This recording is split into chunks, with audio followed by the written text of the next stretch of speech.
What kind of shape is that plant the professor gave us in? First time I laid eyes on it, I thought it was some kind of joke. It was a giant birdhouse, seagulls everywhere.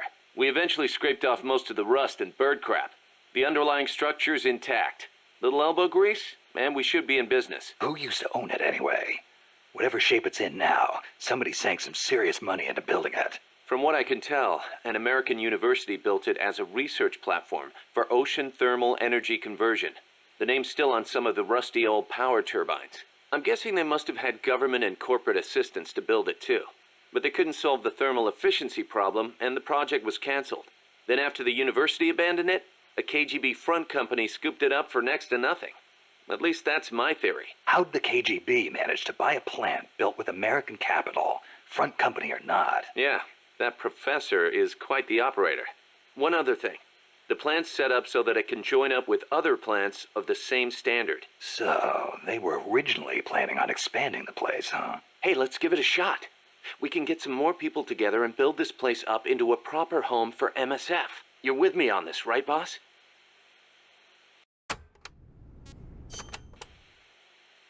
The new plant is a hex type. That gives it more surface area than previous types, and also makes it easier to plan expansions. We're gonna make this place huge. Hex, huh? Like a beehive. Nothing wrong with that. They say the honeycomb design is one of the strongest. I hear they're even thinking of using it in tank armor. Good enough for me. I'll see about finding us some worker bees. Appreciate it, boss.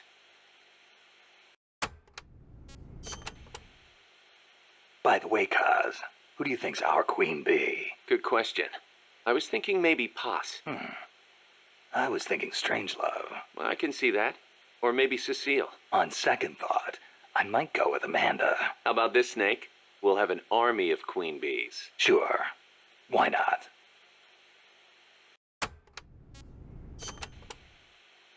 Snake, you can use the Fulton surface-to-air recovery system to send prisoners and unconscious mercenaries you encounter back to Mother Base. I know you've used the Fulton before, but just to make sure I'm not missing anything, let's review the steps. Okay. First, attach a balloon to the unconscious enemy or captured prisoner. Right. I hook a wire to their waist, and on the other end of the wire, there's a helium balloon. Right. Then we'll send over a chopper to catch the floating balloon with its recovery hook and reel it up into its cargo hold. And that's it? And that's it.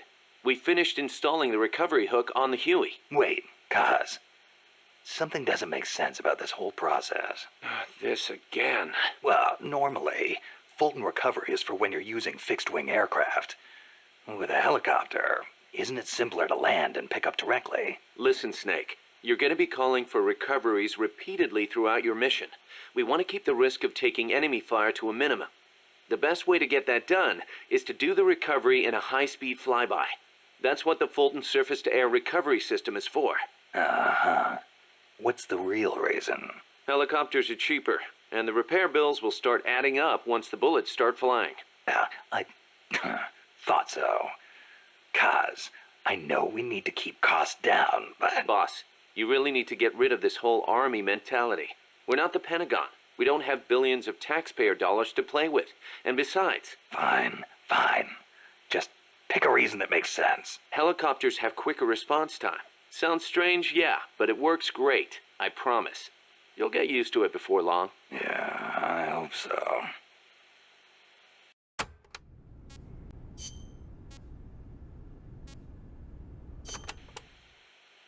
Remember why we created MSF Snake.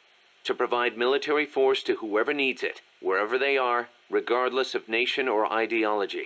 Our beliefs aren't all that lofty. We just won't be the tools of any one country. Exactly. We know only how to fight. But we refuse to live our lives at the whim of the state. The MSF seal is patterned after Pangaea, the supercontinent from 250 million years ago. Back then, the whole world was one landmass, one world. No gaps, no rifts. Our strength will take us back there.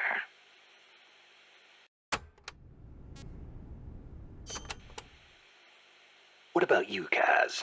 Any interest in expanding MSF? You'd better believe it. I want to make us into an organization that doesn't take orders from any country. Just like you were saying, we have to be strong. Strong enough to defend ourselves. We need money, too. Money to train soldiers to fight. The way I see it, we make MSF into something along the lines of a new kind of business. A contractor providing the full range of military services, not just combat, but logistics, training, weapons, outfitting, and R&D. Combining the small footprint and exceptional performance of special forces with the raw military might of a full regular army. Only with that kind of power can we break free of nation-states. What I need from you, boss, is to go out and find guys we can bring back here using Fulton recovery. Then tell us what assignment to use them for. I'll take care of the rest.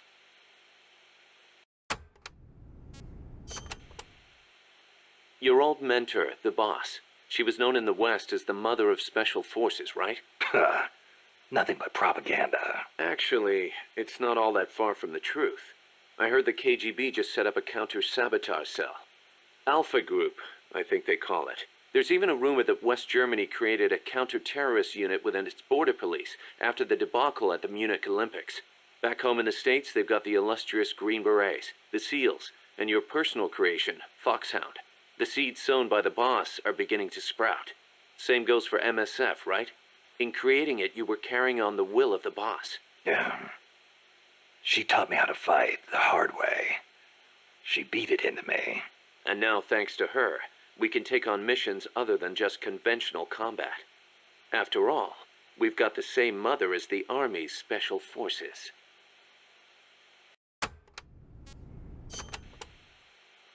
You know, Snake, you're right.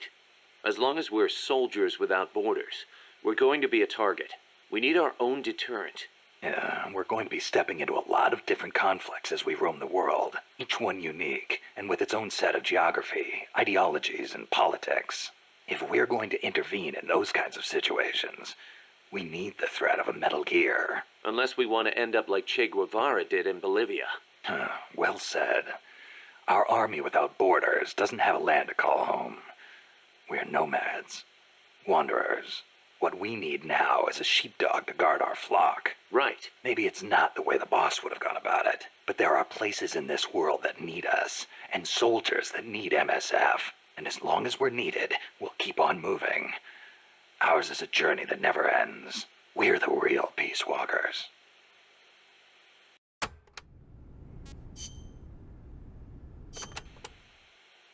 Still can't believe Professor Galvez was KGB. Well, like the professor said, Moscow's hell-bent on communizing Latin America. Yeah, the Cuban intel services are all in the KGB's pocket. You don't think he's got some kind of ulterior motive?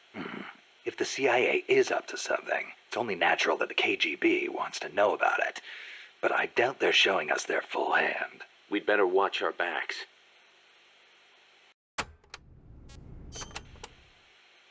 What do you think, Kaz? Why did Paz come all the way to Colombia herself? It's a long trip to make just to be Exhibit A in Galvez's sales pitch. She's only 16, still a kid. Maybe we should take her wish for peace at face value.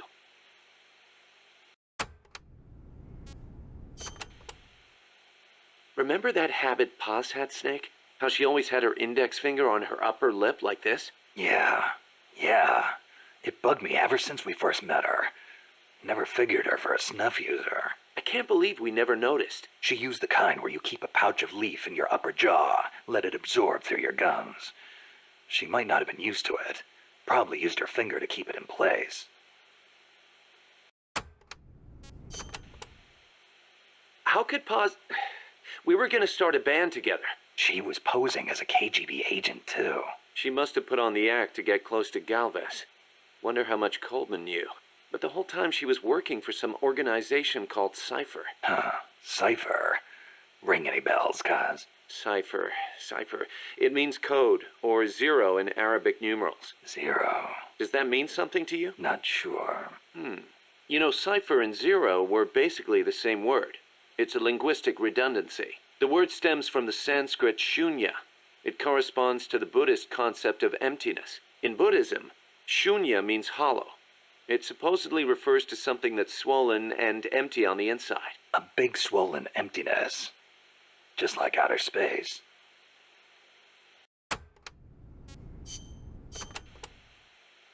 Costa Rica isn't alone. All of Latin America is getting swept up in the superpowers' Cold War.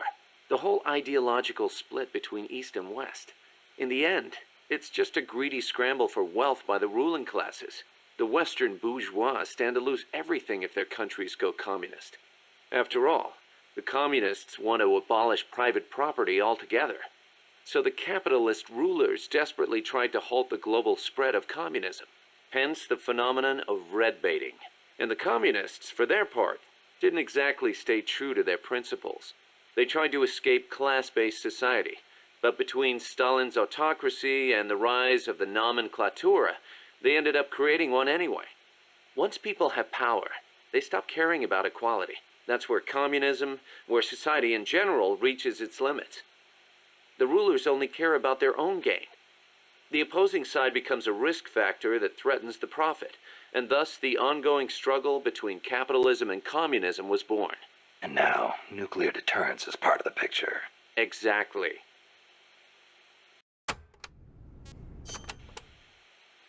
They say nuclear weapons are the reason we haven't seen conflict on a global scale since World War II. The thought that your opponent might launch nukes against you sort of makes it tough to start an armed conflict, especially now that they've got intercontinental ballistic missiles.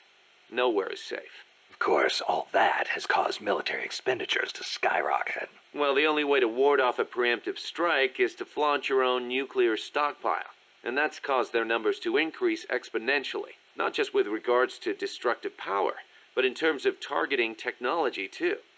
Now they can hit a target halfway across the world with pinpoint accuracy.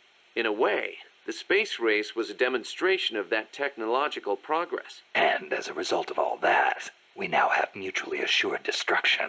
It's the ultimate form of deterrence. No one's going to launch their nukes knowing they'll be obliterated in return. I don't know. The chance of somebody hitting the button by mistake is never zero.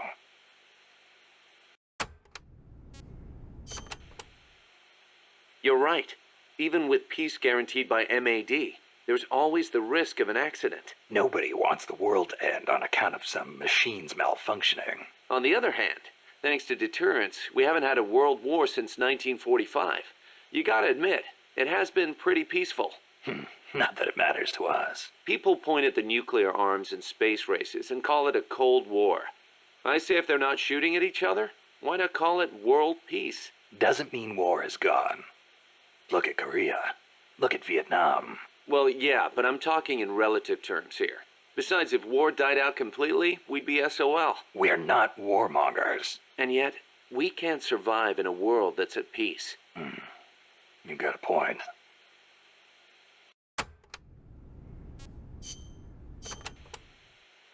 So it's been more than 10 years since the Cuban Missile Crisis, huh? I don't think we'll ever forget it. No kidding.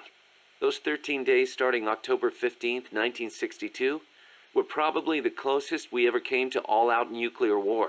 The Russians deployed nuclear missiles to Cuba. America responded with a naval blockade. Then Russia shot down an American spy plane. I was still a teenager back then, but I remember what it felt like to be one step away from nuclear war. The adults were freaking out. If it wasn't for the Cuban Missile Crisis, there might never have been an Operation Snake Eater. And... What's the matter, Snake? It's not like you to get all hypothetical. I guess not. It was the reassessment after the missile crisis that paved the way for the hotline between Moscow and Washington, and also for détente. That's irony for you.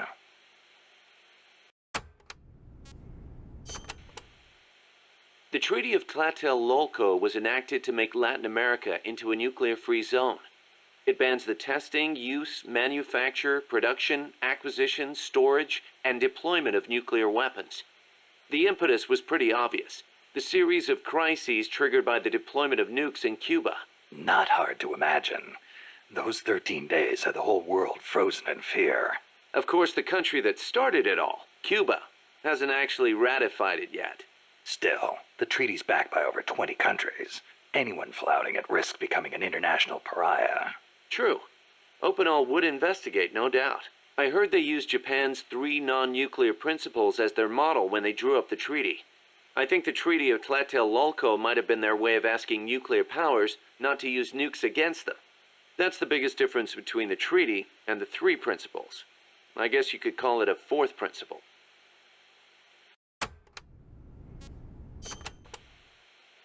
So Costa Rica abolished its army back in, what, 1949?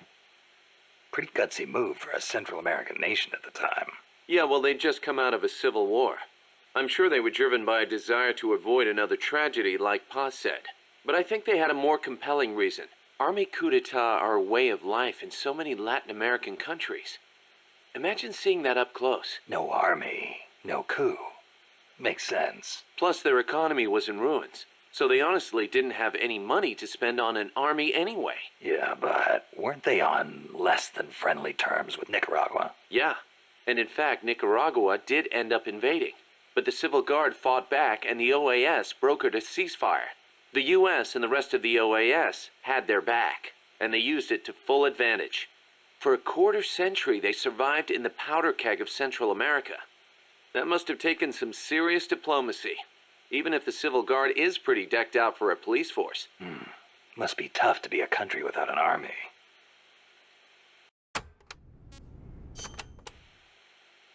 Hey, Snake, mind if I ask you something? Since when did you start asking permission? So, you used to be part of a CIA paramilitary unit, right? That's right. Ever do any ops in Central America? No, not personally. But there were other units who did all kinds of stuff. I remember the Bay of Pigs invasion back in '61. The papers had a field day with it. Operation Zapata. That was the CIA code name.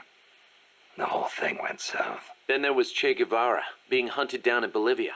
I heard the CIA had a hand in that, too. There were several units similar to mine. MSP, SOG. They'd recruit former special forces, train them as intelligence agents, and send them on deniable covert paramilitary operations. One of those units trained the Bolivian army in counter-guerrilla tactics. And then had them shoot El Che. So the story goes.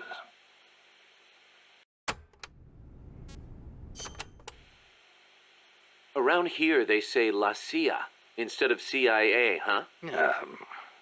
Nothing strange about it. That's how it's pronounced when you read it in Spanish. It has the feminine noun ending a, so they use the article la. Apparently, some people have taken to using the term UCLA. That's a new one to me. What's it mean? It stands for Unilaterally Controlled Latino Assets. Meaning they're local agents? Yeah, that's the idea. Washington uses them like pawns. Nobody knows who they really are or what they're doing.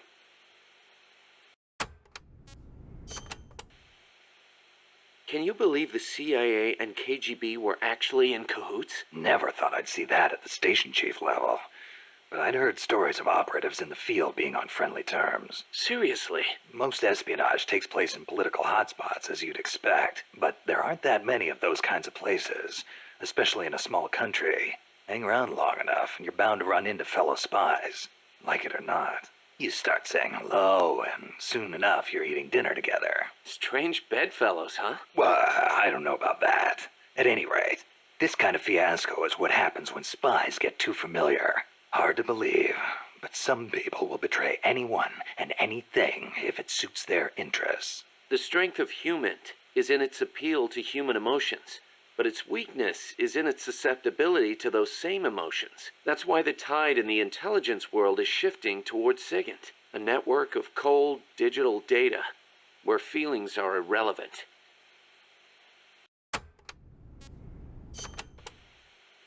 Snake, you got a sec? What's up? Prime Minister Gary of Grenada is asking the UN to set up an agency to study the UFO problem. Grenada?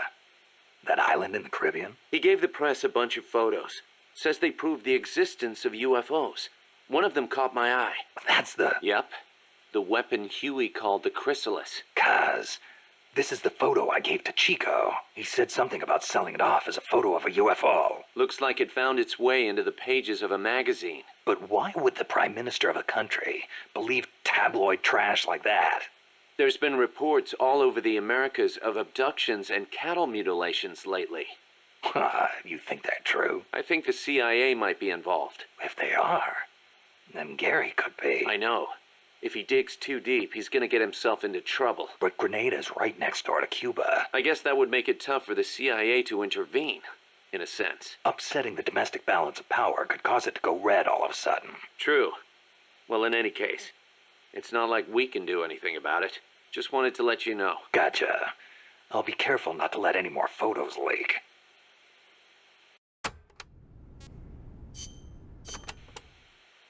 So I hear Amanda mistook you for Che Guevara, Snake. That's not too bad, huh? Yeah, right. I'm not even worthy of polishing his boots. Don't be so modest. From where I'm standing, your men see you as a great man. As great as the century's most complete human being. That's Sartre, right? Well, there's hardly been a more iconic figure of his times than Che. Oh, he was more than that. He was a true revolutionary and a great warrior. I'm with you there. Can you believe that when he first went to Cuba with Fidel, they had only 12 guys with them? But they rallied. They brought in new recruits, won the support of the peasants, expanded their organization. And in the end, they overthrew the Batista regime. People flocked to them because they were honest. They won because they were strong. Those are the qualities that make men great. You know, we're kind of in the same boat they were back then. Here we are, a handful of mercenaries taking on an army backed by the United States. Yeah, we've got a long way to go. But we've got to keep on going. It's not just about winning in battle. You need to think about recruiting people and growing this operation. Got it.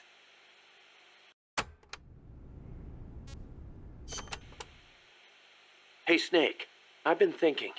Maybe Che couldn't find a place for himself outside the battlefield either. How so? He led the Cuban Revolution to victory.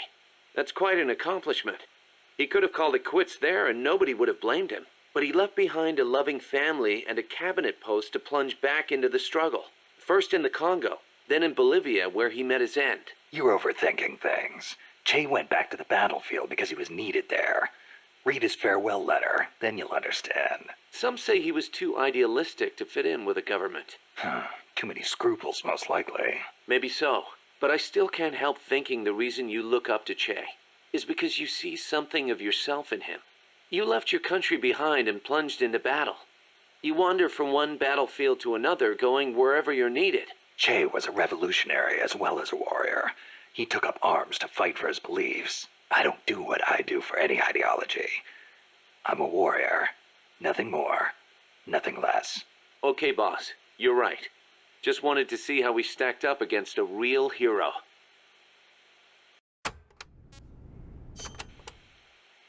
Boss, did you ever read Che Guevara's book, Guerrilla Warfare? I can't remember if I got to that one or not. You should have. That's why I lent it to you. A lot of the guerrilla tactics it covers apply to sneaking missions, too. Che was one of the first people to articulate the theory of guerrilla warfare. T.E. Lawrence, Lawrence of Arabia, was another one. And Mao Zedong and his On Protracted War.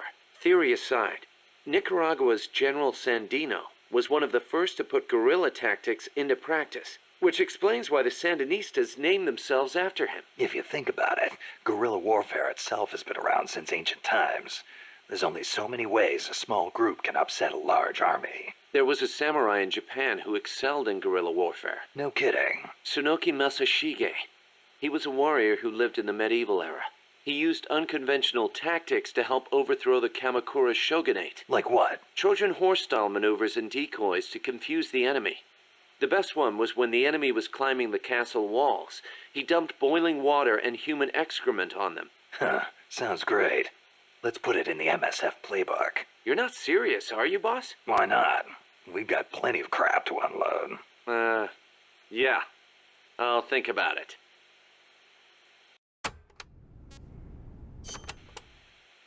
What's wrong, Kaz? You sound beat. Yeah, the problems never seem to end around here. You should take a break. Share a cup of mate with the other guys. It'll give you a chance to connect with them. I wonder if Che and his men ever sat around and drank mate. I bet they did. Che was famous for his love of the stuff. Oh, man, whoever thought of this was a genius.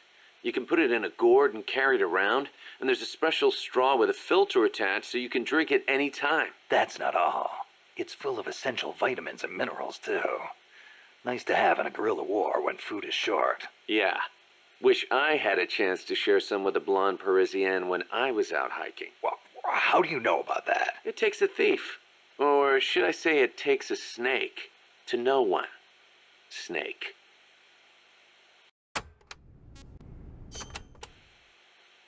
The year the Cuban Revolution was won, Che visited Japan as a member of an economic delegation.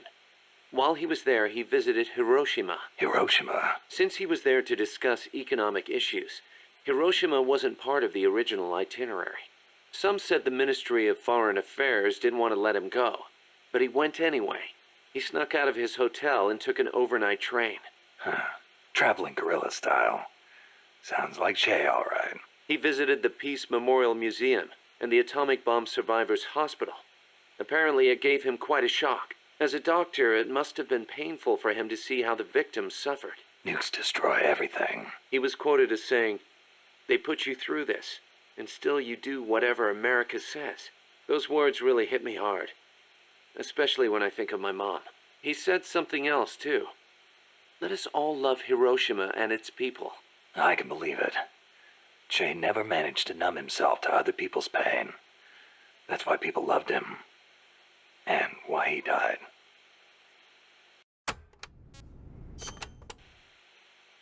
That bandana you're always wearing, that thing's a real antique. Ever think about getting a new one? This one's fine. Come on, we can't have our boss wearing a raggedy old thing like that. It was a gift, okay? It wouldn't be right to get rid of it. It was. Okay then. Speaking of which, Che supposedly had a black scarf he used to take everywhere with him. A scarf? One of his comrades gave it to him when he broke his arm in battle. Che used that silk scarf as a sling, and the comrade who gave it to him became his second wife. Alida, right? Even after his arm healed up, he never went anywhere without that scarf. What about you? You get that bandana from someone special? No, nothing like that. It's important to me. That's all.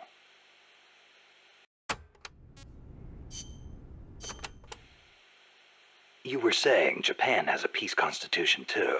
Yep.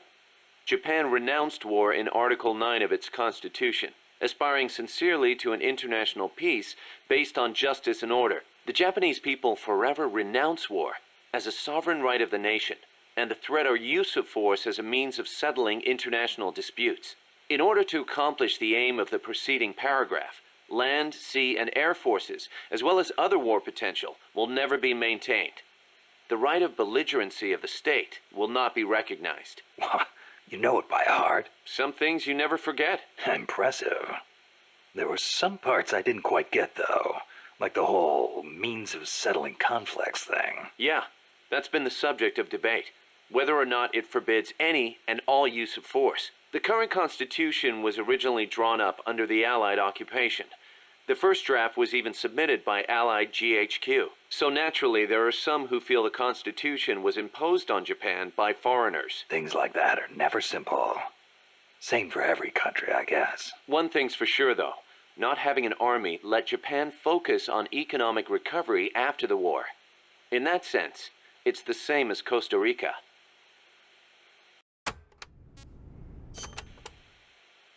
Kaz, you were in the Japanese Self-Defense Force, right? I thought that Article 9 you were talking about earlier prevented Japan from having an army. Yeah, and that's another subject of controversy. The Self-Defense Force is an organization for the purpose of defense. Article 9 of the Constitution does not deny Japan's right to self-defense. Therefore, the SDF is constitutional. That's Tokyo's official stance. Sounds complicated. Call it what you will. It's a distinctly Japanese way of interpreting things.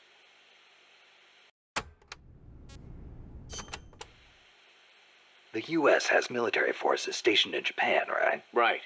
Even though the Allied occupation ended, American forces are still stationed there under the U.S.-Japan Security Treaty. Unlike Costa Rica. Part of it stems from the occupation, but Japan also occupies a key strategic position from America's perspective. It's next door to the Soviet Union and close to China and North Korea as well. It's integral to the security of Pacific Asia. For America, Japan represents a barrier against communism. What about for Japan? As you might expect, there's deep-rooted opposition to the alliance. In 1960 and 1970, when the treaty was up for revision, there were mass protest movements against it, especially in Okinawa. The U.S. only gave it back to Japan 2 years ago, and American bases are still concentrated there. It's a heavy burden for the Okinawans to bear. Then why don't they scrap the treaty? Lots of reasons. There's the imbalance of power with the US, of course. And if Japan pulled out, they'd be losing the nuclear umbrella America provides. And as for whether the JSDF could defend the country after the Americans left, I really couldn't say. Costa Rica is in a similar situation. They depend on the Inter-American Treaty of Reciprocal Assistance, the so-called Rio Pact. So, the countries with peace constitutions end up having to rely on other countries' armies. Kind of ironic. On the flip side, not everybody in America is satisfied with it either. Some people argue Japan is freeloading off America's security guarantee. And you know how Japan's industrial exports are making inroads in the States. Yeah, I've got a Japanese camera myself. Best damn camera around. Japan's low defense spending allows it to invest more in economic recovery and expand its share of the American market. That's a bitter pill for Americans to swallow.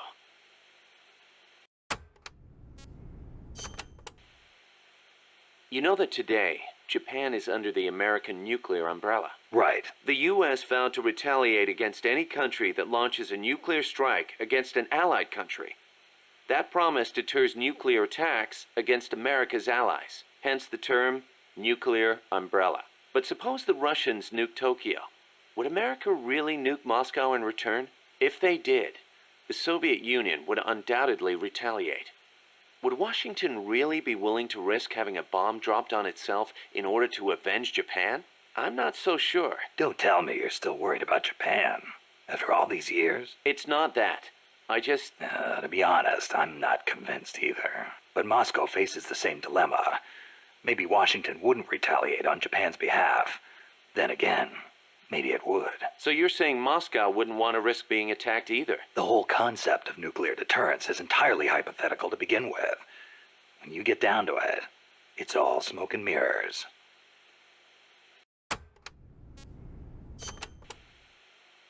Japan shall not possess, manufacture, or allow the introduction of nuclear weapons into Japan. Those are the 3 non-nuclear principles set forth by the Japanese government. Allow the introduction? That's funny.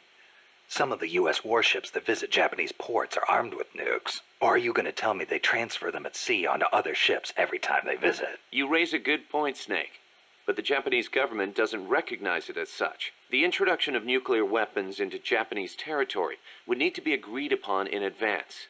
America hasn't made any such agreements. Therefore, they aren't bringing nukes into Japan. That's the official excuse. Doesn't sound like much of an excuse to me. I don't blame you. Keep in mind, though, Japan suffered actual nuclear attacks. Anti-nuke sentiment there runs deeper than you think. I suppose the government's not really in a position to admit that sort of thing.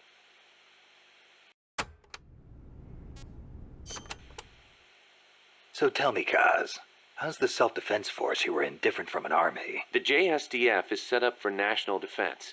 It's not configured for aggression against other countries.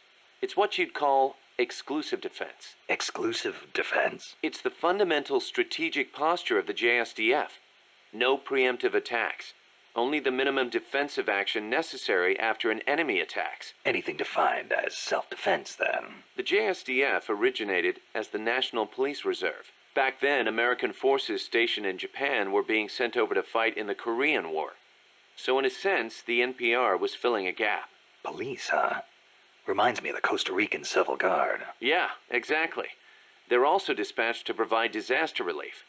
The year before I joined, they had a hell of a time trying to rescue some buses that got hit by landslides.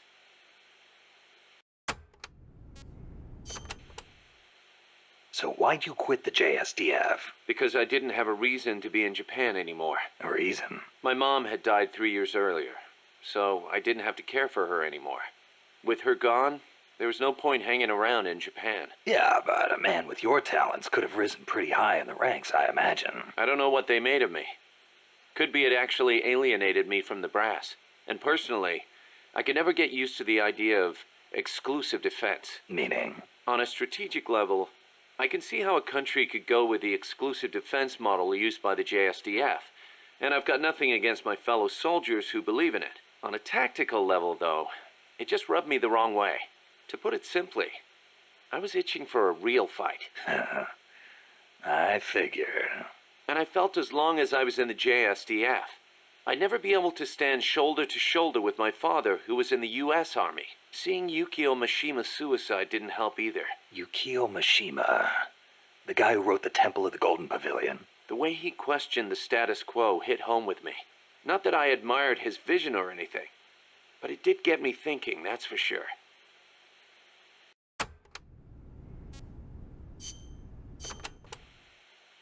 Don't forget to give the MSF staff assignments. Where you place people will determine how Mother Base grows. Right. That goes for me too. Assign me wherever you think is best. You? I thought you were second in command. Don't worry, I've got that covered. But MSF is still small, and I don't have the leisure of sitting around on my butt all day. I see your point, but... Not to brag or anything, but I kick ass at whatever job you gave me. Put me in the area you want to focus on developing most. I'll take real good care of the staff there. Easy, Kaz.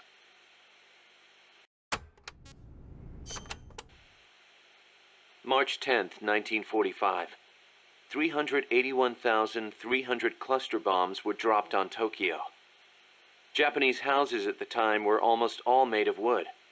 In that single day, a third of Tokyo burned to the ground. My mom lost her family and home in that raid. She had to move to Yokosuka and live with her cousin. The B-29s kept on coming, razing other major cities throughout Japan without mercy. Then, in August, they dropped atomic bombs on Hiroshima and Nagasaki, and Japan surrendered to the United States at last. After that, Yokosuka was flooded with American soldiers come to occupy the country. My mother was still in her mid-teens, and she learned from her cousin how to survive in that town, by servicing the troops. That's how she met my father, and how I was born. My father was an officer serving with the government section of Allied GHQ under General Whitney. Whitney was known as MacArthur's shadow, and my father rode his coattails to a pretty high rank. While he was in Japan, he treated my mom like a wife. After he went back to the States, though, she never heard from him. I wasn't born until after he went back. My mom raised me as a single mother. She used the money my father left her to open a shop selling cigarettes and stuff to occupation troops. It was a decent living, but I didn't have citizenship. They're working to change the law now, but back then if your father was unknown, you couldn't get onto the Japanese family register. And in Japan, that means you can't be Japanese. So as I watched the American soldiers around town, I said to myself, I'm a son of America, the victor. My hair and eyes were different from the skinny, downtrodden Japanese around me. I told myself I'd leave this country someday and return to my true homeland. When I was around 10 years old, my mom fell ill, pretty much leaving me to run the shop in her place. One day I found a single picture of my father in the back of a drawer in the shop. I'd show it to the American soldiers who came into the store. A few years went by before one of them told me who he was. I know him, that's Miller. I started asking other guys, do you know where Miller is now? Can anybody tell me where Colonel Miller is now? Turns out he'd left the service and was making a living as an instructor for soldiers in Virginia. It was one of his students who finally told me that. I wrote him a letter in English. I'm your son. I want to go to the United States. Day after day I waited. Then just when I was about to give up, the post office delivered my future to the door. My father sent me some money. I thought my dream was going to come true. I was only thinking of myself. So I went to my bedridden mother and convinced her to let me go. My father arranged for a car to pick me up. It was jet black. When the neighborhood kids who'd always made fun of my hair saw it, their jaws practically hit the ground. I put my mom in a hospital and went on my own to America. When I met my father for the first time, he was living alone in a big house. He told me he'd lost his son, his American son, in Vietnam. He showed me a picture of my older brother. I guess that and his divorce left my father feeling lonely, which is probably why he finally took an interest in me. He'd retired from teaching. He was stooped over, could hardly walk, but he gave me two things: the name Miller and money for school. I used it to learn English and then go to college. America was exhausted from years of fighting in Vietnam. They were waging war in a foreign land, while at home, people were screaming for peace. Right after I graduated, I went back to Japan, alone. My father refused to see my mom. It was the first time I'd seen her in years, and she wouldn't even look at me. At first, I thought she was mad at me, but that wasn't it. Disease had taken her mind. A disease she got while she was young and desperate. She didn't even know who I was. I said, "Mom, it's me, Kazuhira."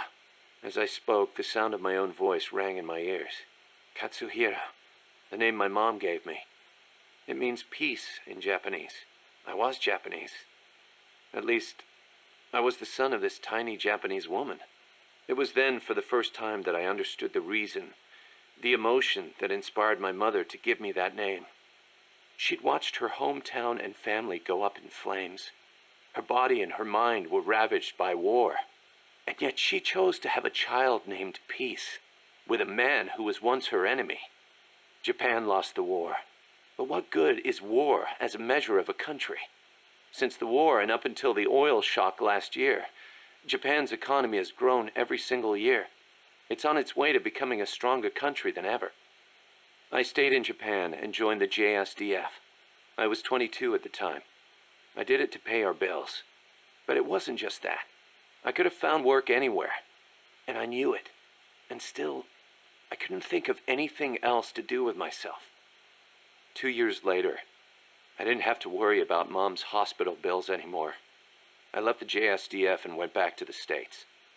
My father was already dead and buried. I was told he'd shot himself in the head.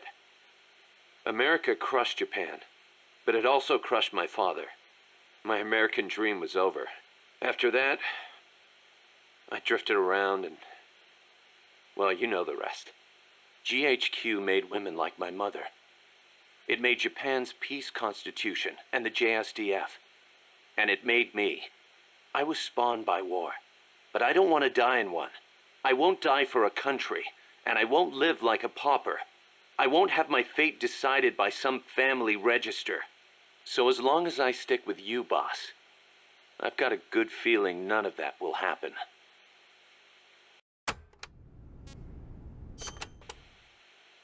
Life's funny sometimes, isn't it? What brought that on? We first met as enemies on the battlefield, and now here we are fighting side by side. You mean Colombia? Yeah.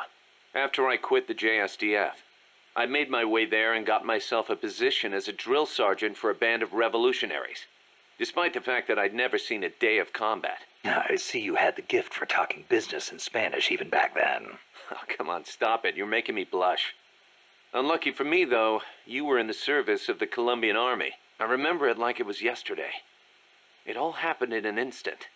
You guys ambushed us, and half my unit was taken out. My mind went totally blank. I couldn't keep it together. My whole unit was wiped out, and I was left half dead from a bomb blast. Then, as I was leaving, you yelled out at me. I came all the way from Japan to be here. My place is on the battlefield. Then you asked for my help, saying, I want to be the one to end it. I remember being surprised that there were still samurai in Japan. You guys came over to me. I had a grenade hidden under me, but even then you were too fast. The second I pulled the pin, you grabbed the hand I was using to hold the grenade with both palms. I didn't want it to go off.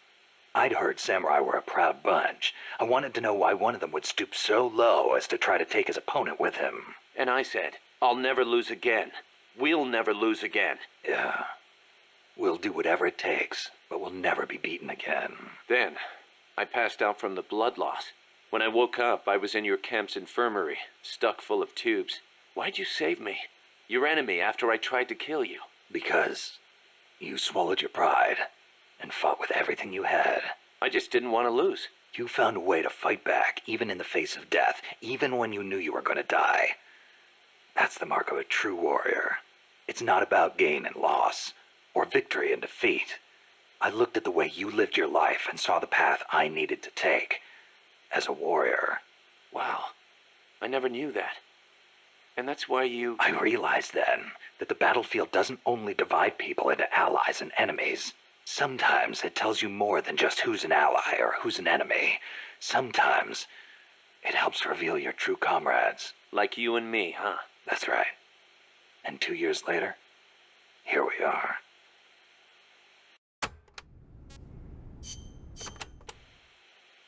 You probably heard this a million times, Snake, but you should always avoid combat with the enemy when possible.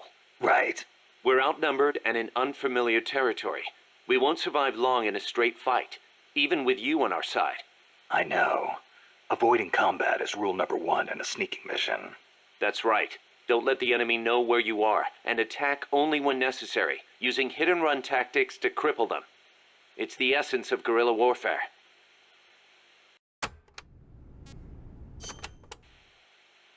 Can I ask you a favor, Snake? If you ask nicely. To make MSF bigger, we need to do some recruiting. Yeah.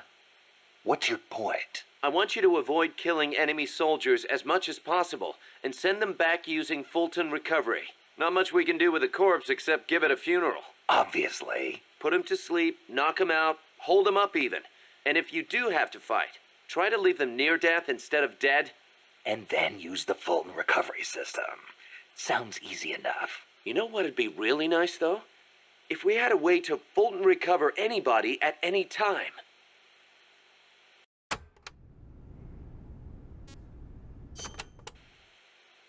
You can steal items from soldiers by putting them to sleep or knocking them out and then doing a body check. Get close to the unconscious soldier and press the action button when you see the icon. Or you can sneak up on them from behind and do a hold-up. It also works if the soldier's near death. Keep in mind though, if you wait too long, you'll have a dead soldier instead of a dying one. And you can't do a body check if you're holding the Fulton recovery device either. So don't try.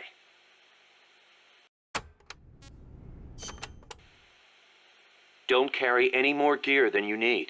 If you try and stuff your entire arsenal into your backpack, it'll be too heavy and your mobility will be impaired. You'll only be hurting yourself. I know. Take only what you need. Every rookie knows that. You can check the weight of your gear before heading out. So make sure you do. Got it.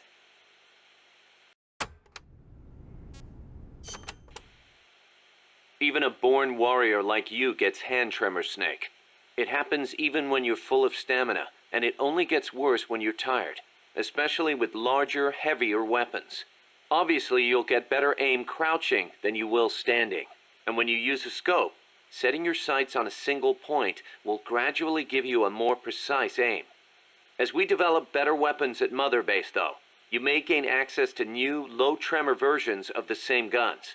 So if you expect the shakes to be a problem, you might want to put some resources into R&D. I'll keep it in mind. Then again, the more you use a weapon, the more your hands get used to it. Sometimes it pays to be faithful to your gun.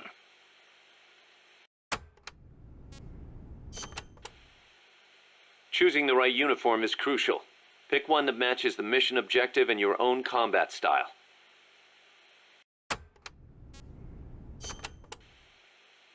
Jungle fatigues are made for jungle combat. They provide decent protection and let you carry a fair number of weapons. Your standard uniform, basically. The distinguishing factor is that your camo index will vary a lot, depending on the area.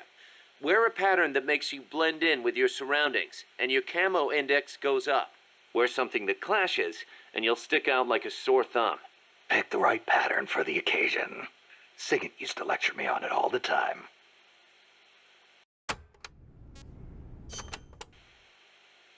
The sneaking suit is a specialized uniform for stealth missions.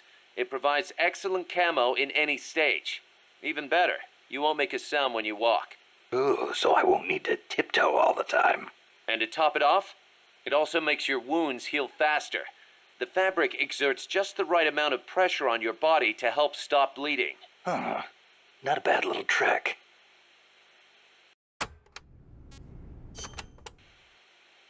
The battle dress uniform is the opposite of the sneaking suit, in that it's specialized for combat. It lets you carry plenty of weapons and ammo, and provides excellent protection. Not the best choice for sneaking, but if you feel like playing one-man army, this is the uniform of choice. Looks pretty damn heavy. It is. You won't be able to move as fast with it on, meaning it's not good for running away either.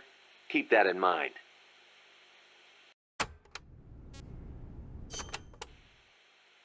Naked. That's exactly what you are with this uniform. The pants are the same as the jungle fatigues. Obviously, since you're exposing your bare skin, your defense and camo index are gonna be low. On the plus side, it's so light you can move around quicker. Huh. Good for showing off muscles, too. Hey, Snake, I heard they gave you your old code name because you used to run around with your shirt off. Is that true? Don't believe everything you hear. They called me naked because I went in without gear or food. I had to procure everything on site. You mean they sent you into the jungle without even a pair of pants? On a halo jump from 35,000 feet? Sweet Jesus, you are a legend. You're busting my balls, aren't you, Kaz? Little bit, yeah. Hilarious.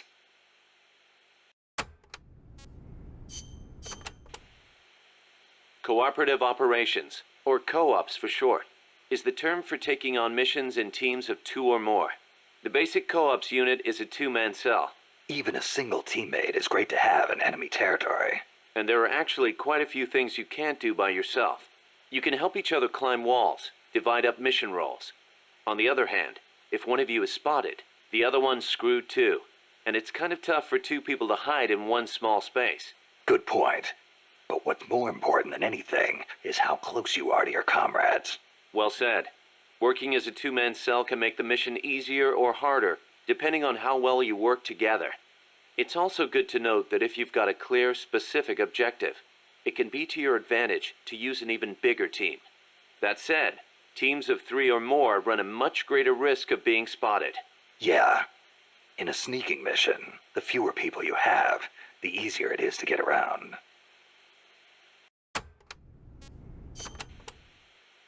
In co-ops, you can trade weapons and equipment with your teammates. You can also display your teammates' inventories from your weapon or equipment menu. Ammo is shared too, of course. Ammo, sure. How about life? That also shared? Yep. You all sink or swim together. Your teammate dies, you die. You need to be within a certain distance of each other to swap items. Yeah, I know. I've been in this business so long I can virtually see that distance. Looks kind of like a ring in my head. That's why you're the boss.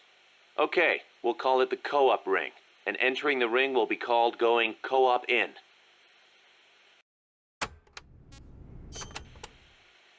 Another thing, during a mission you can assume what we'll call the snake formation. Same as your code name, but probably not standard operating procedure for a guy who specializes in going solo. Damn right. There's only room for one snake. In co-ops though, it's a highly effective formation. The signal for snake formation is to tap your teammate on the shoulder. Can't form up until you're close enough to reach out and touch someone. Entering snake formation is called going snake in. When you're snake in, the soldier at the front of the line controls movement. The soldiers in back focus on scouting and attack.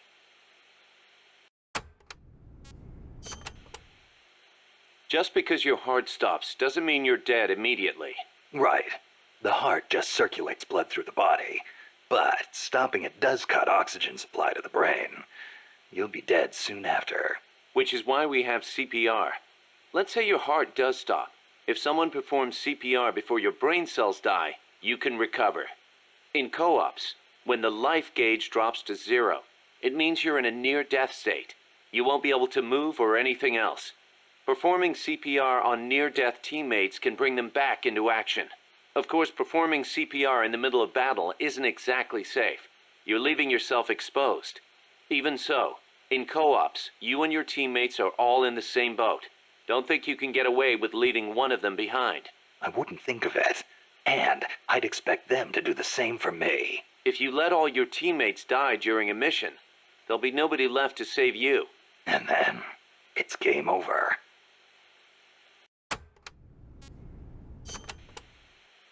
Building trust with your teammates is essential to success in co-ops.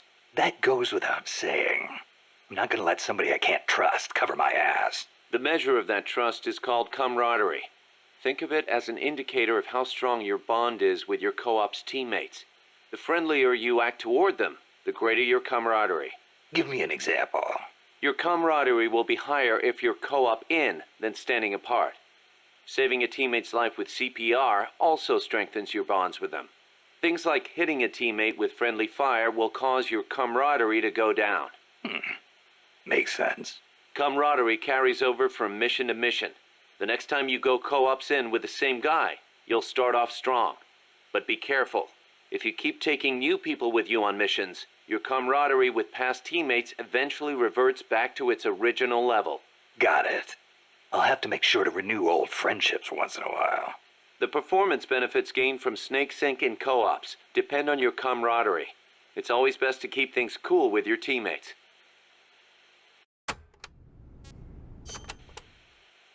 Stand still when you're snake in, and you and your teammates will start to get in sync.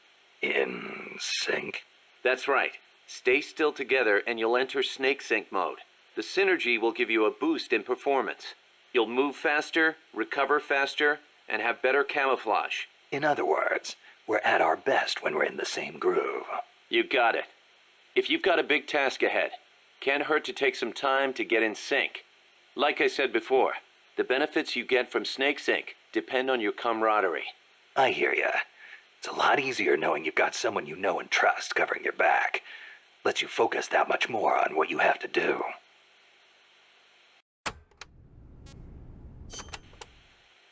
If camaraderie represents how much your teammates trust you, then heroism shows how high your reputation is.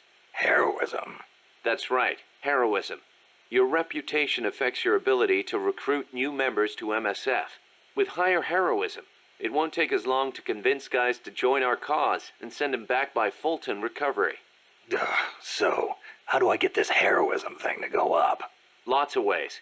Complete tough missions, avoid unnecessary bloodshed, and don't get caught by the enemy like a deer in headlights, or you'll never be heroic. Also, getting out there and attacking the enemy in co-ops will boost your reputation among your teammates. Of course, it'll get the enemy gunning right for you, too. But don't sweat it. Be yourself. Be the boss. From where I'm standing, you're plenty heroic already. Knock it off.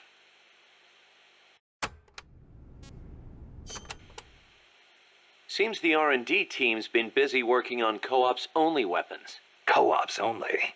Like a gun with extreme firepower, but only when 2 people fire it at once. I hear it's still in the concept stage. I know some rocket launchers need 2 people to operate, but a co-ops only weapon? Hey, if they come up with something good, you'll have that much more reason to go co-ops. Why don't you check in and see how they're doing every once in a while?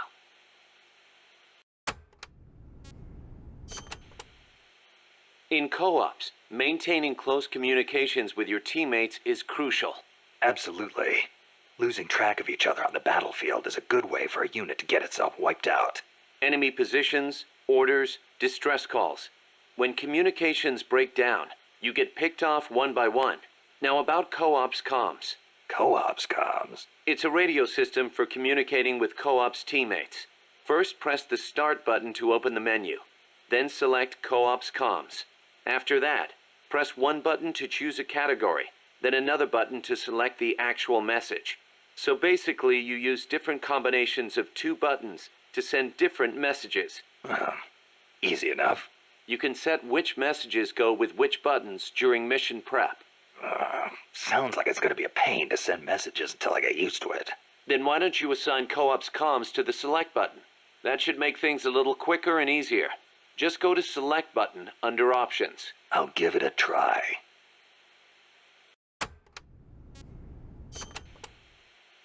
Snake, you familiar with the Japanese word kotodama? Kotodama. Unfortunately, there's no direct equivalent in English.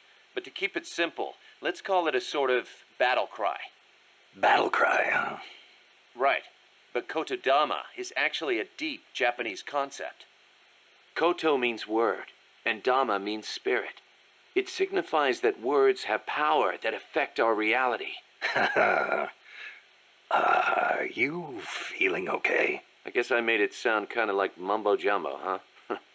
Seriously, though, haven't you ever felt energized when a teammate cheered you on? Or the other way around? Ever had your legs cut out from under you by a thoughtless remark? Yeah, I know the feeling. Words can have a powerful mental effect on people. Same goes for co-ops comms. Offering praise to somebody could make them run faster than usual, or make somebody who thinks they're done for get up and fight again. See what I'm saying? I get the picture. So it works in reverse, too. The powers of words are many and varied. Try using them for yourself.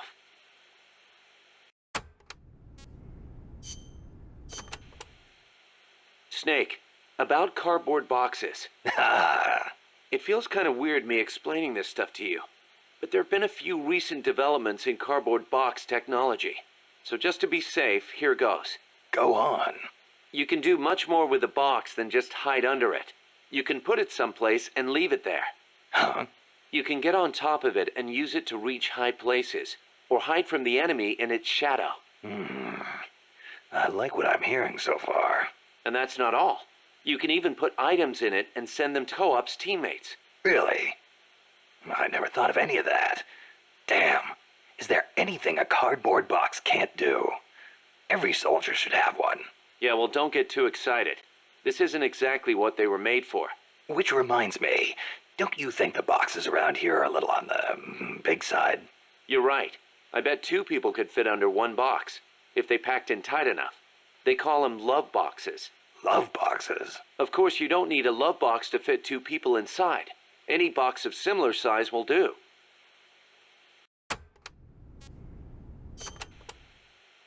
Up to 2 people can fit inside a cardboard box. Tell me how. Move close to a box with a teammate inside, and an icon will appear. Then press the action button. You'll stay inside as long as the action button is pressed. So, same as snake formation, huh? Exactly the same. In fact, when you put on a cardboard box when snake in, both of you can climb inside. Ah, a box big enough to hold me and my buddy. These are fine times we live in, hey, Kaz? Yeah, sure, boss.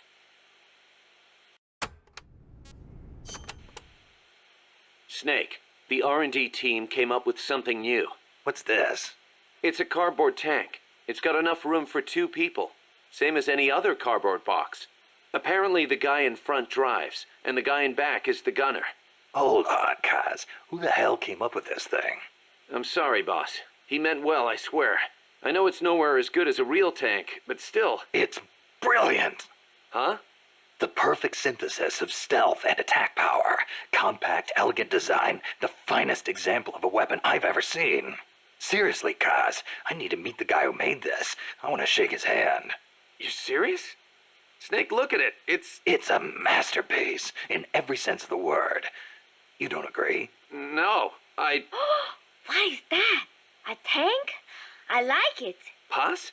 I hate tanks, but this one I think I could get used to. I love that it's a zero-emissions vehicle. It will not hurt the forests of Costa Rica. What? Nice work, Kaz.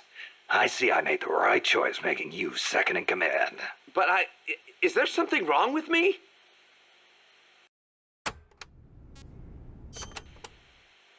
Snake, about that cassette player Galvez was carrying. What about it? That was no Russian imitation. It was the real deal. A prototype developed by a Japanese company. Get out of here. It's true. It had the Sony logo on it. The product name is Walkman. Walkman. It's a revolutionary new concept. Music you can listen to on the go. You can take it with you when you leave the house. I gave it a listen, and you wouldn't believe how good the sound quality is for something so tiny. And in stereo, too. Think of the technology that must have gone into it. And that tape is equally amazing. The treble range is clearly superior to any other cassette ever made. Stylish, too. How'd Galvez get his hands on a model that's not even out yet? Beats me. It's not the kind of thing I'd expect some stodgy Soviet to be into. Me neither. Tell you what, though, it's a fine piece of work. It'll let me listen to my music when I want, where I want. I never thought I'd hear you say that, but I have to agree. Me? I'm a recording freak, and I always used to laugh at the idea of a portable player. But now that I've seen it in action, I've changed my mind.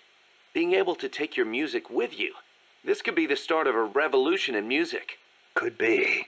I'm having the guys at Mother Base study and analyze it. Who knows? They might be able to come up with something even better.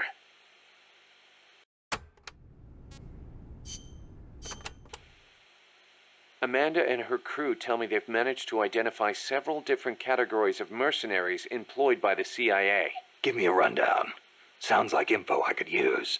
No problem. I'll go through them in order.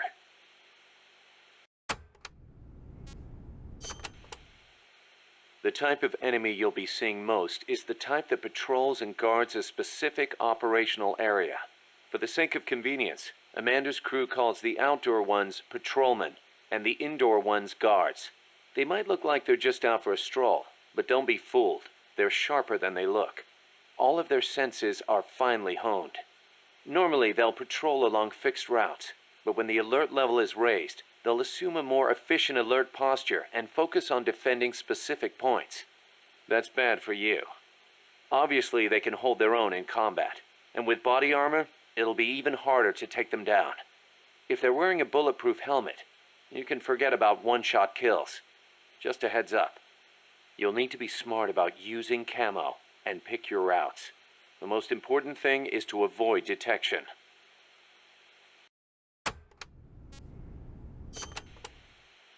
When the enemy spots you and goes on alert, they may call in a backup strike team. These assault teams are heavily armed, well-trained, and highly dangerous. Amanda's crew calls them commandos. Unlike the patrolmen, these guys will actively, relentlessly track and hunt you down like hounds. Hounds to hunt a former foxhound. Bring it on. They won't give up easily even if they lose sight of you. They'll clear out any likely hiding places they come across. So don't get too comfy in one spot, or you might get caught again. Keep your eyes fixed on them and what they're doing. Also, be aware that commando gear includes body armor, so don't think you can deal with them by going in guns blazing. All I've got to do is find an exposed weak point, and... Exactly.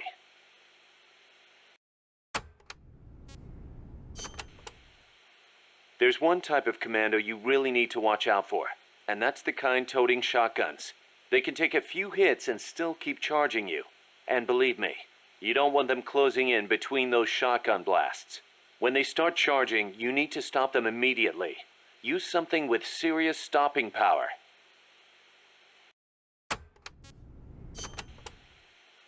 We've also confirmed that some of the enemies specialize in ambushes.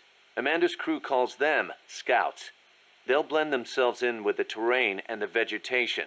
Then, when they see you, they'll swoop in.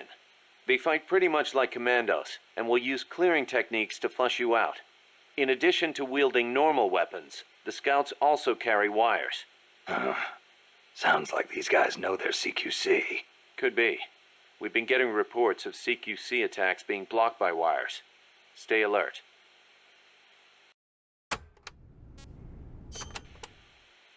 Scouts are outfitted with camouflage to help them hide. Some of them look kind of weird, like they've got seaweed growing all over them. Ah, ghillie suits. Not much difference between them and any other scout in terms of combat ability, but it does make them harder to spot. I'm sure it does. You've come across these before? Yeah, the Soviet Union. The first time, it took me a full hour to find the guy and take him out. Kaz, do you know what they shine? Shine? Like how? Like, from their heads. Their heads? How about their hair? Do they have a lot of it? What are you talking about? How the hell would I know? How about a parrot? Did anybody hear a parrot squawk? A parrot? Look, Snake, you're talking to the wrong guy. I mean, Cecile's the bird expert. Wait a second, what am I saying? You're not making any sense to begin with. Never mind. It's a long story. I'll figure it out another way. Forget about it. Yeah, I'll do that. Anyway, we've already lost too many good people to these surprise encounters. Make sure you don't end up like one of them.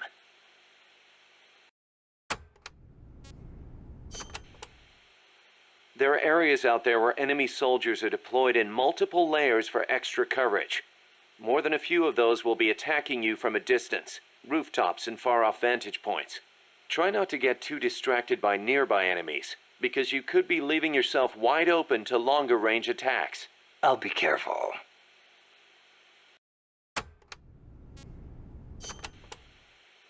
Enemy tanks, armored vehicles, and attack choppers are always accompanied by a combat squad.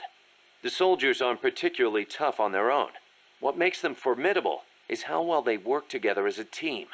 As if you didn't have enough to worry about with a machine. Good. I like a challenge. Yeah, we'll see how you feel when you actually have to face them in battle. Snake, whatever you do, don't let them surround you. The last thing you need is to get pushed into the vehicle's kill zone. And pay attention to what your enemies say to each other. You can improve your chances by figuring out what they're planning and using it to preempt their movements. You don't always have to go toe-to-toe to win a fight. Think like a gorilla. Got it.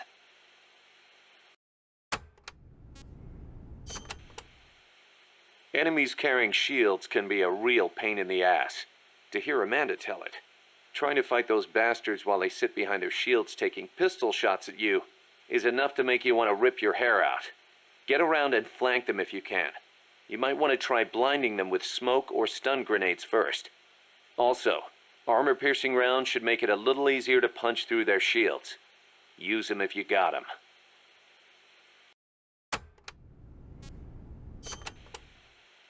We know there are variations in the kinds of gear patrolmen and commandos wear, especially the body armor. Our scouts report that an enemy's defense and firing accuracy are directly proportional to how heavy their gear is. Those must be the guys with the highest combat skills. They can fight in heavier gear without their performance suffering. Supposedly, it's pretty easy to tell the difference in gear just by looking. So remember, use extra caution when dealing with enemies wearing heavy gear.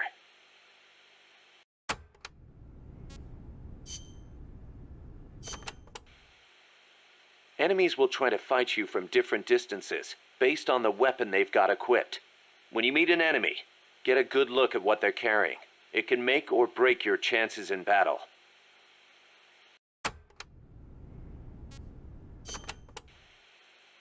Enemies carrying handguns and shotguns will try and get in close.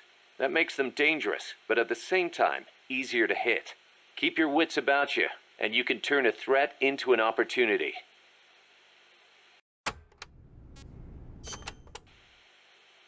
Enemies carrying assault rifles and machine guns will usually fire at you from farther away.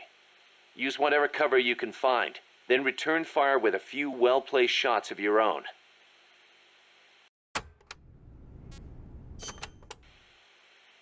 Don't expect enemies carrying sniper rifles or rocket launchers to get up close and personal. They'll be constantly moving from place to place looking for an opening to snipe at you. Tricky bastards. Eye for an eye, tooth for a tooth. Go with the sniper rifle. Make sure you stay out of their line of sight, and when they expose themselves, take them down.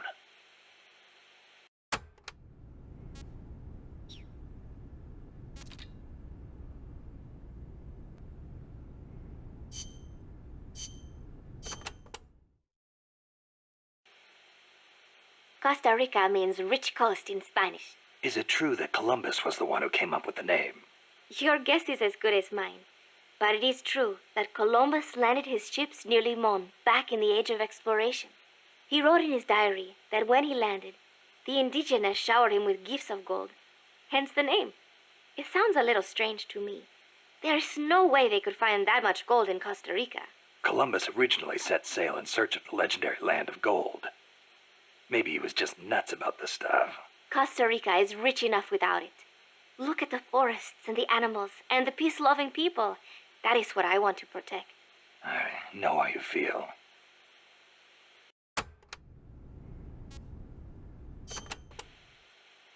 Democracy took root in Costa Rica before anywhere else in Central America. Sure, we had coup and dictators and all, but never a total meltdown. That is, until 26 years ago. The Civil War. Yeah. I understand you lost your grandparents. It started with a dispute over alleged fraud in the presidential election. What I do not understand is why friend turned against friend, when they could have talked it out instead. Yeah, that would have been nice. Even today, some buildings still have bullet holes from the Civil War. A quarter century later, and it is a tragedy we Ticos cannot forget, must not forget. It was the year after the Civil War that the army was constitutionally abolished.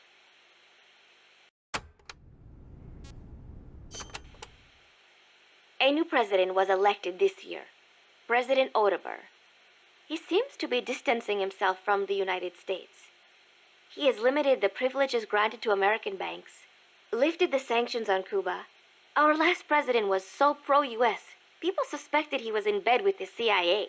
You think the CIA's doing this because it feels threatened by the president's shift in policy? It is possible, but would they really bring in such a huge army just because of that? Part of our job is finding out. Exactly. Thanks, Snake. Peace.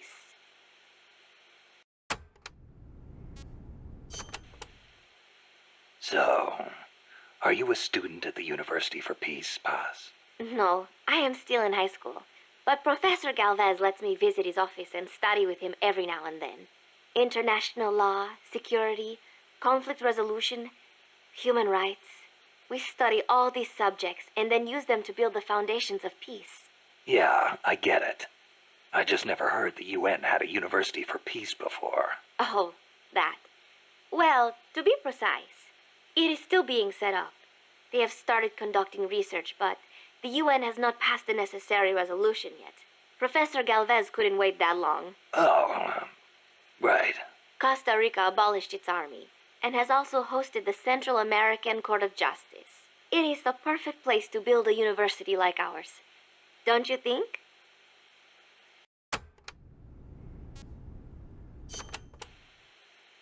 Professor Galvez was a KGB spy? I thought he helped me out of genuine concern for Costa Rica's future. You didn't know. How could I? Believe me, Snake. He introduced himself as a peace researcher at the university. He had an office and credentials and everything. They're masters at creating cover personas. They think of everything. ID papers, jobs, sometimes even families. Don't feel bad you didn't see through it. But you did? From the first time we met. I wish you had told me. Sorry. I didn't know if it'd be right. You might have gotten mixed up in things you shouldn't. That is impressive, though. Sizing him up at a single glance. He reeked. Reeked? He had this unmistakable air about him. The air of someone who's been given a mission and will see it through no matter what. Like me.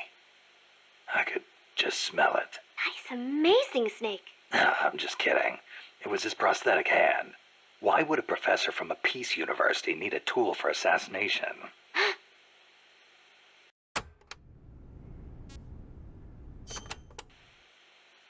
That coffee you guys brought us is pretty damn good. Isn't it?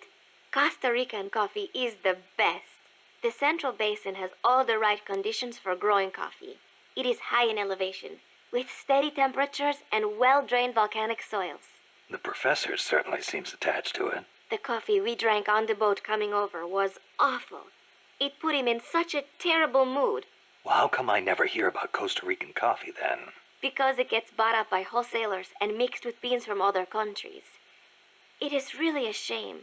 Such wonderful beans, and nobody knows they are from Costa Rica. Huh. They should launch an ad campaign or something. Right. I hope one day people will recognize Costa Rican coffee for what it is. I'm with you there.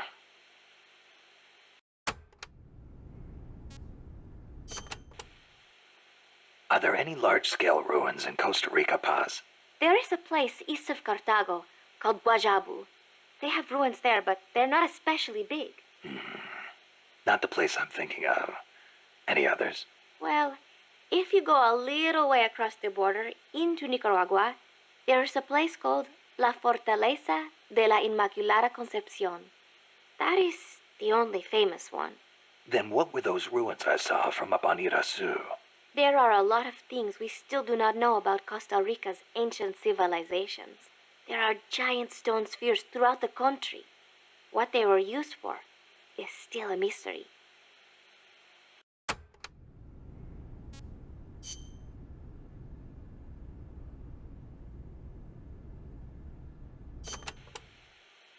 Paz, you said Costa Rica has no army, right? Correct. Article 12 of the Constitution declared that the Army as a permanent institution is abolished. It does permit us to organize armed forces for national defense based on inter-American treaties. Only temporarily, then. In effect, yes. But in the years since the Constitution took effect, Costa Rica has not once raised an army.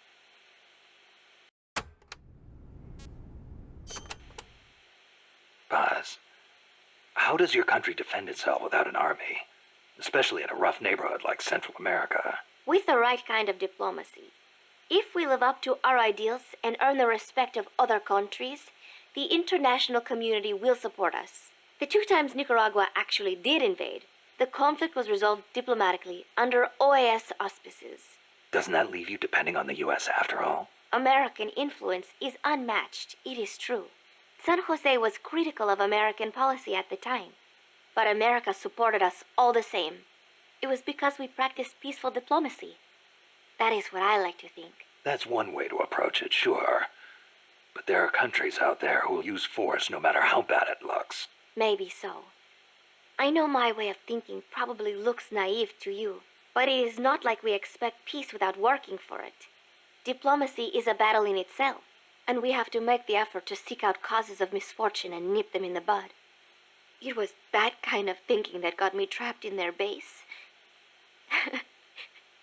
I'm not blaming you. You haven't done anything wrong.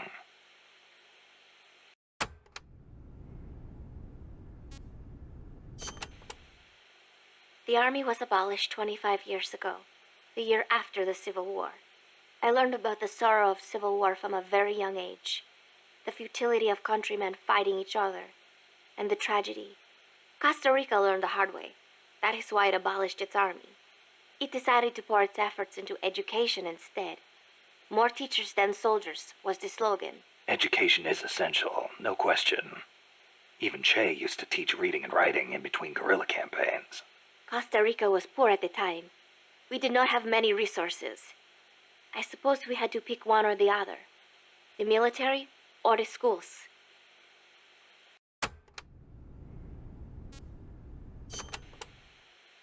Kaz was telling me Japan has a peace constitution, too. That is right. Apparently, when Costa Rica was drafting its constitution, they looked to the Japanese as a model. Only, Japan's constitution renounces war itself. Unlike Costa Rica. But Japan has a self-defense force, right? That I do not get. I think I will ask Mr. Miller about it next time I see him. He said he used to be in the JSDF. Huh. You're a curious one, are you? Don't study too hard.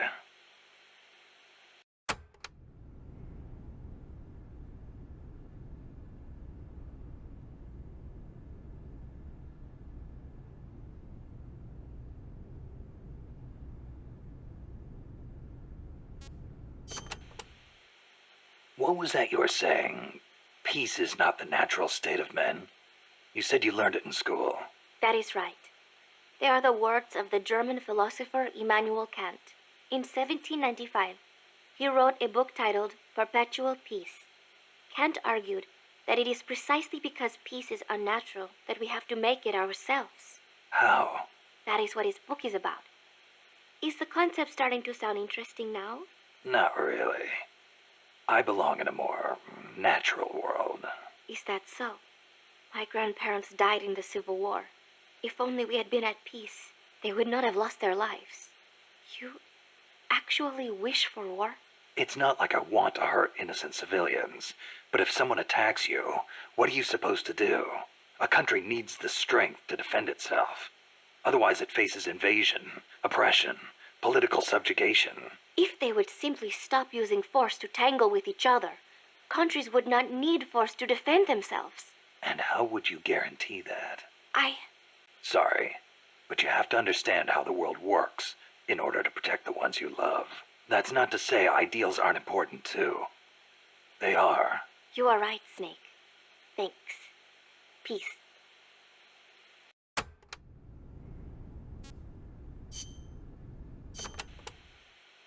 Costa Rica's forests are more diverse than you might expect.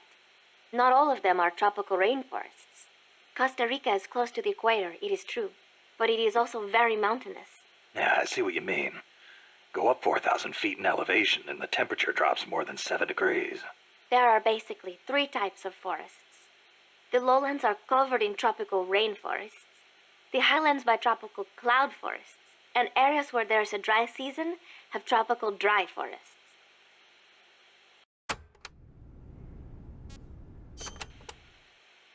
The lowlands along the Caribbean coast are mostly covered by hot, humid tropical rainforests, what most people envision when they think of jungle. The closely packed trees spread their branches out at great heights to soak up the sun. Their shade makes it dark near the ground, so be careful. Of course, with so little light, few plants can grow on the ground, so it might actually be easier to walk. So even if you could photosynthesize, it wouldn't do you any good. Photosynthesize? People cannot do that. Most people, anyway.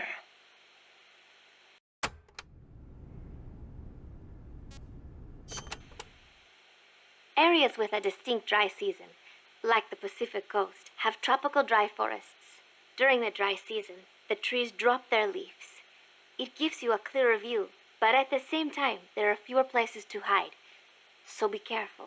Sounds dull. It is not really. A lot of trees flower during the dry season, including my favorite, the tabebuia. It has these amazingly vivid yellow flowers.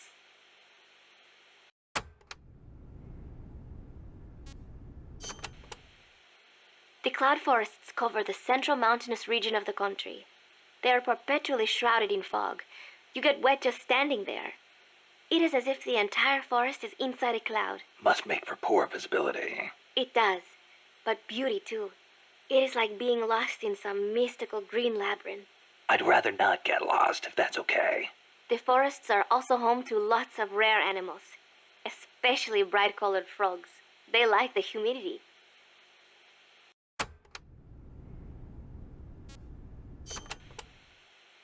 You know that butterfly painted on Peace Walker? Any idea what that is? It is a morpho, a Palladius morpho, if I'm not mistaken. Pallades morpho. Uh-huh. It is the most common type of morpho in Costa Rica. Huh. It has these gorgeous metallic blue wings that shimmer in the light. You can see them even from a distance. You mean they reflect light? Correct. It is called structural color. Morpho scales have tiny bumps on them that interfere with the light and make them look blue. The space between the bumps corresponds to the wavelength of the blue light. Let me see if I get this. So if you could change the spacing, you'd end up seeing a different color. That is the principle. I heard somewhere it is being researched as a way to color cloth without dye. Think of the camouflage you could make with that. Is that all you can think of? Hey, it's important. What I don't get is why they'd put a butterfly on Peace Walker. Maybe because it looks pretty. I hope that's all it is.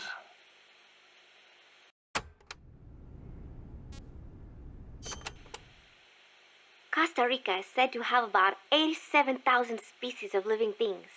That is about 5% of all the known species in the world. A tiny place like this? Huh. I'll be damned. I want to protect that biological diversity. When diversity is lost, the environment weakens. Just look at the plantations. I think I know what you mean. It's like trying to assemble a unit from similar guys. It usually doesn't work out. Throw a few square pegs in there and everything falls into place. There are so many species here that a lot of them have not even been classified yet. I am hoping I can help do that someday. Kind of like a parataxonomist. Say that again? Parataxonomist. Someone who helps a taxonomist. Oh. Huh. I thought you were going to say it had something to do with parachutes. You're weird.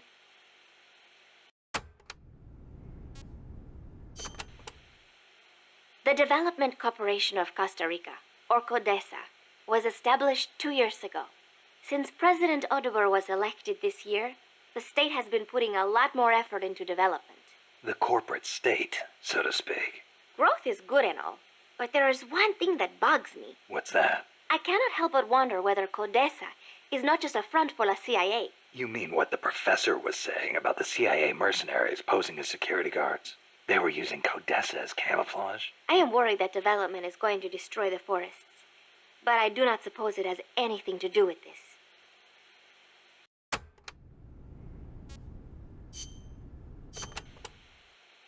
My mother was the one who named me Paz. She said it was an expression of her wish that the country stay at peace. It is a pretty common name in Central America. My mother always used to tell me, never make war. Always help keep the peace. I remember. Your grandparents. Yes. They died in the Civil War. I think that is why my mother hated war so much. That's another thing you've got in common with Kaz. His mother named him Peace, too. See, because Japan also suffered through war. I think I know how Mr. Miller's mother felt.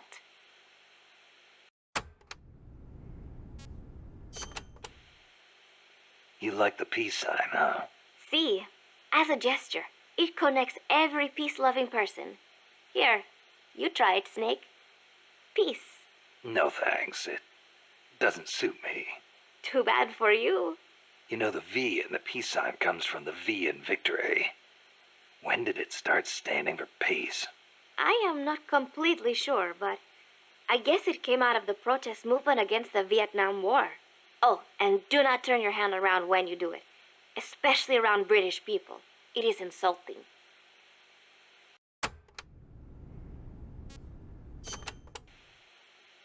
So, you live alone now? No, not alone. I've been living in school dormitories since I started junior high. After my mother died, my relatives took me in, but they were not my real family. You didn't fit in there. In a way. My aunts were kind to me and all. But I know how difficult it must have been to suddenly have a child thrust into their lives. When you live with someone, there are no secrets. I could tell my being there was a burden on them. Sounds like a rough childhood. I would not say that. I was lucky just to have people take me in. There are huérfanos living out in the streets because their mothers died. It is even worse in countries with frequent civil wars. So, who am I to complain about my childhood? You're a pretty tough kid, you know? Not at all. I am not strong at all.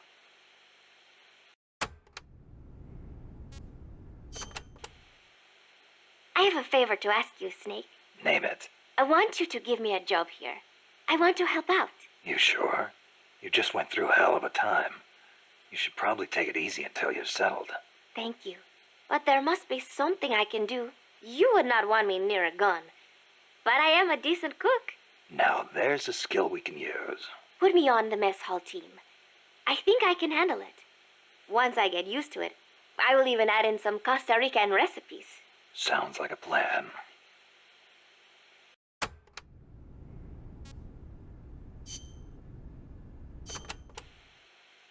Playa del Alba means Beach of Dawn. The morning sun is so beautiful over the Caribbean. Beach of Dawn, huh?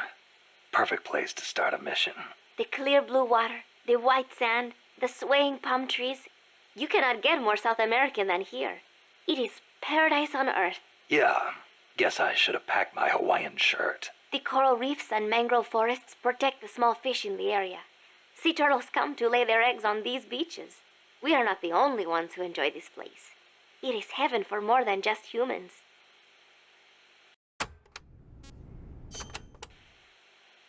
Bosque del Alba means Forest of Dawn. Naturally, it is situated on the east coast. It is your standard tropical rainforest. Everything you would imagine in a jungle. No sign of morning sun here. The foliage is too thick for direct sunlight to hit the floor. I do not know how easy it will be making your way through here. I'll be fine.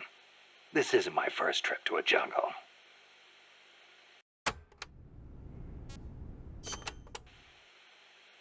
The mercenary supply base is situated on elevated ground by the coast. I heard them call it Puerto del Alba, Port of Dawn. They have perfect visibility of the area from up there. We did our best to sneak in undetected, but one of the guards spotted us and we... What is it? I'm sorry. You'll have to ask Professor Galvez the rest. It's okay. You've been through a lot. I am sorry. I just cannot. You did great, Paz. I won't let your efforts go wasted.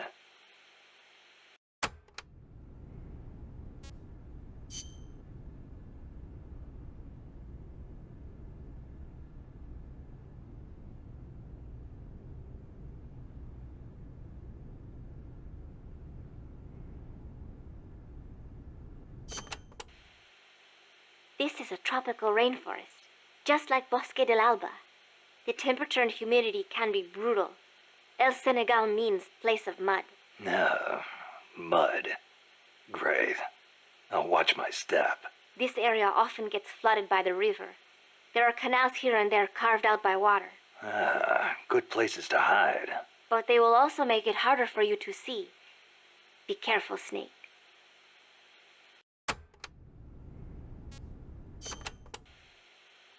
There should be a suspension bridge around there. In lowlands like this? The ground nearby is harder and higher than usual. The river cut through it, eventually creating a valley. There might be another way to get across the river somewhere. I wouldn't want to run into someone on the bridge. The valley tends to be misty, so you might not be able to see the water from up there. Fall and it will leave more than a bump. I'll be careful.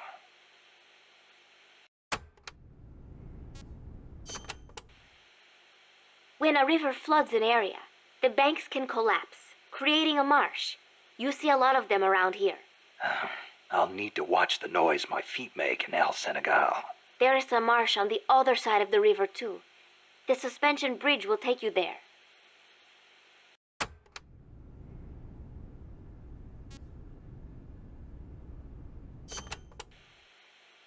The river running through here is Rio del Jade, or the Jade River. Jade? Are there minerals around here? No, it refers to the color of the water. You will have to go to Guatemala for jade. Doesn't look all that pretty from where I'm standing.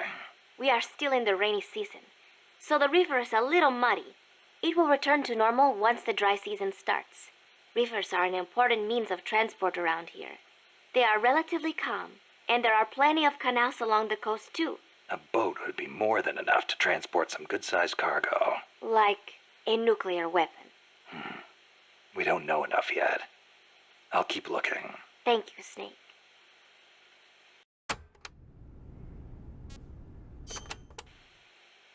There is a lot of banana cultivation along Costa Rica's Caribbean coast. The area is dotted with banana plantations. Bananas have been Costa Rica's main crop since they were introduced from Panama in the 19th century. They bring in a fair amount of foreign currency. A real fruta de oro, huh? See, but exporting all those bananas require a ton of land. Hence all the plantations. Clearing all that forest just to grow bananas robs animals of their habitats. I do not know how good that is for Costa Rica in the end.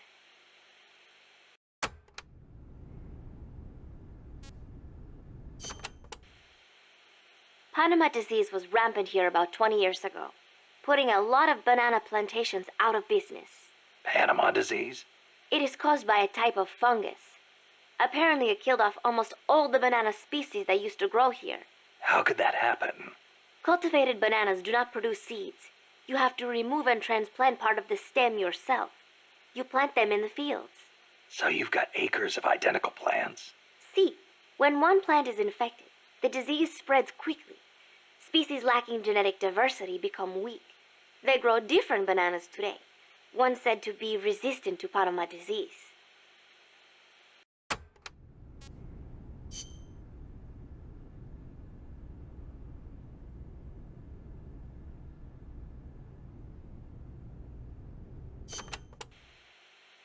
Costa Rica has several active volcanoes, Irasu being one of them. That's where Camino de Lava comes from, huh? The tropical dry forests around here are quite different from our rainforests. They lose their leaves in the dry season. Tropical forests are not all thick jungles. A few of them even have cacti.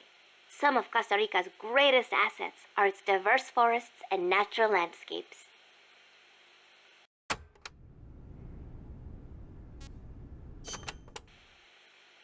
Costa Rica got its first real railroads up and running about 100 years ago. Their primary purpose was to move coffee harvested in the Central Basin to the Caribbean coast. They built railroads here 100 years ago? That's impressive. It was even more difficult than you would imagine. Later, they started using the railroads for shipping bananas too. There still might be some branch lines around here.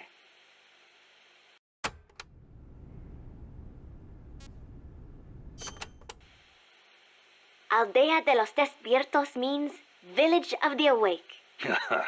Weird name. The area is littered with coffee fields, and there is a factory nearby. The villagers are fans of coffee, so... Nah, they don't get much sleep, huh? They've got a sense of humor, all right. I cannot believe they would take over a place like this and use it as a prison. It is unforgivable for both the CIA and the thugs they employ. All the villagers wanted was to live in peace. What gives the CIA the right to crush them like that? They don't care about anyone's rights but their own. It's just the way some people are. You really think so? Don't worry. It just gives me the right to teach them a lesson.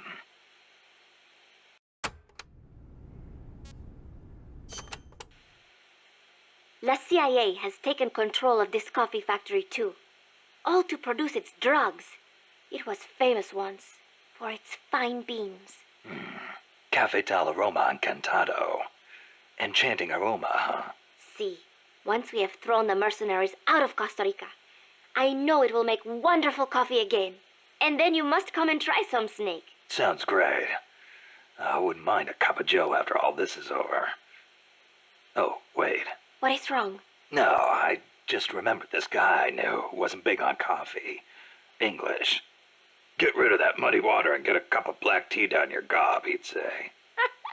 That is too bad for him. It is delicious.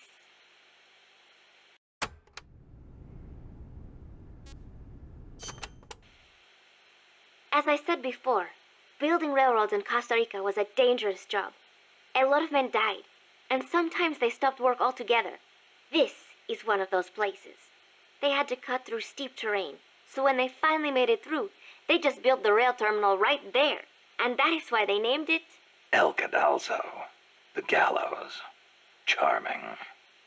I'm surprised the construction money didn't dry up the way things were going. Actually, it did, but the bananas helped complete it, so they say. You mean the energy the workers got from eating bananas? Well, I suppose they do have plenty of vitamins and... No. I meant the money they got to finish it came from exporting bananas. Oh. But one thing is for certain. The owners of the railroads expanded into the banana trade after construction was completed. That was the start of banana cultivation in Costa Rica.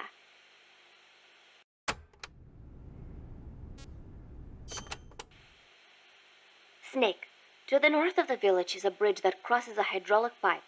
Though normally the bridge is not used by people, if you slip, you will fall straight to the bottom of the valley. Be careful. What's a channel doing here? It is not for irrigation. They are hydroelectric pipes. I wonder if they run into Irazu's crater lake. Normally they would build a reservoir at the bottom of the valley, but it was probably too dangerous. Los Cantos means sword peak.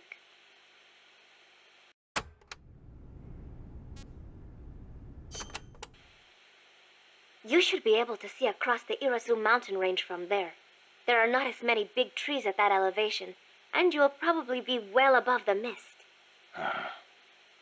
It'll be tough to hide up there. You're not thinking about the scenery right now, are you? Not while I'm surrounded by bad guys. You should have seen it when the country was at peace. I know you would have been impressed. Well, that'll be our reward for a successful mission. Sound good? Wonderful. Thank you, Snake.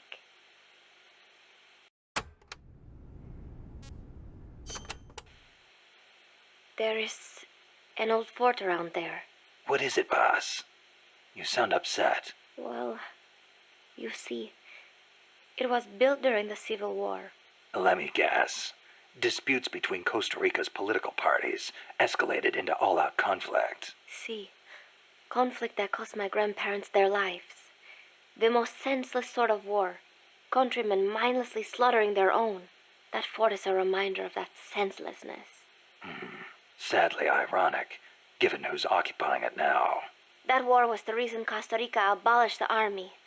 Please, Snake, get them out of our country. I intend to.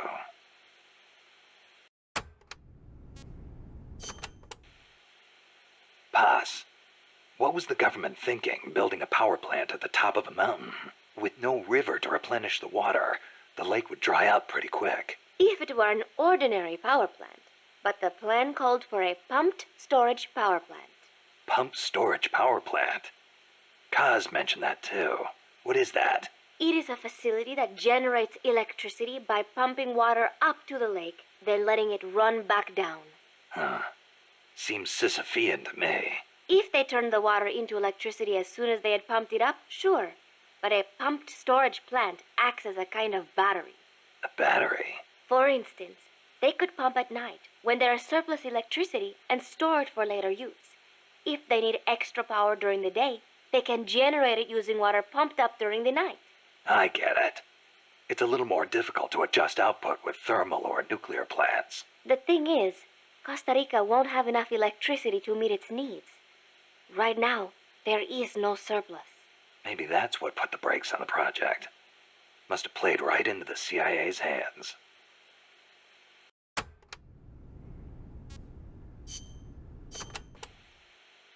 This area is a tropical cloud forest, continually covered in a thick mist. It is quite a mystical place. Selva de la leche. Forest of milk. I can barely see in front of me. There you go again. The forest is basically sitting in a cloud, so of course it's going to be hard to see. But you know, the cloud forest is the only place many exotic creatures can live. Well, if they're not edible, I'm not interested. Snake, I'll have you know people travel from all around the world to witness Costa Rica's unique fauna.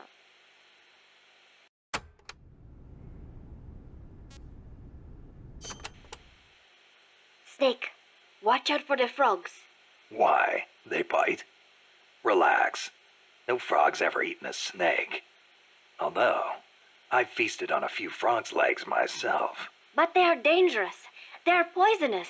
Poisonous? Poison dart frogs live up to their name, I assure you. Their poison is so strong, the Indígena use them to make poison-tipped arrows. Some secrete poison through their skin. Even touching them can be dangerous. So don't go petting them or anything. So, I can't eat one? I am warning you.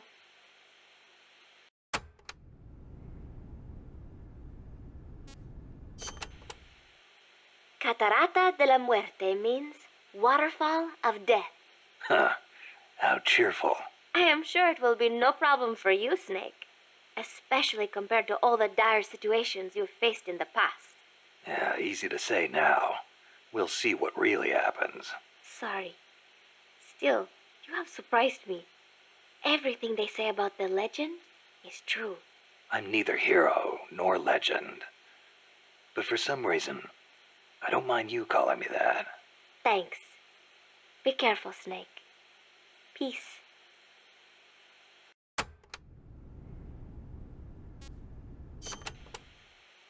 Selva de la Muerte, huh? Forest of Death. I wouldn't want to get lost here. Sure wouldn't.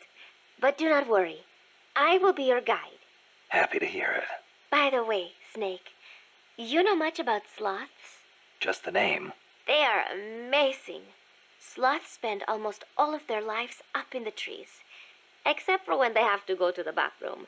Plus, they barely eat a thing. What? How do they survive? Why do you think they are called sloths? They hardly move, so they hardly burn any energy.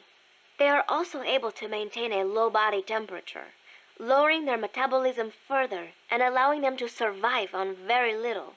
Wouldn't that make it easier for them to get picked off by predators? They stick to the trees, helping them blend in and stay out of sight.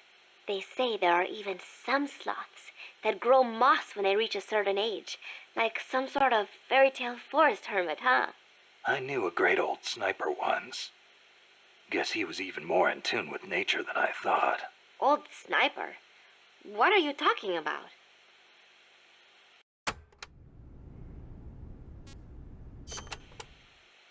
La Ruinas de Xochiquetzal will be around there. They have not been restored at all, so they may well be covered in plants. Xochiquetzal? An Aztec goddess of fertility and beauty. They say she was always accompanied by birds and butterflies. One theory states she was the mother of the god known as Quetzalcoatl. Quetzalcoatl. The Quetzal is said to be an incarnation of Quetzalcoatl, hence its name. I get it. Well, this place definitely matches the atmosphere of a cloud forest. Now, it may have seen better days, but that is still a temple, so be sure to show respect when you're inside. If the mood strikes me. Well, you've got no one to blame but yourself if Xochiquetzal strikes you down.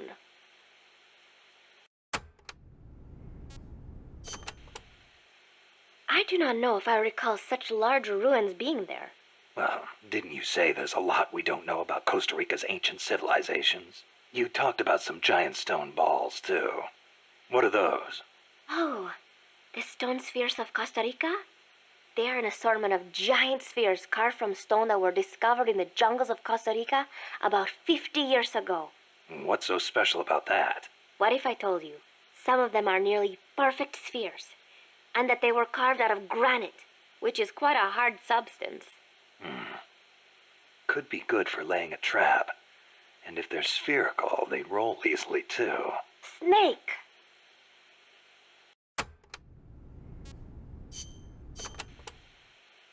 So tell me, what do they mine around here? Gold, if I am not mistaken. Gold? No kidding. I wonder what would be the fastest way to... I do not know how much success they have had. You do not hear of anyone still operating mines around here. Oh. Generally speaking, people here are not too thrilled with outside capital coming in and taking away the country's natural resources. 4 years ago, a group of protesters hurled stones at the Parliament building when people found out the country had been bestowing mining rights to foreign companies.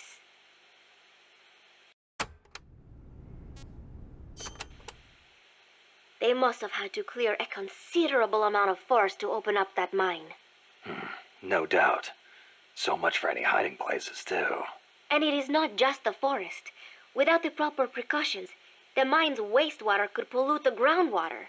And to top it all off, they are developing nuclear weapons there too. How can people care so little about their own country? I'm not the one to ask about that.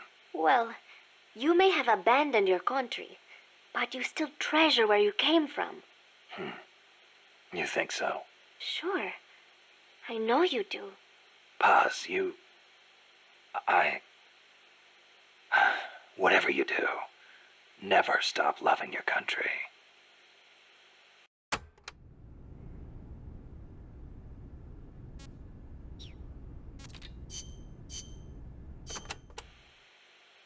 Since it was founded, my country has not once been able to choose its own path. First Spain, then America. Over 100 years of this. I know. In the 19th century, an American mercenary named William Walker seized power in Nicaragua. I'd heard he exploited rivalries between the political parties. Even after we expelled him, the Americans sent in their Marines under the pretext of quelling political unrest. And the real reason? To intimidate the government and thwart the construction of the Nicaragua Canal.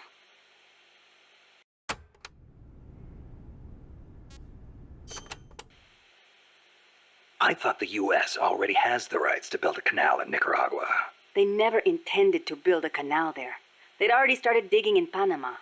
A canal in Nicaragua would break up the Panama Canal's monopoly. Reason enough for America to stick its nose into our affairs. They snagged the rights so nobody else could build there. It was General Sandino who finally stood up to los Yankees.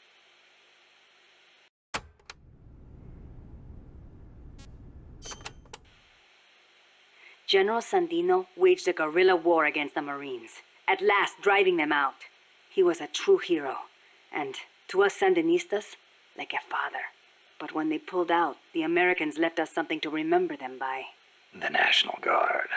Yes, La Guardia. In name, a peacekeeping force, but in reality, Commander Somoza's personal army, answering to no one else. Unable to stay silent, General Sandino went to protest and was assassinated by Somoza as he made his way home. It was then that Somoza and Los Sapos began to eat our country alive from the inside.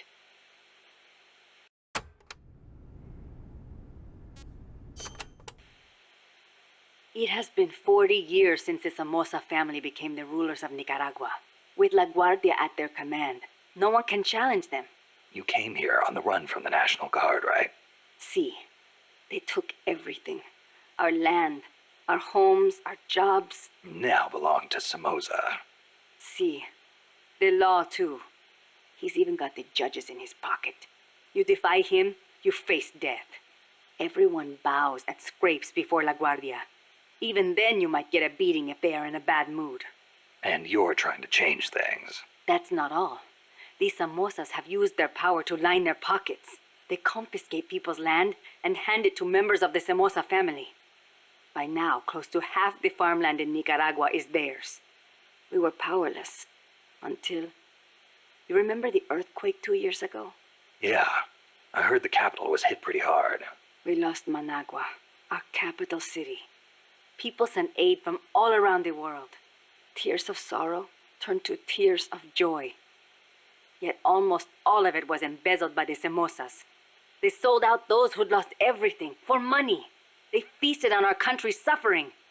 Public resentment is at the boiling point. The Somozas' days are numbered. We will see to it.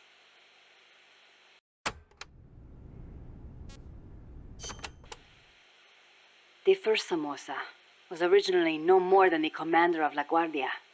Ordinarily, a man of his station could never hope to become president. But the president at the time had no power to back him. The only one with the strength to oppose him was General Sandino. No, better to say the general was the only one who dared oppose him. There was nothing special about him. Above all, it takes a strong will to see justice done. That is what he taught us. It's also what motivated Somoza to have him killed. Yes, the rest was easy. He got rid of the president, taking office in a sham election. And once he had the power, he never gave it up. Talk about heavy-handed. He had the Americans backing him, that's why. They didn't want to hand over power to a rebellious general. Even so, it's hard to believe Washington would give its blessing to a guy like that. The American president at the time put it this way. Somoza may be a son of a bitch, but he's our son of a bitch. In other words, better a dog or los sapos than an anti-US regime.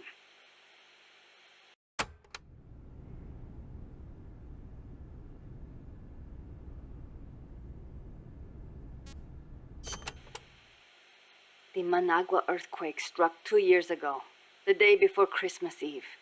Giant cracks opened up in the streets. Sleeping children were crushed in collapsing houses. No chance to escape. No visit from Santa Claus. Thanks to Somoza, the old houses could not even get rebuilt. It was a nightmare. I heard the epicenter was right in the middle of the city. Even today, it's too dangerous to build on top of the fault line. The city center is still in ruins. And to make things worse, Somoza stole the recovery money. We must not fail. We owe it to those who lost their lives. We will defeat Somoza.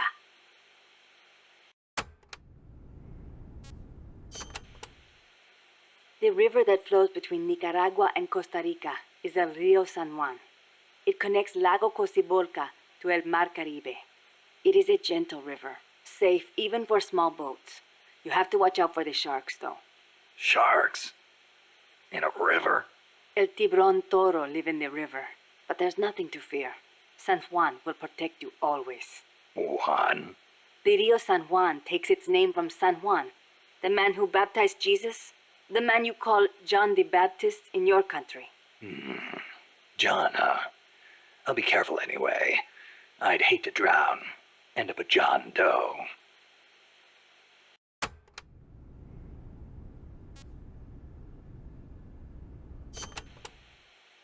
There is a volcanic island in Lago Cocibolca called Ometepe. It's formed from 2 connected volcanoes shaped like a porongo. The one with smoke coming out of it. That's the one. The smoking volcano is Concepcion. It erupts once in a while. The other one is Maderas. It's never erupted in recorded history. There's a lake in the caldera at the top. A crater lake. Let's hope there's not another underground factory inside. Don't say that. If Peace Walker's nukes detonated there, it would destabilize the magma underneath. It could cause the volcano to erupt again. If that happens, my country is doomed. Snake, you must stop Peace Walker.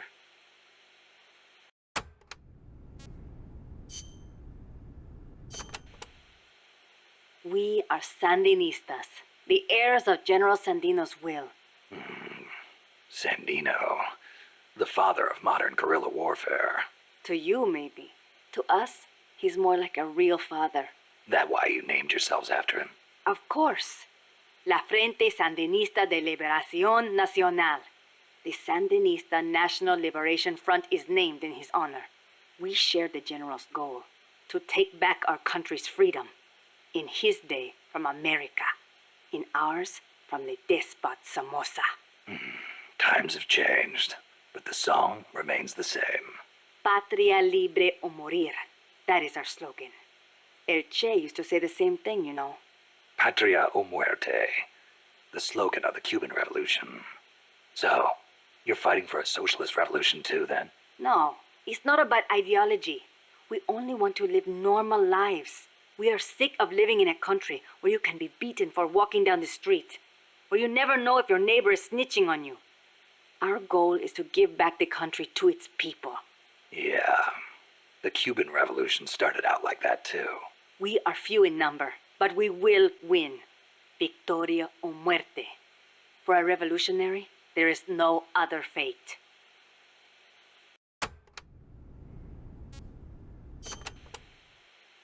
Augusto Cesar Sandino, general and hero of Nicaragua. 50 years ago, conflict broke out between the political parties of Nicaragua. The U.S. Marines intervened in the name of restoring order. The only one who refused to listen to their call for reconciliation was General Sandino. Huh. One man against the Marines. That takes guts. The general wasn't a professional soldier. Neither were his compadres.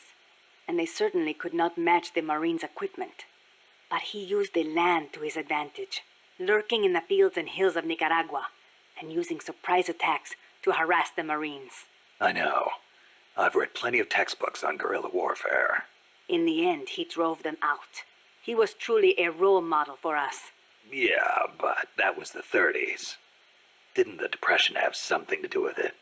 It takes cash to wage war. Perhaps. But there is no denying what the general accomplished.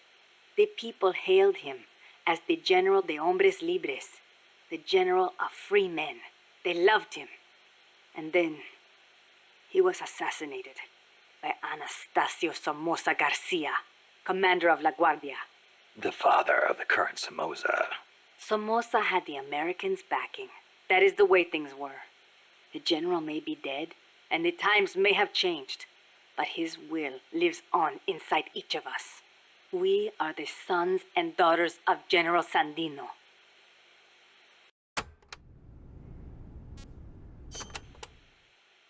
Hey, how's the watermelon business these days? Not bad. I hear the compas back home are hanging in there too. Good to hear. You know our nickname. I'm impressed. No wonder they call you boss. You used to hide your weapons in hollowed-out watermelons, smuggle them right past the National Guard. You even transported pineapple grenades that way. The name caught on among sympathizers in the region and... What are you talking about? Huh? They call us watermelon sellers because the general's name sounds like the word for watermelon. Sandia. Really?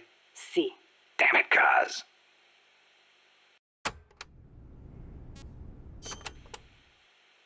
A revolution to bring peace to your country, huh? No matter how much we fight, peace never gets any closer, does it? I do not like it, but it is the only way. If we do not fight back, they'll just keep exploiting us. You want proof? Look at our country's history. Revolution is a means and not an end. I know. When the revolution is victorious, I want my country to be at peace. But to bring peace, we have to first eliminate that traitorous scum. It's an old saying. We make war that we may live in peace. Who said it? Aristotle. You know your history. I had a good teacher. It has always been like this. People making the same mistakes over and over. And still, all we can do is fight. I hear you. If you've got a goal, you've got to keep moving forward.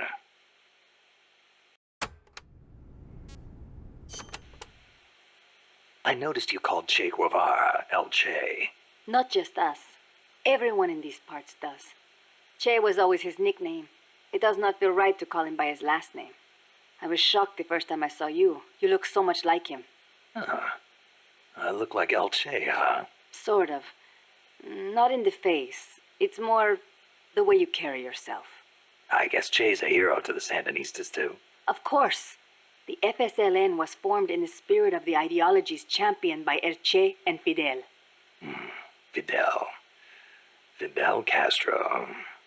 So, you're trying to bring the Cuban Revolution to Nicaragua. Well, we were. But Cuba isn't what it once was. Not since El Che left.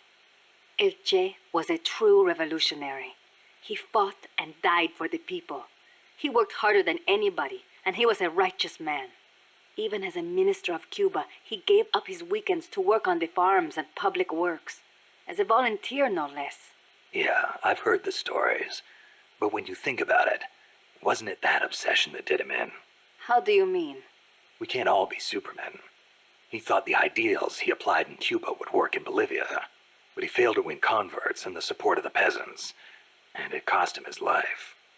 Maybe you are right. But at least he did not steal from those peasants, no matter how hard things got. Yeah, I can sympathize with that. There's plenty of guerrillas out there who'd rob their own people to feed their revolutions. If we had a comandante like him, the Sandinistas would find the will to fight.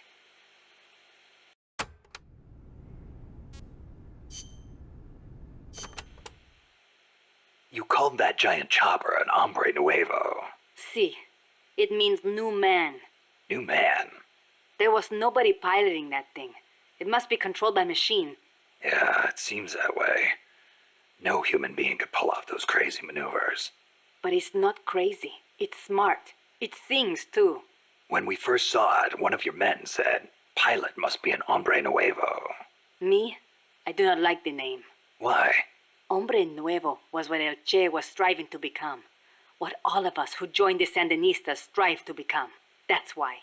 An hombre nuevo is one who finds joy in virtue and voluntary labor. It makes me furious to see that name given to such a monster. I'll bet.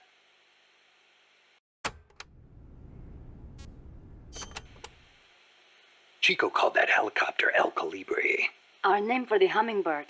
You saw how that chopper moved, how it hovered in midair like a hummingbird? A hell of a lot bigger than a bird, though. True, but better than hombre nuevo, don't you think? When you get kidnapped by El Colibri, it's all over. They take you to a prison camp and torture you until you snitch on your compas. That's what took Chico. They have no mercy. Once you talk, they toss you out like trash. I knew this, and still I could not save Chico. If he cannot be saved, I will do what must be done. Don't write him off like that. Sometimes you have to survive, even if it means sacrificing your honor. I'll get him back. I promise.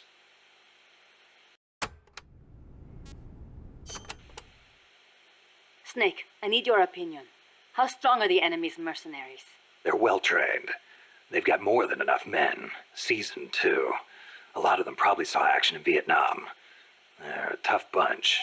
And armed to the teeth. I don't think I've ever seen a mercenary force field that many tanks and attack choppers. It shows how much cash they have to throw around. And connections. How did they get access to such weapons? How do you think? They're backed by the one and only CIA. And here we are. Half of us farmers, and the other half students. Children, even. And weapons. We're so short on guns, we have to steal them from the enemy. As much as I hate to say it, we're always going to be on the defensive. I know. And mi viejo. Without him, Yeah, I know. I don't know if we can win. Can we, Snake? Stop feeling sorry for yourself. But... Amanda, what? listen to me. Don't ever let your men hear you talk like that. You're their leader, and a leader has to stand tall, even when times get tough, when it feels like the fear and uncertainty could crush you. You're the one your comrades look to for reassurance. That's what a leader is. Don't forget it. Snake. If you're looking for comfort, go find a church. That's all I've got to say. You are right. I am sorry. I need to pull myself together. You'll be fine. I know you have it in you. Thank you, Snake.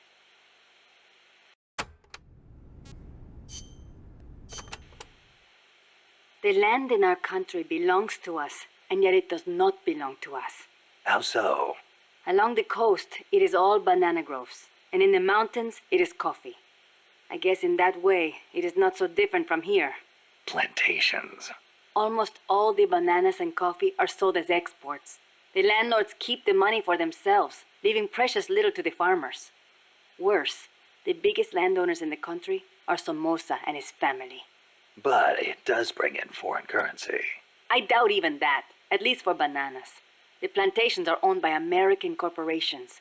The bananas are processed in factories on the plantations and exported to America from private ports. It's like having little American enclaves along the coast of Nicaragua.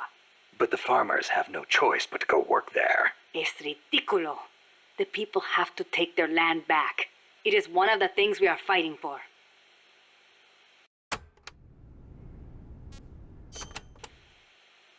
Tell me, when exactly did you realize your dad was working with the KGB? About 6 months ago. Up until then, we only had beans to eat. And then suddenly we started to get eggs and flour. Our bullet shortage simply disappeared. How'd he get the cocaine? Ask the KGB. All we did here was process it. Coca plants grow here too. But to my knowledge, almost all of the stuff we used came from Colombia and Bolivia. It's processed in a factory and then shipped to ports on the Caribbean Sea. Where does it go after that? I never thought about it. I mean, I did not want to think about it. The biggest cocaine consumer in the world is the United States. I'm guessing they smuggle it in on vessels disguised as fishing boats. Wait. La CIA uses that route too. Are you telling me they're selling cocaine to their own country? Looks that way. Those bastards are turning their own children into junkies? Are they insane? No, just afraid. Afraid of a communist Central America.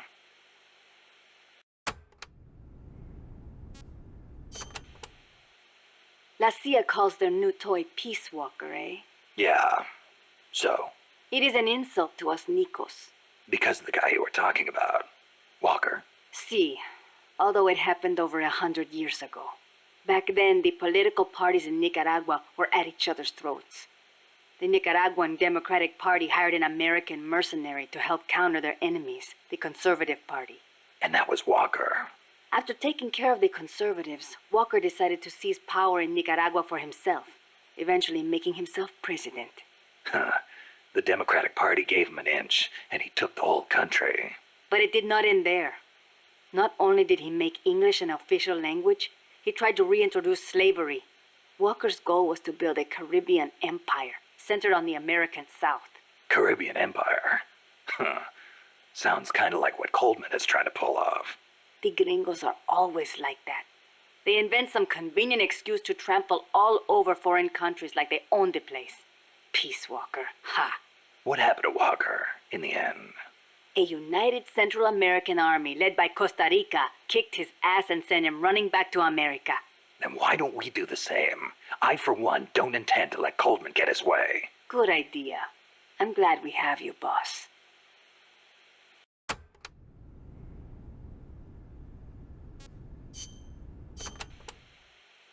Amanda, when did you join up with the Sandinistas? About a year ago, when I went into the mountains with mi viejo and his group. I thought your dad was with the FSLN from the start.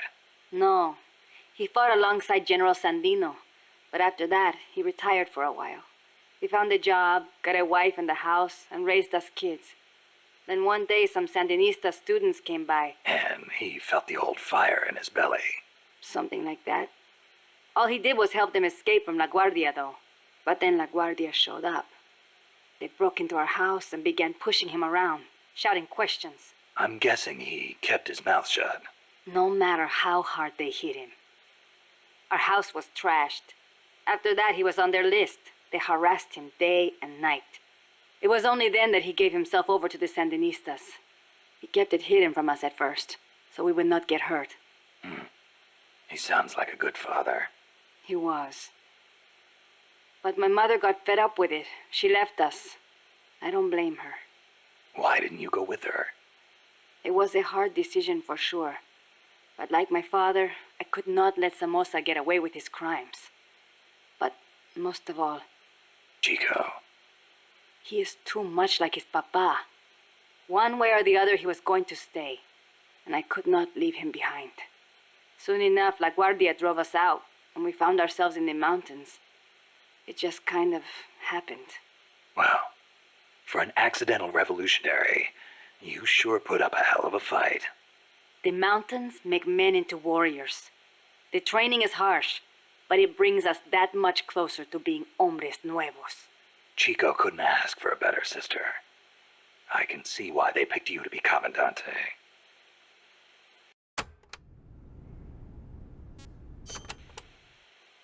When I was little, I came down with malaria. Unlucky for me, it was the bad kind. I was in a daze the whole time. And at one point they said I was not going to make it. Malarial encephalopathy. I hear it's pretty common in tropical malaria cases. Even today, my memory sometimes gets a little fuzzy. Since then, I've had this fear of mosquitoes. When I hear them buzzing nearby, I get jumpy. Aha, that explains the chain smoking. See, I thought it might help keep the mosquitoes away, just a little. Maybe it is all in my head. You're the same way, right? Well, I will say this. I prefer a cigar over mosquitoes. Me too. I've got to hand it to you. Takes guts to conquer your fear like that and live a guerrilla's life in the wild. It is nothing. El Che did not let asthma stop him from leading the revolution. Compared to him, I am no hero.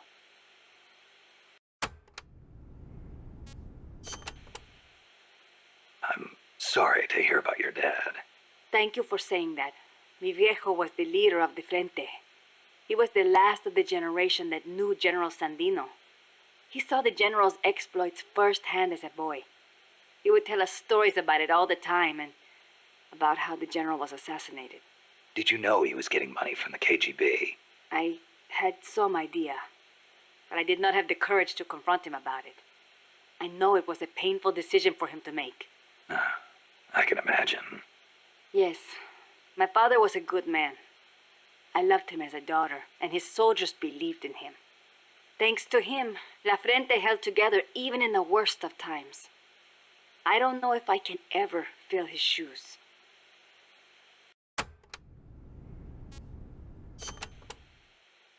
Chico's 12, right? Right. Isn't he a little short for his age? Malnourishment. Food is hard to come by when you're running around in the jungle. He's got quite an appetite. I know. I didn't want him to come in the first place, but there was no one to take him in. I had no choice but to look after him. Don't be so hard on yourself. Sometimes it's better for a kid to be with his family than far away in a safe place. Thank you. Promise me this, though. When your fight is over, make sure he gets a proper education. Give him a chance to be something other than a guerrilla. It's not too late to teach him something other than fighting. Okay, I promise. You know what book Chico really likes? The World Encyclopedia of Mysterious Creatures. The Loch Ness Monster, the Yeti. UMAs. Yeah, I know. He's still so much like a boy. I worry about him. He'll be fine. I know plenty of grown men who still go crazy over UMAs. Are you serious?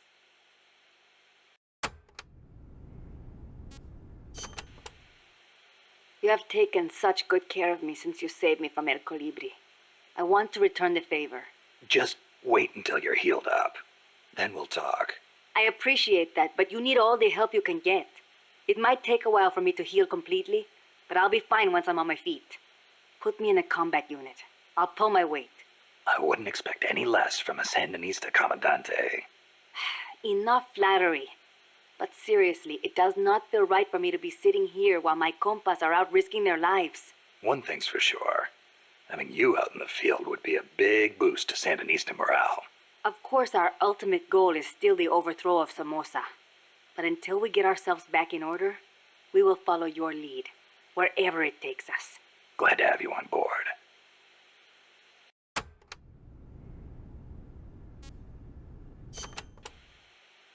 Amanda, you getting used to Mother Base? Yes, it is heaven compared to living in the mountains. We are no longer constantly on the run from La Guardia or mercenaries. Some of the new guys we recruited used to be mercenaries. We are getting along. It was difficult at first, but once you talk to them, you realize we've got plenty in common. I see. Good to hear. We may be enemies, but we are all still human beings. La CIA's soldiers, La Guardia. The same goes for the people of America. What's gotten into you? Mi viejo got involved with drugs in order to scrape together money for La Revolucion. He did whatever the KGB said, all for Nicaragua, or so he told himself. But I realize now, in the end, all he did was help poison young people of America. Yeah. I have made up my mind. Even when I leave Mother Base and return to La Revolucion, I will never turn to drugs, nor will I look to the KGB for help. If we topple Somoza using the KGB and drug money, we will lose the people's hearts. So, you're choosing a different path from your father. I still respect him, but I will not do things the way he did.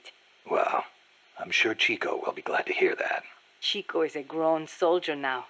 I could not face him otherwise. Well said, Amanda. Those are the words of a true Comandante. Stop. I was inspired by the greatest Comandante I have ever known. Boss. Ah.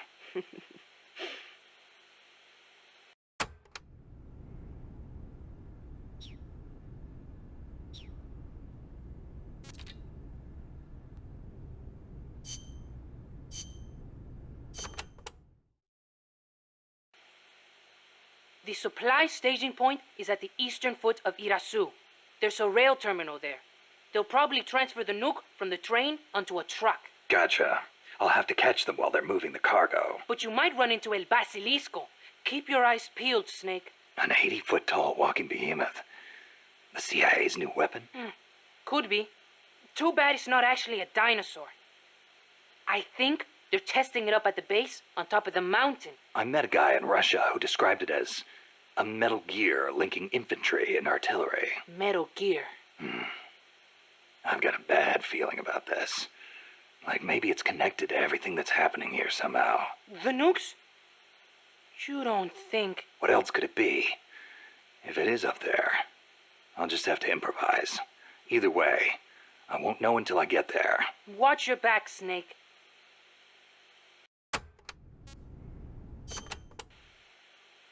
There's a river in the mountains north of the village. You'll see a water pipe running across that's got a walkway you can use as a bridge. I guess they built it to carry water from the hydroelectric plant. To get there, though, you gotta get past the barricade north of the precinct. Got it. El Basilisco supposedly lives in the gorge up there, so be careful you don't get distracted and fall in the river. The Basilisco. Not the big monster I saw. I mean the real Basilisco. A real one. The legendary king of snakes. More like a lizard, I guess. It walks on top of the river. A lizard that walks on water. Man, you should see it. It's not that big, though. Only about 1 vara long. Pretty good size for a lizard. Yeah, but not nearly as big as a dinosaur.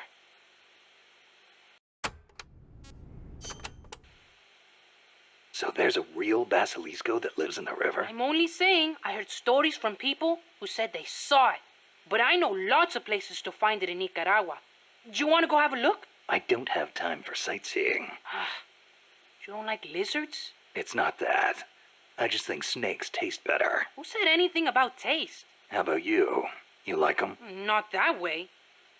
They do look kind of like dinosaurs, though. You don't think that's cool? They're both reptiles, yeah. But there's a big difference size-wise. I'll bet there are still big ones around somewhere. They say mammals multiplied and ate up their eggs. But they can't all be gone. They've gotta exist somewhere out there. Dinosaur eggs, huh? And animals are always evolving, right? Maybe they evolved so much, they don't even look like dinosaurs anymore. Then you can't really call them dinosaurs, can you? I guess not. Yeah, you're right. Dinosaurs have gotta be big.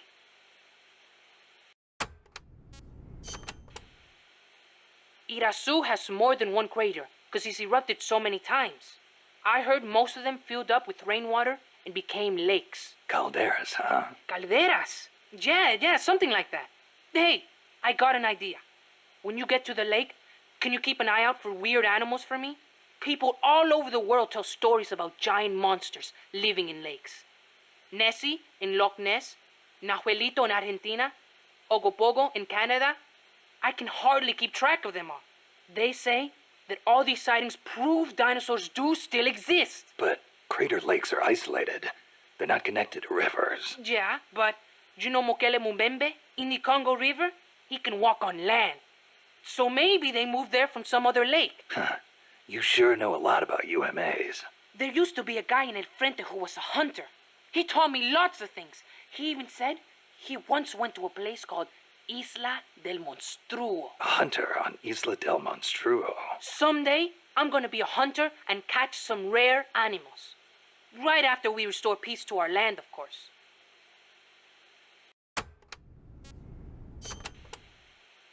Did you ever hear of the Loch Ness Monster? Now that one I know. Pretty much everyone's heard of old Nessie. Great. so I don't have to explain. I think she's a long-lost dinosaur, don't you? Sure. Why not? One of the compas gave me a book about it, with photos. It looks exactly like the plesiosaur. Then why does it only live in Loch Ness? Well, it probably got cut off from the ocean. Back when Loch Ness was part of the ocean, some plesiosaurs became trapped there when the climate changed. There weren't any mammals there, so no natural predators. Today's Nessie is descended from those plesiosaurs. Then wouldn't it make sense for there to be monsters in other lakes with similar climates? Exactly. That's why there's been giant monster sightings in a bunch of other places. Like Nahuelito and Ogopogo. I don't know if there's one in Irasu too, but I know there's definitely something living in Lago Cosipolca.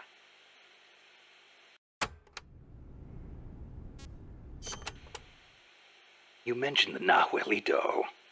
What is it? It's a plesiosaur that lives in Lago Nahuel Huapi in Argentina. It's described a little differently, but I'm sure it's basically the same creature as Nessie. Except for one thing.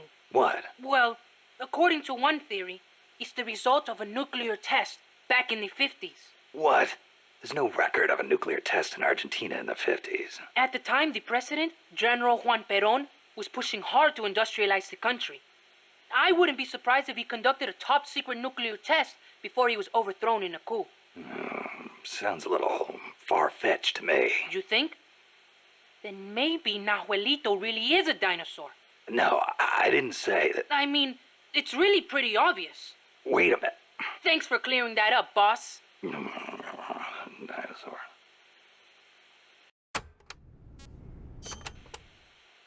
What about the Ogopogo? And what kind of name is that anyway? Ogopogo's a monster that lives in Okanagan Lake in Canada.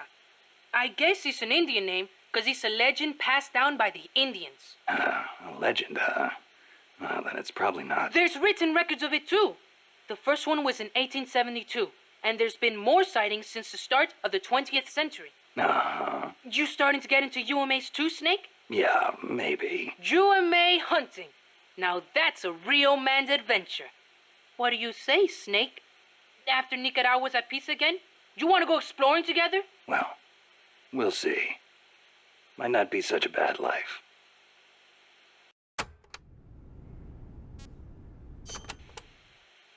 Mokele Mumbembe lives in the Congo River. There's nothing mysterious about it, though. It's already been confirmed as a real living dinosaur. The local people know all about it, and when they were shown a drawing of a brontosaurus, every one of them said it was Mokele Mumbembe. When peace returns to Nicaragua, I want to go to the Congo myself. Well, the revolutionary movement in the Congo ended in failure, you know. Yeah, I know. I wish we could do something to help, but Africa's awfully far away. Africa. Wonder if El Che ever saw Mokele Mumbembe. I wonder if I will. Well, best to take care of business here before daydreaming about Africa. Yeah, I guess you're right.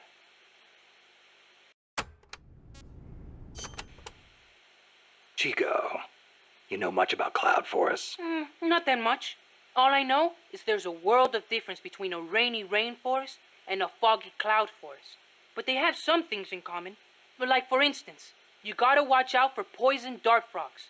Both rain and cloud forests have high humidity, so they're perfect environments for frogs and other amphibians. I mean, it's not like just touching a strawberry poison dart frog or a dying dart frog is going to kill you, but don't eat them, no matter how hungry you get. I can get all the rations I need from Mother Base. No jungle food for me this time. Seriously? You're not disappointed you don't get to eat wild animals? What do you think I am? Just kidding. In Colombia, though, there's a frog, the golden dart frog, that's lethal to the touch. How do you know all this? Come on. Don't you think poisonous animals are cool? Not if you get poisoned by one. Well, obviously. One more thing. When you get to the forest, be on the lookout for Bigfoot. I think I'll be okay there.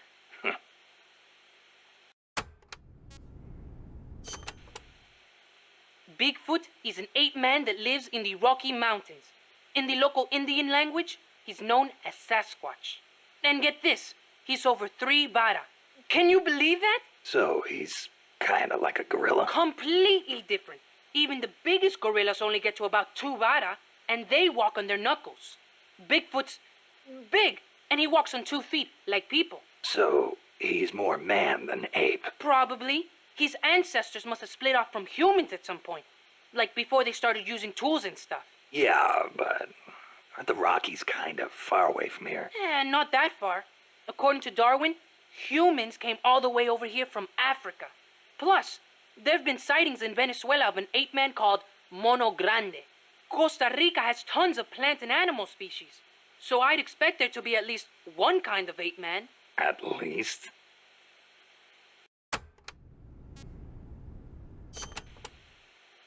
Gotta admit, I've never heard of Mono Grande. Yeah, he's not as famous as Bigfoot. He's similar, but he lives in Venezuela. He's not that big, less than 2 vara, but he's way more ferocious than Bigfoot. Huh. I wonder just how mean he is. Like when he catches his prey, does he punch it to death? That's the law of the wild. You catch your prey, you kill it, and you eat it. Yeah, but punching is way more ferocious than biting. Well, maybe it seems that way because that's what humans do. You really love UMAs, don't you, Chico? Do you know what I think? I think UMAs should be dangerous. Otherwise, where's the fun in hunting them?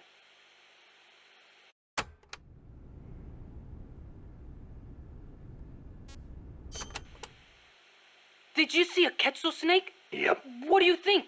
Did it look like a snake? Huh? No, it didn't look like a snake. Oh, really? Must be different from the Quetzalcoatl then. Quetzalcoatl. A winged snake from the Mayan and Aztec legend. A winged snake. Weird, right? I bet it's UMA. Amanda and everybody says Quetzalcoatl is a quetzal in the form of a god. But there's no way anybody mistake a snake for a bird. I think the legend of Quetzalcoatl came first.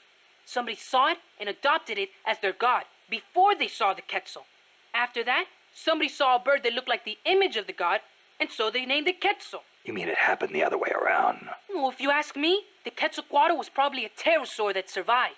I mean, it's got wings and it's a reptile, so it probably looks kind of like a snake, right? Pterosaurs live on in Africa even today. They're called the Congomado and the Alitsiao. So it makes sense that there'd be pterosaurs on the American continent too, and that they survived until the Mayan and Aztec eras. Well, lucky for us, they're not still around today. Who says they aren't? The dinosaurs supposedly died out 65 million years ago, and the Aztec civilization only rose about 600 years ago. If they managed to survive 65 million years, surely they couldn't be wiped out in 600.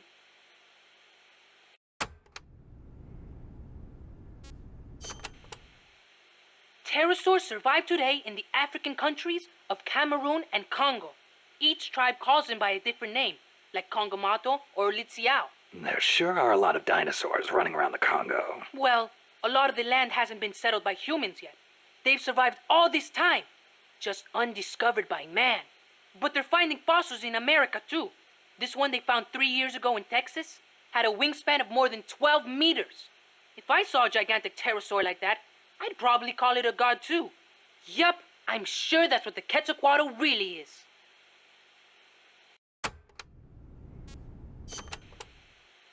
A base disguised as a mine? We never made it that far. I don't know what kind of place it is, but you better be careful, just in case. I plan to. I've heard that the American Army keeps dead alien bodies and UFOs in secret bases. Aliens. There are billions of stars in space. You've got to think that at least a few have civilizations more advanced than ours. I'll bet they visit Earth in UFOs. In 1947, the Army actually announced that they had caught a flying disc-shaped object near Roswell, New Mexico.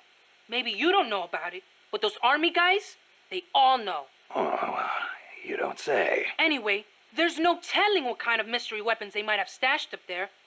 Watch your back.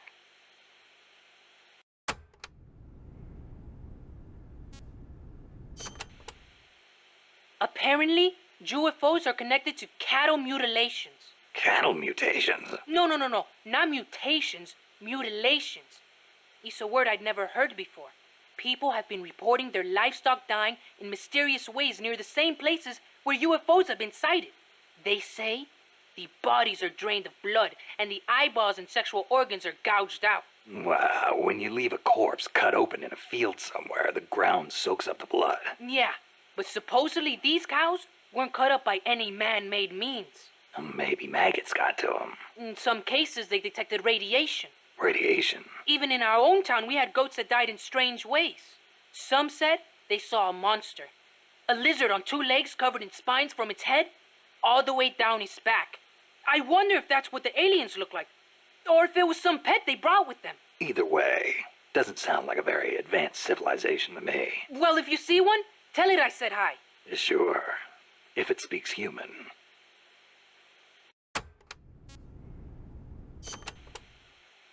UFOs kidnap people, too. You know, alien abductions.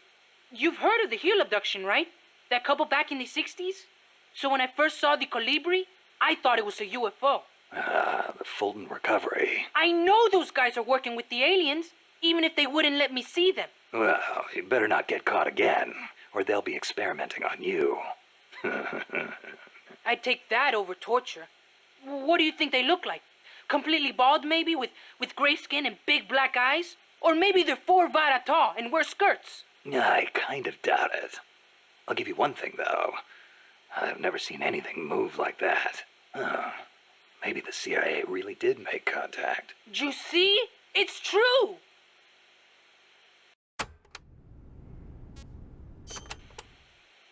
You want to know something? I once met an alien cat. An alien cat? Yep, it was dark out, so I couldn't see too well. But it was a cat with a huge long tail. Its eyes shined in the dark, too. Most cats' eyes do. At first, I thought it was a regular cat. But then, it started talking to me. Inside my head. Inside your head? He said his name was Altargoso El Baki Muñudad. He'd come to Earth from the Andromeda Galaxy to check out Earth's nuclear weapons. The Andromeda Galaxy? Mankind's barely made it to the moon. We couldn't possibly launch nukes that far. El Baki said he was watching over us to make sure we don't destroy ourselves with nukes until the day we humans are ready to join the Space Federation. It's a shame. This is supposed to be the era of détente, and still we've got people pulling stunts like bringing nukes into peaceful countries. If something ever went wrong and set off a chain reaction of retaliation. I know. This planet could destroy itself at any time.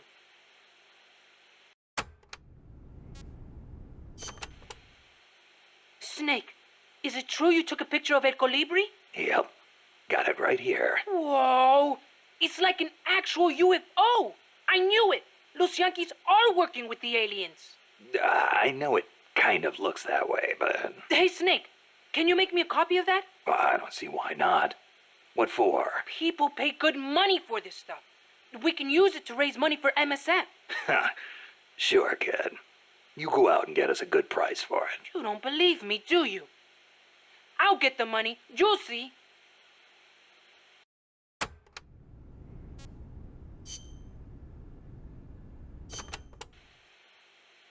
Snake, legend has it, a place called Isla del Monstruo is near Costa Rica. Isla del Monstruo? It was discovered in the 18th century by Caribbean pirates sailing over to the Pacific. And the island in Treasure Island is based on one near Costa Rica, too. Treasure Island. I remember reading that. You've read it, too? That makes things easier.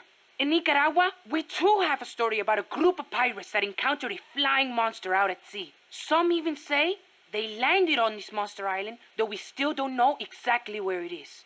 That's the reason I've always wanted to come to Costa Rica. Ha! I see. Ooh, I heard another story about a talking cat that lives somewhere in Costa Rica. They say it'll take you to this place. Interesting stuff. Want to know more about the island? Maybe later. If I'm headed that way, you can fill me in. Okay, just let me know.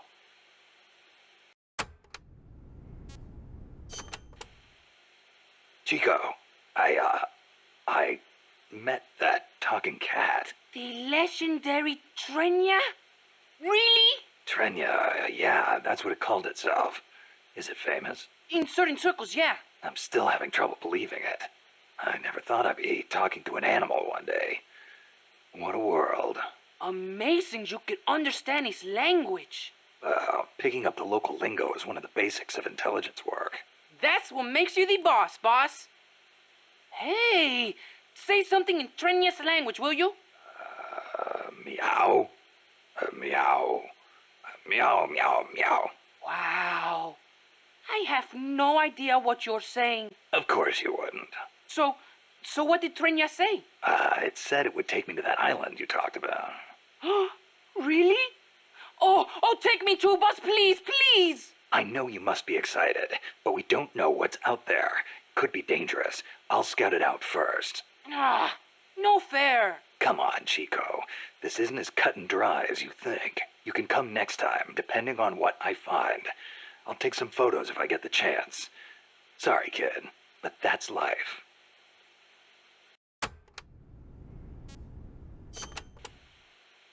Apparently, there are other cats that talk besides Trenia on Isla del Monstruo. There's more of them? Yep, they're called the felines. But supposedly they don't ever come to Costa Rica. You should try talking to them if you spot them. Who knows what kind of stuff they have to say? Yeah, just when you think things can't get any crazier. Also, the felines are nice to humans. So you be sure and be nice back. Don't you go attacking them or anything. I would never hurt a defenseless little kitty.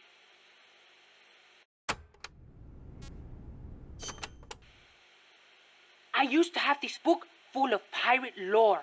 It had the story about Rathalos, king of the skies. Most accounts describe it as a dragon with wings, or a wyvern. A wyvern? A two-legged dragon? Vlad the Impaler's coat of arms had one on it. Yeah, and he was a model for Count Dracula. There are reports of ships being attacked out in the middle of the ocean. So Rathalos must be able to fly great distances. And what's more, Rathalos is said to breathe fire. Breathe fire? An animal like that can't possibly be real. We're talking about a monster, Snake. Forget what you think you know.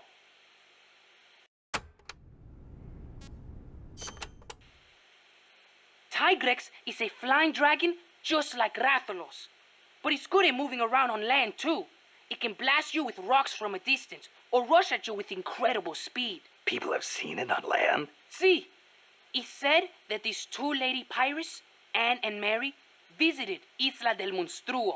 It was there that they did battle with Tigrex. Anne was quite a marksman, wasn't she? Must have been a heck of a battle.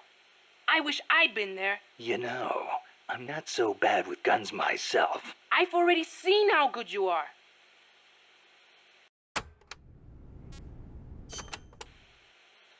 Anne and Mary also saw little dinosaurs running around the island. Velocipres? Yup.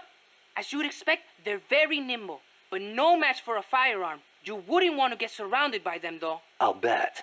Nobody wants to be outnumbered in battle. Right. Your best move would be to make sure they cannot encircle you. Well, stealth is the basis of all solo sneaking missions. While it makes battle tougher, working alone has its advantages when it comes to infiltration. That's what makes you the boss, boss. You don't need any advice from me. Not bad for an old-timer, eh, Chico? Nope. Still, be careful.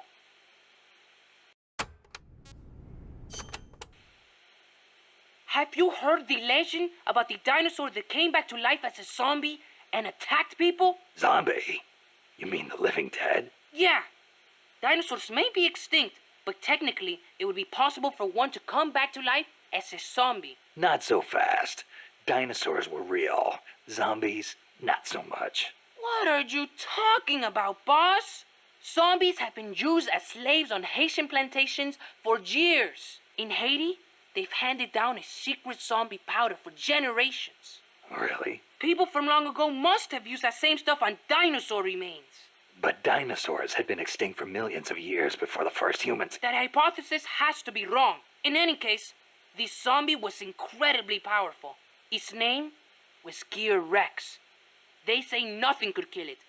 Some say its bodily fluids would burn right through your flesh.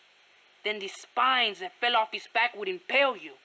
The pain made even worse by the deafening roar rattling every bone in your body. You sure it wasn't just some really strong monster? Who knows what kind of dinosaurs were out there? We could be talking about something strong enough to resist small arms fire. Are you afraid of zombies, boss? No, I just find the whole thing hard to believe.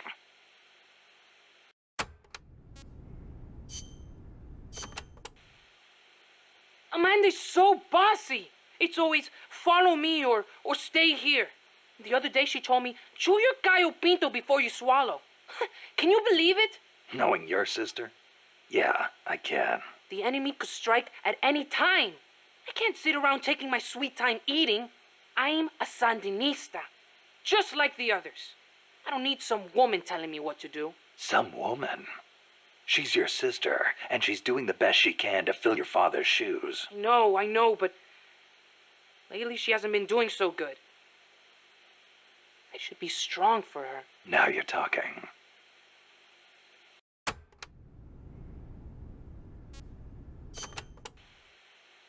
Sorry to hear about your dad. Don't be. He is a guerrilla warrior. We pledge our lives to our country and its people. I'm ready to die too if I have to. You sure? You better believe it. Like mi viejo used to say. Patria o muerte. Che said it first. My dad used to tell us all kinds of stories. About General Sandino and his fight against La Guardia. About my mom before she left us. You didn't want to go with her. It's not like that. La Revolucion comes first, that's all. You must wish you could see her, though. I don't know. But I know I'll see her again when this is all over. Somehow, I just know it. When I do, me and my mom and papa are all going to live together again. At least that's what I thought. Now, Hang in there, Chico. Your sister needs you. okay.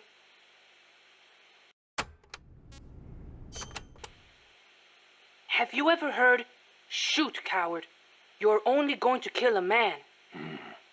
Che's last words. He'd been captured in Bolivia and said it to the soldiers just as they were about to execute him. El Che.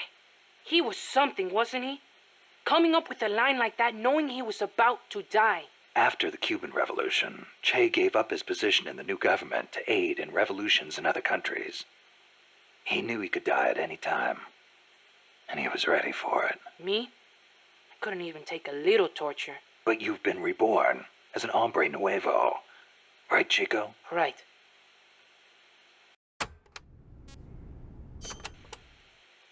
Don't you ever get lonely, living away from your mom? Not really. My compas are my family now. A lot of them are from the same village as me. So you had plenty of people to take care of you. Take care of me? I'm a warrior, like any other Sandinista. We look out for each other. That is how it works. Sorry. Guess I misspoke. Now we're scattered because of that colibri. Wonder where everybody went. Hey, Snake. If you see any Frente prisoners, please, you gotta get them out, okay? Those guys are solid, every one. You could use them in MSF.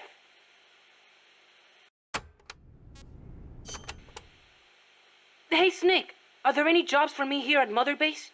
I can do anything. You don't have to work, you know. Don't treat me like a kid. I'm a man now. Okay, then. What are you good at? Let me think. Everything! Put me on any team. I can pull my own weight. Well, you are young. You'll probably be a fast learner. I'll think of something. Anything you need, boss. You'll see. I can fight as good as anybody.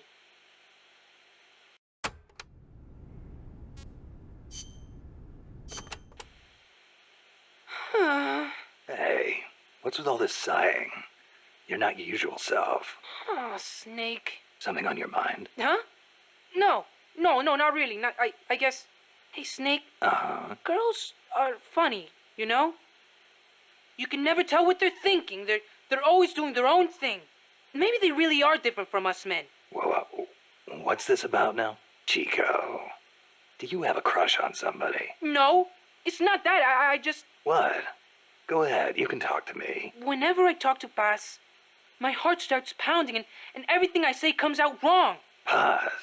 I guess she is pretty close to your age. That ever happened to you, Snake? Well, sure. Happens to everybody. Well, how do I talk to her? That is a tough one. Why don't you try, talking to her like you talk to everybody else? No, it doesn't work. I freeze up every time I'm around her. our eyes meet and my face starts burning for some reason. It's like living on the battlefield. You just have to get used to it. You're nervous at first, but the more you're out there, the more natural it feels. Get your courage up and go talk to her more often. Oh, okay. Man, girls are more full of mysteries than UMAs. Oh, you got that right.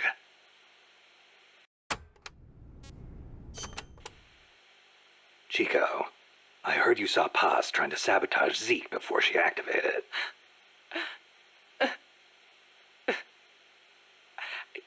I should have stopped her. If only I hadn't run away. I could have captured her before she got inside. If I'd done that, she'd still be here. She was carrying a gun. Probably trained to use it too. Don't blame yourself. You couldn't have stopped her anyway. You were unarmed. Could have at least talked to her. If I'd promised not to tell anyone, Paz wouldn't have gone and done what she did. It's just I was so shocked. I panicked. Ran away. Chico, when you saw Paz, she was trying to sabotage it, right? Huh? Well, yeah. And right after that, she took control of it, tried to make me surrender. Something doesn't add up. Why would she sabotage Zeke when she was about to use it against me? What? Her actions were inconsistent. Even for a spy. If she wanted to destroy Zeke, she could have done it and run away. But if her goal was to steal Zeke, she'd have no motive to sabotage it. I don't know. Maybe your seeing her caused her to change her plan. I don't get it.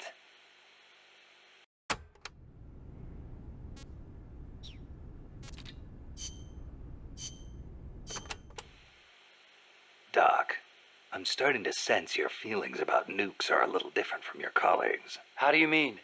Your little chat with Coldman back there. I told you my father worked on the Manhattan Project, right? You're familiar with it?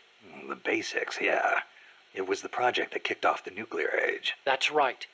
Some of the finest minds of the 20th century, including multiple Nobel Prize winners, worked on it. They spent over $2 billion, and that's in 1940s money. It culminated in the successful nuclear test at Alamogordo on July 16th, 1945. And the first use in combat a few weeks later.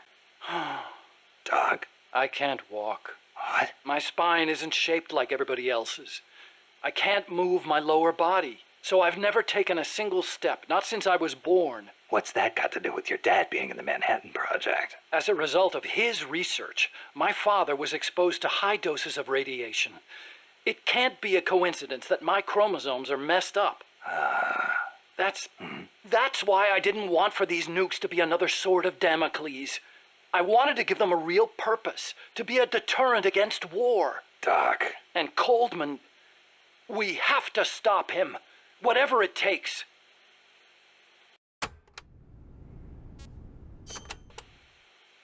August 6th, 1945, Hiroshima. August 9, Nagasaki. The atom bomb attacks on Japan. My father was married to his work. I don't have a single memory of going places or doing stuff with him on weekends. But even as a kid, I knew on some level that it was for his family. I respected him. My mother used to tell me all the time, "Your father is a brilliant scientist. He saved countless American boys from death. You should be proud of him." Yeah. You could say the war ended because of those bombs. When I was in the 5th grade, a Japanese student transferred to our class. She showed me photos of Hiroshima after the bomb. I couldn't believe my eyes. A city of over 350,000 people reduced to a scorch mark on the ground by a single atomic bomb. Houses blown off their foundations, burned to ashes. The only things left standing were the skeletons of steel-framed buildings. And it wasn't just the buildings. Blackened corpses on the side of the road. Survivors covered head to toe in severe burns. Within a few months, over 70,000 had died in Nagasaki, twice that in Hiroshima. For years after that, I couldn't talk to my father. Couldn't even stand to look at his face. I know how you feel, Doc. But your father's your father. If he hadn't worked on that project, my body wouldn't be like this. I could be researching something else. I could have lived a normal life.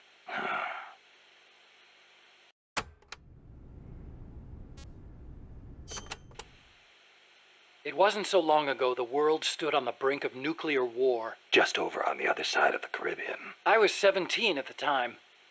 I'd skipped a few grades and was a sophomore at MIT. I remember feeling kind of apathetic about the news that came in every day. It seemed clear to me that as long as they had a grasp of the concept of nuclear deterrence, there was nothing to fear. Either that, or they were fanning that fear on purpose. As a way to secure a bigger defense budget? Huh, I can see that. But if that was their plan, it kind of backfired. Because it ushered in the era of détente between East and West. Coldman's really gonna do it this time. Once the nuclear genie is out of the bottle, the yoke of deterrence is going to be meaningless. People will die. Cities will burn. We have to stop him now before it's too late to turn back.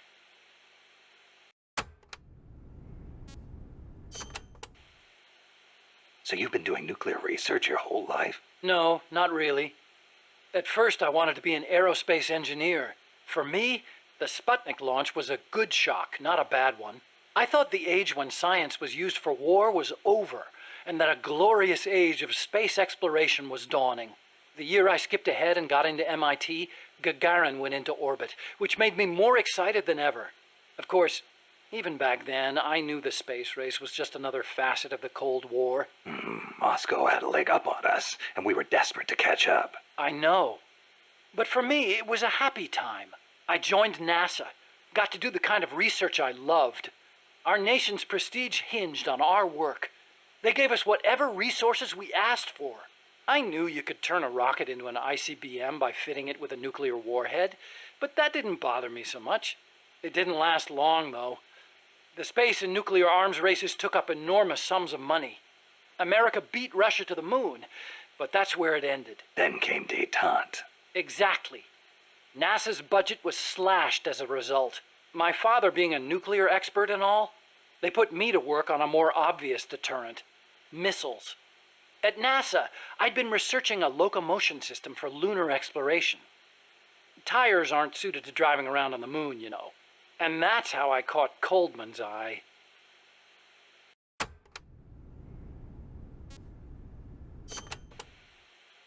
But you know, there's something I've never been able to figure out.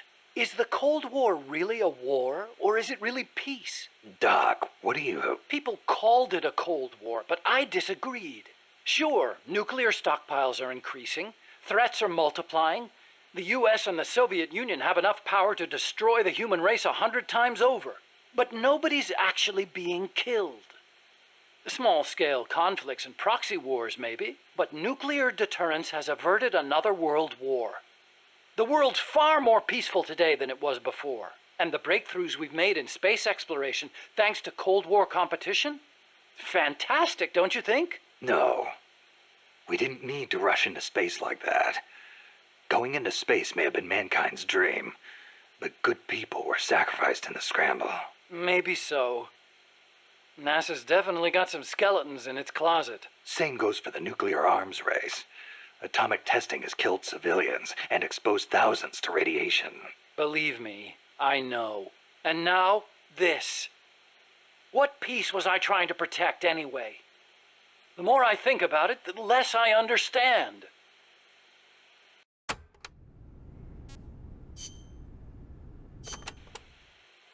Let's speak in hypotheticals for a minute. Say you wanted to make a clone of yourself. A clone? Paramedic had the same idea. It's science fiction. I'm just hypothesizing here. Okay, not a clone then. You have any kids? Nope. Wife? I've never been tied down. Okay then. So, we're still talking hypotheticals. Say you had a son who'd inherited your genes. Someone with the same combat abilities as you. Would you challenge him to a fight? Not to sound cocky, but I wouldn't want to do that. No telling who'd survive. I'll bet. You picked up on the Pupa 5000's combat patterns in seconds. Only with your advice, Doc. Well, if anybody could learn to do it just by listening, it'd be easy. But you're a born soldier. Yeah, you must have been born with genes geared for combat. Soldier genes, if you will. Genes geared for combat. I don't care how advanced their research is. You can't blame genes for everything. Blame genes? You think it's funny? What? You think genes have nothing to do with this body I was born with? I don't know. Look, that fear of facing someone of equal ability in combat, imagine that on a strategic scale. That's the concept of nuclear deterrence. The idea is, when all sides are armed with the destructive power of nuclear weapons, they'll avoid nuclear war in order to prevent mutual annihilation. Doesn't sound all that sophisticated to me. Exactly. It's so simple in principle. But because it's so simple, whether or not it works properly depends on the people involved. In that sense, what we're looking at now is a malfunction in deterrence theory. Coldman. You got it. Please, Snake, don't let deterrence die.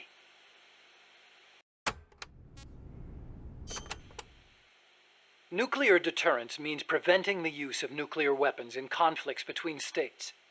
But what about other situations? Like what? Terrorism has been on the rise in recent years, from separatist movements to far-left extremists. What would happen if nuclear weapons fell into terrorists' hands? Without a state, that is, without territory of their own, the chances of having nukes used against them are slim. They have no reason to fear a nuclear strike. Conversely, they have no reason to hesitate to use nukes against their adversaries. You've got a point. All the ICBMs and strategic bombers in the world amount to nothing against a terrorist group. Right. Of course, this is all still hypothetical. Countries keep their nukes under tight watch. There's no immediate danger of terrorists getting their hands on them. But the day may come when the proposition of nuclear terrorism makes nuclear deterrence theory a dead letter. Nuclear terrorism. Interesting.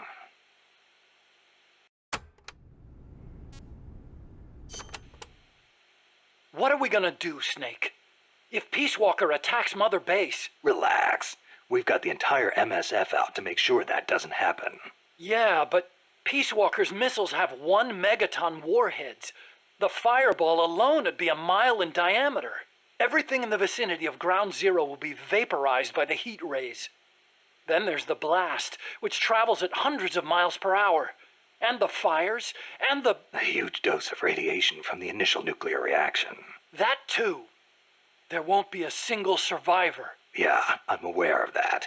Look, Doc, you made that thing. You know better than anybody what it's capable of. Right now, you've got to give me a rational, scientific estimate of the damage. If we're talking about a nuclear explosion, it's more than just MSF's problem. You're right, Snake. Sorry about that.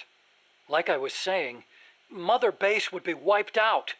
Any ships in the area could be caught in the blast too. We'd need to send out a warning. The thing to worry about most is the fallout. The dust of death. If it goes off over water, the particles will be smaller than with an explosion over land, so the wind will scatter the fallout over a wider area.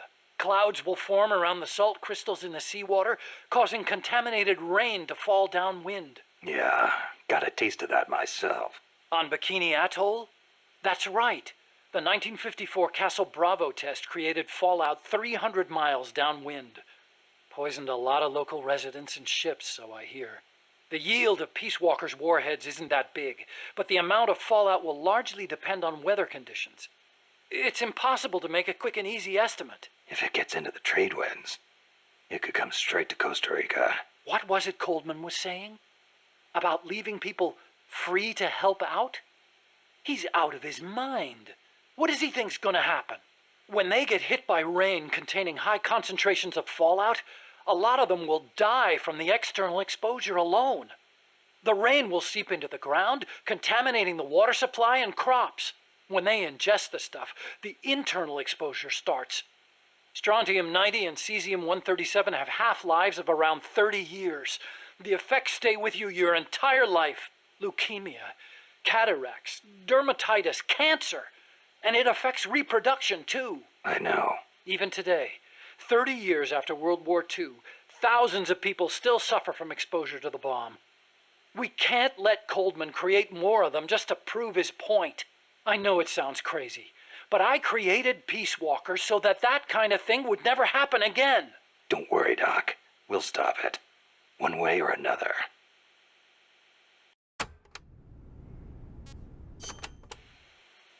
I gotta say, I'm surprised you helped us arm Metal Gear with nukes. What of it? Don't get me wrong, I'm grateful and all, but you sure about this? They may be for MSF self-defense, but they're still nukes. It's essentially the same thing as Peace Walker, which you despised. See, that's exactly it. What is? You don't hide your motives. You tell the truth. That's what makes you different from those CIA bastards. They lay on the charm, win you over. And then, when things get hairy, they turn their backs on you. I'm just telling it like it is. Which is why I get the feeling that you wouldn't be stupid enough to use them. Okay, I'll come out and say it. I trust you. You give me too much credit. You think so? Besides, there's more uses for bipedal locomotion technology than weapons. We make it small enough, and it could have applications in robotics and prosthetic limbs. Maybe one day I'll even be able to walk.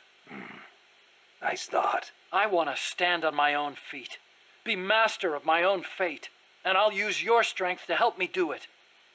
If you don't mind, of course. Nah, it's a fair enough deal. Thanks. People can change, I know. But I trust you, Snake. I trust you to be the guy I know now.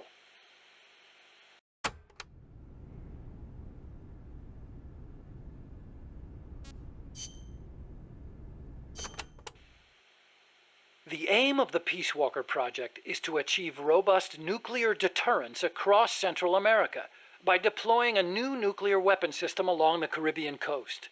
Peace Walker is also the name of the system itself. A nuclear weapon named Peace.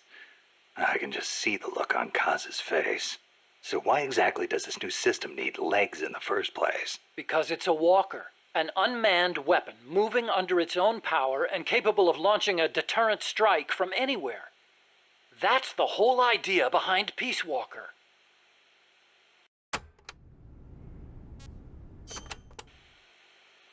The reason Peace Walker is a mobile nuclear weapon system is to maximize its potential as a nuclear deterrent. How so? If need be, Peace Walker can stay constantly on the move so that the adversary can't pinpoint its position.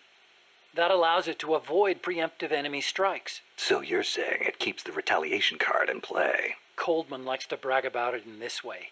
Like a land-based version of an SSBN. And there's another reason for them to be mobile. Peace Walker also has a self-destruct function.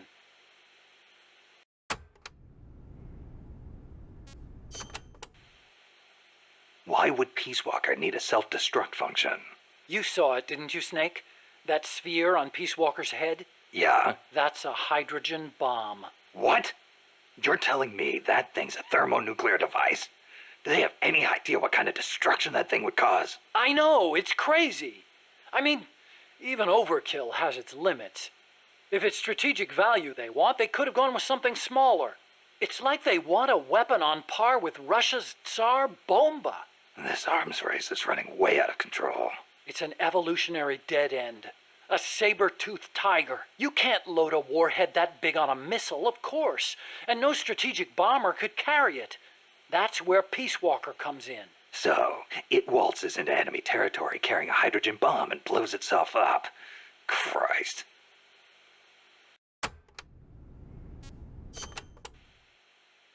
The biggest nuclear warhead ever actually detonated was the Soviet RDS-220, nicknamed Tsar Bomba. It had an estimated yield of 57 megatons, 10 times as much power as all the explosives used throughout World War II. The test took place on October 30, 1961, above Novaya Zemlya. The explosion is believed to have created a fireball over 2 miles in diameter. Can you believe that? Like a miniature sun. The explosion was seen as far off as Finland, 600 miles away. And some people even reported windows shattering. The shock wave traveled 3 times around the Earth. 3 times? Peace Walker is armed with a massive hydrogen bomb, even more destructive than Tsar Bomba. It can sneak into enemy territory, lie low, and in the event of an enemy nuclear strike, detonate itself in retaliation. And the locomotion system that lets it do that? My research. Snake, those legs were supposed to make my dream come true. Now they're about to jump the fence of nuclear deterrence. You have to stop them. I'll apply all my energy into developing weapons and equipment to help you do it. Sounds like a deal.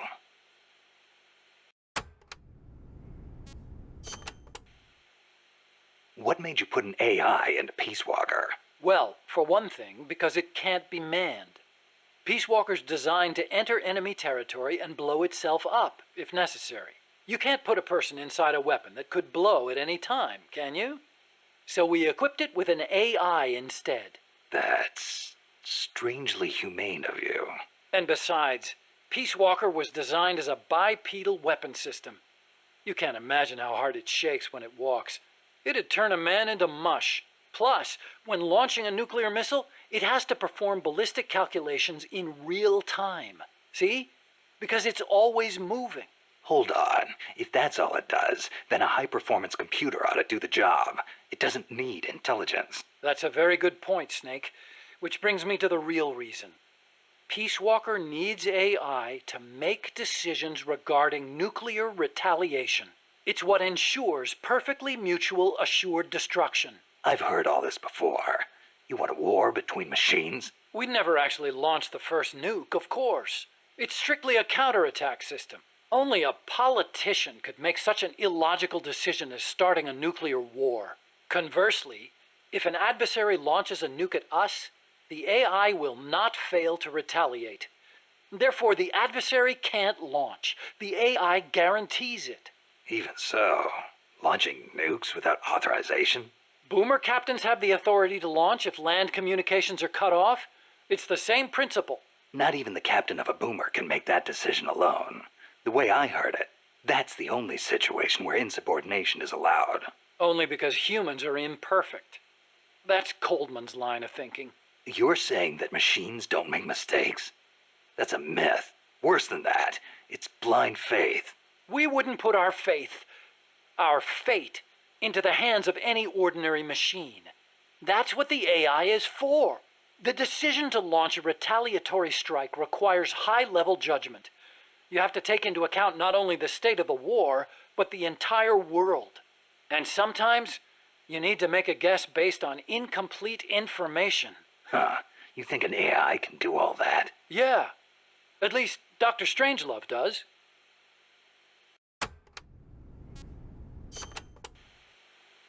Peace Walker is fitted with several close-range weapons.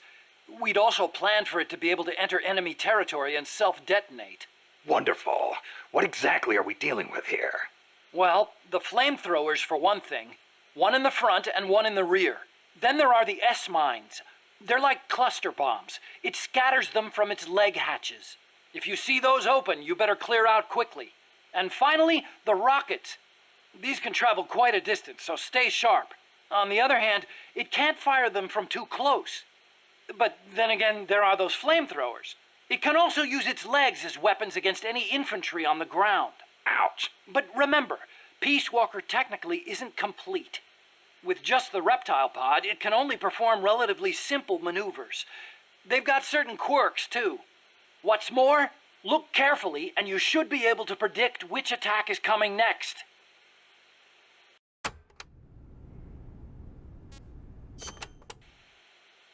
Snake, you have to stop Peace Walker from launching that nuke. Calm down.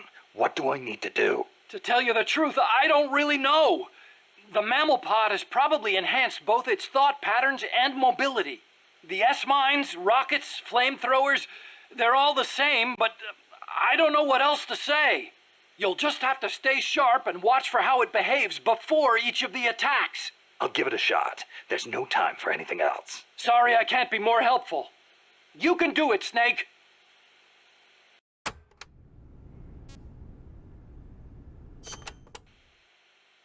Okay, but why does Peace Walker need to walk on two legs? I'd think treads would be good enough. You'd be wrong.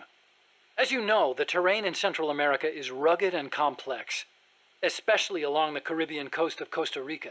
You've got jungles, swamps, mountains, and the only way to get across all that terrain, no matter how rugged, is on legs. Yeah, but wouldn't it be tough to cross a swamp, even on legs? It wasn't easy, that's for sure. The reason we picked Costa Rica as a proving ground is because we can test it on every type of terrain.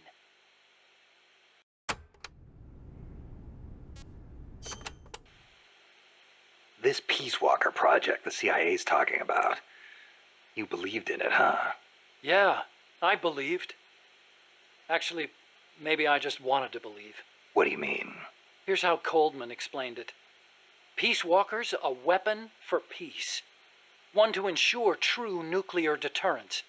It'd be the anchor to bring stability to Central America. He told me, the nuclear weapon system you've built will never be used. It will forever stand vigil as an icon of peace. And to achieve that, he needed my bipedal locomotion technology. To be honest, I was flattered. Flattered? Wouldn't you be? My colleagues in the scientific community have never taken me seriously. They told me bipedal locomotion was a pipe dream, that it'd never amount to anything. It was the first time anybody recognized my work. How could I not be happy? And besides, it was my chance to surpass my father. To create nukes for peace. Or so I thought anyway. But Coldman's really going through with it. Yeah. Makes perfect sense, really. No one would give the project any notice unless they could prove that an unmanned system is capable of launching a nuke.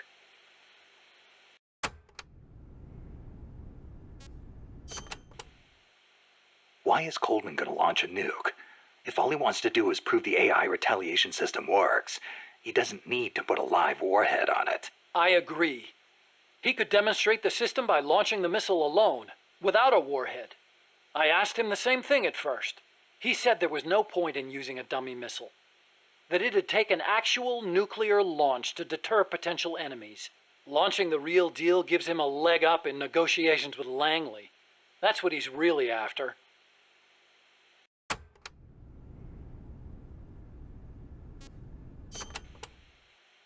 I based the bipedal locomotion technology used in Peace Walker on Soviet research. Actually, I'll be honest with you. I stole most of the basic ideas behind it. Soviet? Bipedal? You mean Granin? You know him? Yeah. I met him at his lab in Russia.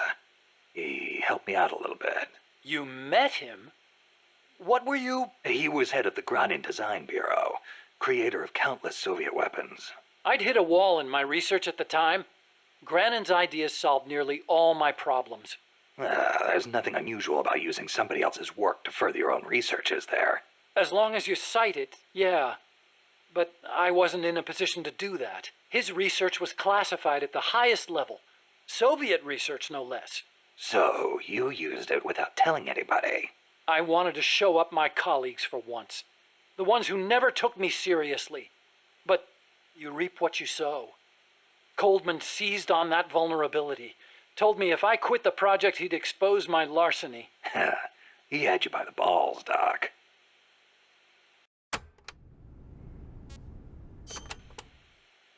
How'd you get your hands on Granin's research? That was also Coldman. He used his agency contacts to get a hold of it. Giving you stolen information, then using it to blackmail you. Damn. I knew it was Granin's work the minute I saw it. See, I'd been corresponding with him for a while. Corresponding? Letters. Between scientists doing the same kind of research. He always complained that nobody understood his ideas on bipedal locomotion. Ah, so you're the American friend he was talking about. Obviously, he didn't write a word about the technology in his letters. Except for one time. If by chance anything should happen to me, I entrust my research to you. Better that than handing it over to these ignorant so-called scientists. Sounds like him, all right. Then one day, his papers actually came. It wasn't hard for me to imagine what had happened to him. I felt it was my duty to carry on his work after him.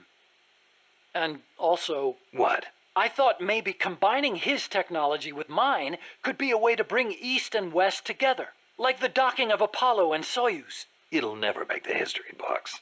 And it's still not a reason to plagiarize. You're right. You're absolutely right. I never had the courage to tell the truth, that's all. I always looked for excuses to cover it up. Until now. Huh? You told me everything. You're no longer a coward.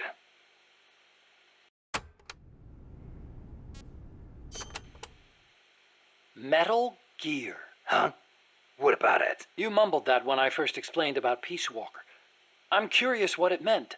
Exactly what it says. Metal Gear.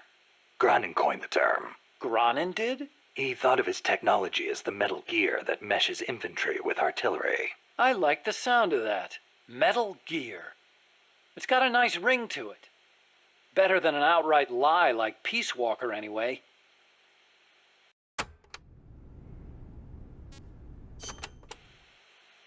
Those papers the CIA gave you, was there any data on the Shagohod in there? Shagohod? A nuclear tank that launches IRBMs. It competed against Granin's system for approval. Oh, the thing with the rockets. Designed by a guy named Sokolov, right? What's so funny? No, I was just remembering some of the commentary Granin added to the Shagohod papers. You should have seen the way he badmouthed it. It was too conservative, too ugly. I can imagine. He was so angry when he wrote that, he smeared up the ink. And you know how shoddy the paper is over there to begin with. I'll bet. That's Granin, all right. Imagine accelerating the launcher itself to 300 miles an hour to extend the range of an IRBM. As stupid as it sounds, it's a hell of a concept. Who but the Soviets would think of using a tank as the first stage of a rocket? I actually took a cue from the Shagohod when I developed the Pupa. That hovercraft thing? You stole that one, too? Give me a little credit. I only borrowed the concept. The technology is original. As it turned out, hover technology wasn't enough to handle all the terrain in Central America. It relied too much on brute force. But the Shagohod was a major threat. That thing could corner like you wouldn't believe. Built pretty tough, too. You sure know a lot about it. It almost did me in. I couldn't forget it if I tried. Did you in? So you were the one who took it down. Wow! You really are amazing. I didn't do it alone. No, seriously, thank you. We might not be here today if they'd begun mass-producing that thing. Then again, they're hard at work now miniaturizing nuclear warheads. Pretty soon they won't even need an accelerated launcher like the Shagohod. Great. That means they're that much closer to being able to launch from anywhere in the world.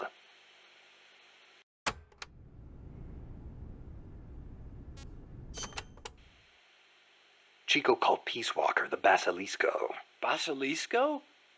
Oh, right, Spanish. That's funny. I once used the codename Basilisk for the Peace Walker platform myself. What for? The class of lizards called basilisks can walk atop any type of terrain. In a pinch, they can even stand up on two legs and run across water. Perfect name for a system that can walk anywhere in Central America, right? Plus, there are the legends. What legends? The basilisks of legend were highly venomous creatures. There's a story told by the ancient Romans. A knight slew a basilisk by piercing it with his spear. The creature's poison seeped up the spear and killed both horse and rider. Remind you of anything, Snake? Nuclear deterrence. Bingo. Kill it and you die along with it. Your hands are bound. I wanted Peace Walker to be like that. You should know that people aren't that rational. Sometimes people do things that don't make sense, even when they know they're going to die. Or maybe it's because of that. Maybe you're right, but that's exactly what I don't understand.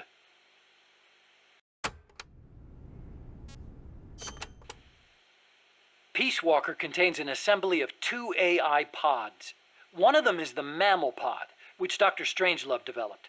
The other's the reptile pod, which is mine. What's the difference? The reptile pod is the attitude control AI.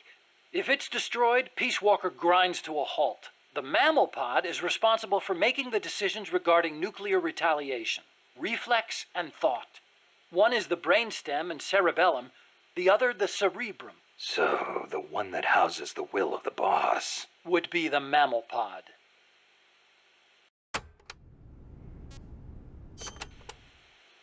We call it the reptile pod for a reason. The parts of our brains that govern basic life and reflex developed ages ago, when our ancestors were still reptiles. We were reptiles? Well, only at one stage of our evolution. The theory was proposed by the neuroscientist Paul MacLean. Huh. The reptile brain corresponds to the brainstem and basal ganglia in our brain. The reptile pod also incorporates the functions of the cerebellum. So basically, it's the deep parts of the brain. Dr. Strangelove came up with the name.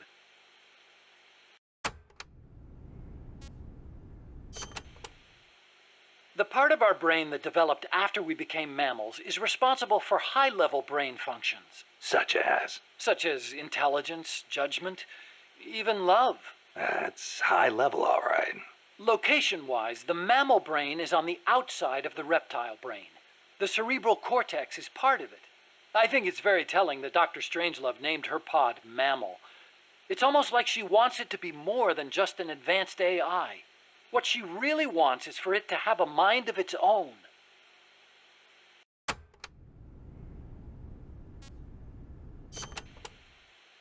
Snake, how much do you know about the U.S. Homeland Air Defense Network? I don't know much about what goes on up in the sky. What I do know is that NORAD tracks Santa Claus on its radar. Nice one. I didn't know you were a comedian, too. Huh? No, I'm serious. It's true, NORAD tracks his... Listen to me. Every December they set up a hotline and... Okay, I get it. He's real, I tell ya. He used to bring me presents and...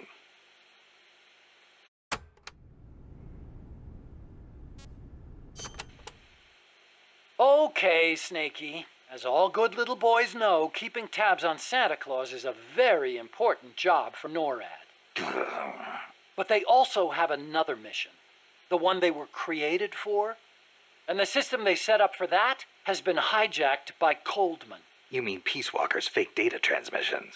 NORAD's early warning system is composed of DSP satellite-mounted infrared sensors and an array of surveillance radar stations across North America. The network sends out warnings to NORAD at Cheyenne Mountain, where the data undergoes human evaluation. Peace Walker, on the other hand, has to make its retaliation decisions autonomously. So it's set up to automatically receive the same data as NORAD through covert channels. Those channels were also used on the test platform to telemeter the AI's decision-making. Peace Walker reversed the system to transmit a fake warning about incoming nuclear missiles outside the usual exercise schedule. I mean, the system could have used better safeguarding. Nobody's going to argue with that. But cracking the AI? That seemed unimaginable. And you can see what happened.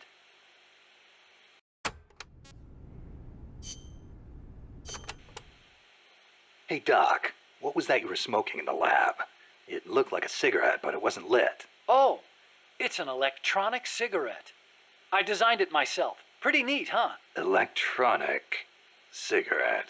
Yep, a liquid in the filter that turns into vapor, and you inhale the microparticles. So that was vapor. I'd actually rather be smoking normal cigarettes, but not in that room.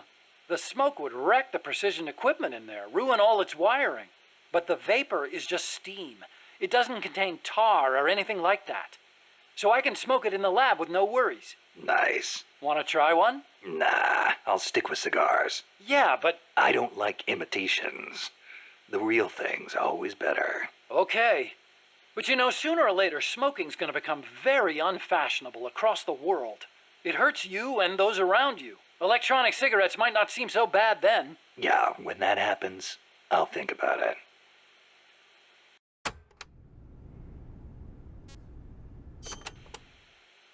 You said your dad was involved in the Manhattan Project, right? Yeah? And you think that's why you can't walk? I don't know.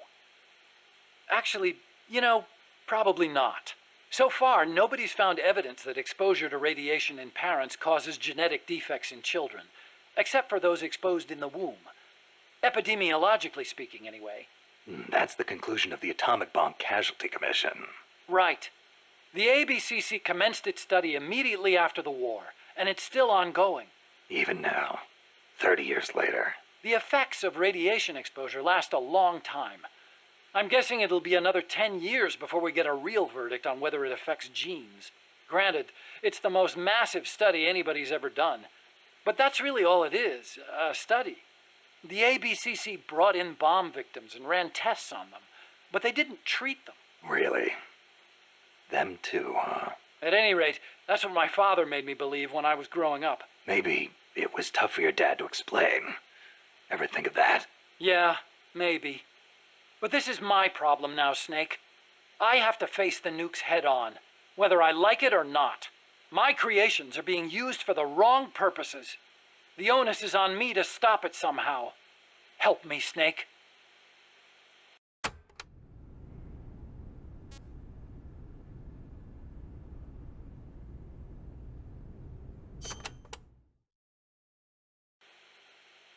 Hey, as long as I'm here at Mother Base, why not assign me to the R&D team?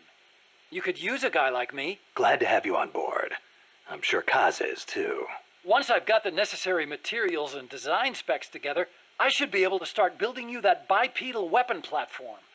Nothing would make me happier than for my research to help put a stop to Peace Walker.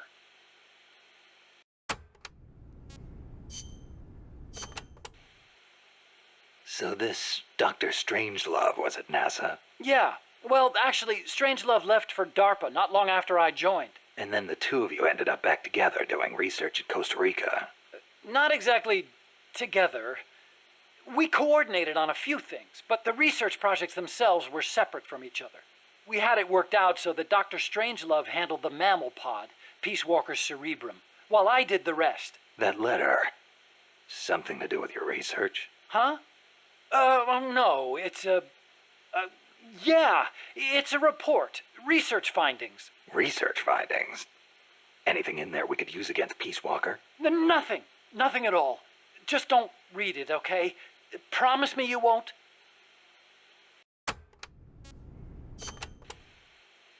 Did you, give that letter to Dr. Strangelove? No. Why not? I gave it to you for a reason. It's highly important information. Sorry. I didn't exactly have an opportunity to play postman. Well, next time you see her, you make sure she gets it. Oh, yeah, sure. Better for you if she doesn't. Snake! What? Tell me you didn't read the letter. No. You did! I mean, you never know what kind of information could affect the outcome of an operation, right? So you read the letter, after I specifically told you not to. What do you expect people to do when you tell them not to read something? I thought I knew you, Snake. I thought I could trust you. But now I see I was wrong. Look, I'm sorry, but I just don't get what you see in her. Well, I wouldn't expect a barbarian who opens other people's private correspondence to understand. Fine then. Deliver it yourself. Huh? What? No way. I could never... You've got a long way to go, Huey.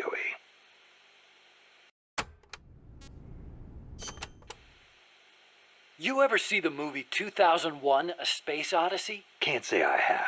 Fantastic flick. The outer space special effects are incredible enough, but the depiction of AI is what really stands out. There's an AI? Yeah, a spacecraft pilot AI called HAL. It plays a major role in the story. Dr. Strangelove loves it too. Did I ever tell you about the time we first met up in Costa Rica? No. You know how she hates men, right? So we hadn't seen each other since NASA, and we just weren't hitting it off. Until we started talking about HAL, and then she started going off. The way she talked about it was so intellectual. The way she analyzed every plot detail, how passionate she was about the AI. It made me fall for her all over again. Yeah. You know what? Here's to Hal for bringing her and me closer together. You should ask her about 2001 too. Then you'll understand just how amazing she is. Amazing, huh? Hal. Now there's a good name.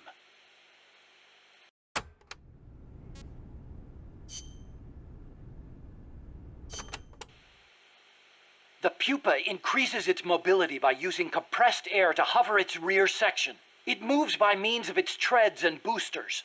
Those boosters also provide the propulsion needed for high-speed movement. So if I take out the boosters, it won't be able to charge. Right. I suppose you could also avoid its attacks by lying down beneath it. The pupa is also equipped with electrical shock units. It uses these devices, they look like lightning rods, to direct discharge. Guess I should pull the plug on those too. Good idea. What else? Well, as with all AI machines, you can incapacitate the entire unit by taking out the AI itself. If you can get the hatch open and climb inside, you can pull out the memory boards. Lights out AI. We may be able to use those boards for ourselves. If you can, try and get inside the AI pod and have a crack at it. You won't be able to do that until you've damaged it enough to stop it from moving first. Got it. Usual tactics first, then.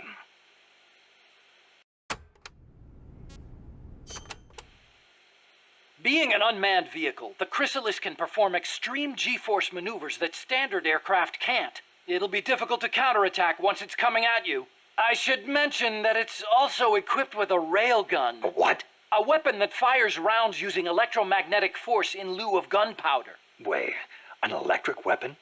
Not exactly. The rounds themselves are conventional shells. It creates force by running an electric current through a magnetic field. Fleming's left-hand rule. Didn't they teach you that at school? Not at mine. Oh. Anyway, as the railgun uses electromagnetic force, it needs to charge before firing. Once you see it starting to charge, take immediate evasive action. Also, as with the pupa, destroying the AI will put the unit out of commission. Do enough damage and it'll have to land. Use that opportunity to get in the AI pod. Wait too long and it'll start to repair itself. Be sure to shoot the hatch the moment it lands. I think I can handle that.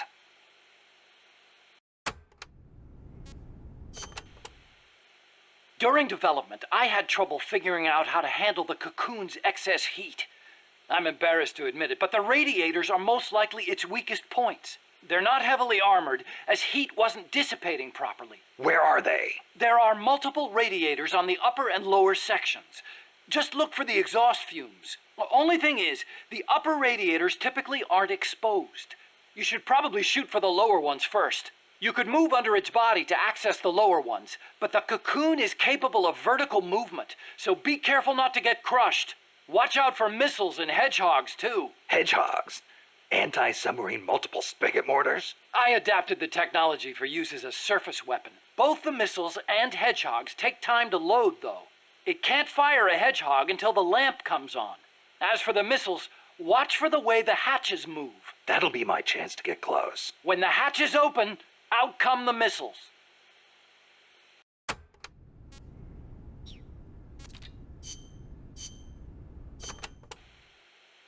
That was some escape you made from Strangelove's lab. Security inside was not so tight. The door to my room was locked from the outside, of course. But she took off the blindfold at bath time, so she could wash my hair. Huh. Pretty luxurious treatment for a prisoner. Wasn't it? She wouldn't undo the handcuffs, but she washed my body for me instead. And with such gentle care. Why'd you run away? Didn't she say you could go home in a month? If your escape attempt failed, you'd be in greater danger than before. I was supposed to be giving a presentation on the distribution of Costa Rican bird species at a conference. The date was approaching quickly. So, I pretended I had to use the toilet and made my escape. I found an ID card and searched everywhere for my equipment and my tape. But a soldier saw me. It was a miracle I managed to get away. There was no time to find the tape. I do not care about the conference.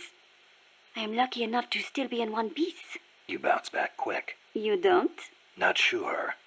I try not to dwell too much on the past, but... Then don't. There is no point. I'm so glad to be out of there. I never felt safe, you know? Tell me about it. Well, I think she's interested in women. And I think she took a fancy to me. Oh, well, that's, Besides, it is much nicer here.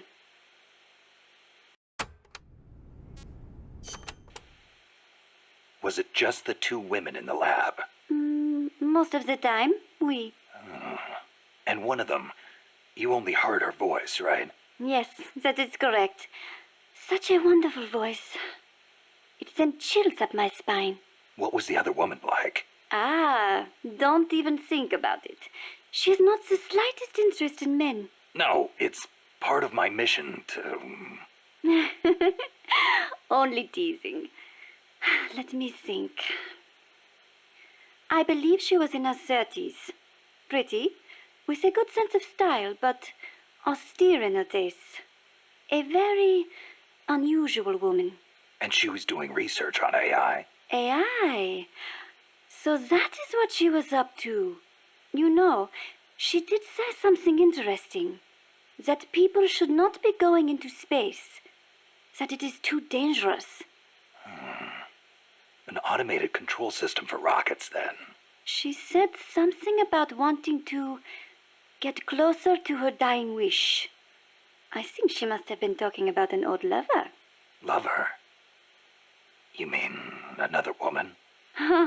My, aren't we curious about women and other women? You want to hear the terrible things she tried to do to me? That's not what I meant. It's all right. You can be honest. You two seem to get along awfully well together. No, not at all. I think you're hiding something. Never mind. Aren't you supposed to be looking for the Quetzal? Here, I'll demonstrate its call for you.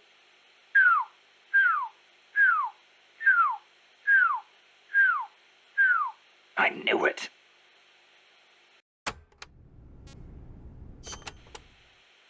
Let's go over this one more time. First, I need an ID card to get into the lab. That is correct. From the outside, it looks like any other room. But on the inside, it is a state-of-the-art research facility. And your ID card got taken away from you by some guy in an orange jacket. Exactly. I had a Quetzal singing nearby. It has not been that long since it happened. It could be tricky if he's out on patrol, but if he's a stationary sentry, you don't think the Quetzal's moved? Its nest is probably nearby.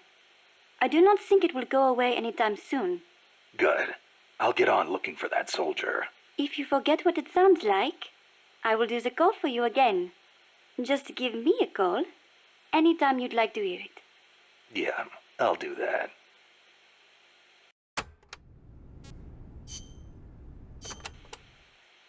Let me get this straight. You were in Costa Rica as a bird watcher? Yes, I was. Not for pleasure, though. I am a researcher, after all. I am studying the distribution of Latin American bird species. With today's compact cassette tape recorders, even a woman like me can carry her recording equipment by herself. But it was a mistake to come alone. Even so, there sure are a lot of wild birds in Costa Rica. Aren't there? Over 800 different species. Said to be more than 10% of all living bird species on Earth. How many can you name, Mr. Ornithologist? Hey, I was just trying not to scare you. You should at least have a basic knowledge of Costa Rica. How about this? I will give you a thorough education, Mr. First-Time Ornithologist.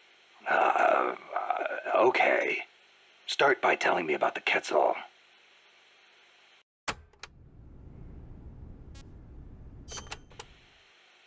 Cecile, what's that machine you said you used to make those recordings of yours? Cassette, something or other.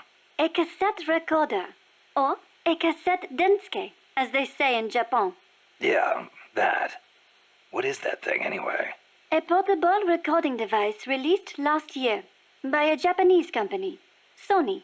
It uses compact cassettes, making it far lighter than open-reel machines. It still weighs 5 kilograms, but the exercise won't kill me. Ha! It is user-friendly too. All the buttons have markings on them, allowing you to operate it without looking at it. Can you imagine missing the shot of a lifetime simply because you blinked? Oh, that would be devastating. But where'd they come up with Densuke? Sounds like a Japanese name. Allow me to field that one. Kaz? Densuke is a nickname that comes from the name of an old manga character. Was he some recording nerd too? Don't give me that. Recording atmospheric noises is an exhilarating art. There's nothing like capturing the real world in action on tape. It's just like taking pictures with a camera, only with a microphone instead of a viewfinder. Oh, sure. Listen to a tape with your eyes closed, and the scene just bursts to life in your mind's eye. Tell him, Cecile. Absolutely.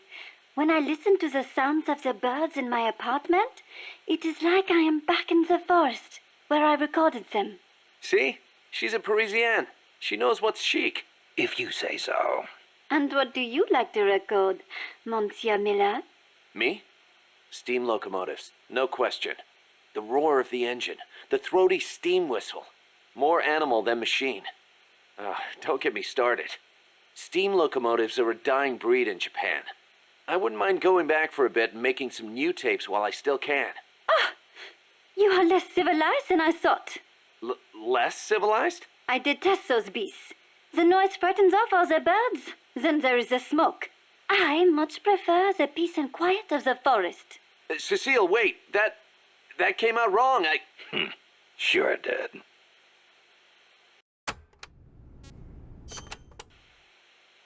All right. What do you want to know about Quetzals? Give me the basics. Something that'll help me find one. Okay then. First of all, as I'm sure you remember, the Quetzal's wings and back are emerald green, a dazzling blend of viridian fading into blue.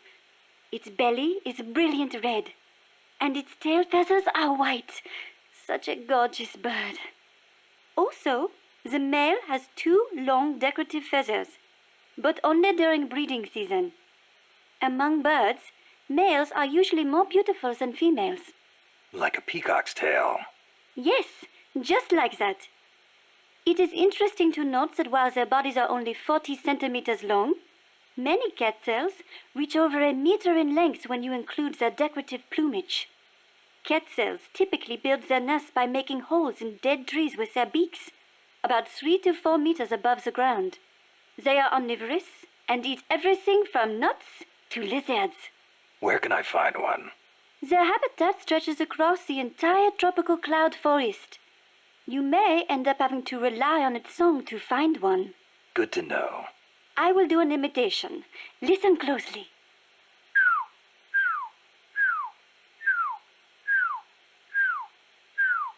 Hey, not bad. Shall I do a chicken next? Cluck, cluck, cluck, buck, buck, buck. No thanks. That's enough. Are you sure? How about a monkey? Yeah, don't need that either. Oh, all right then.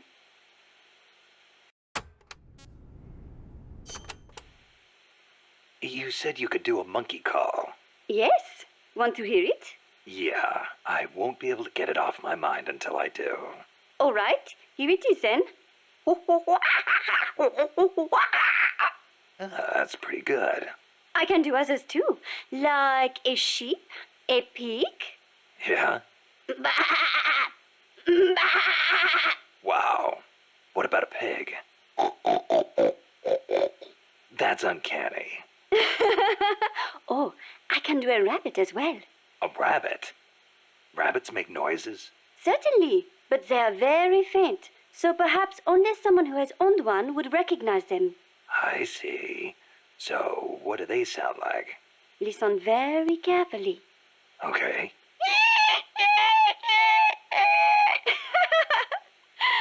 Seriously? Rabbits sound like that?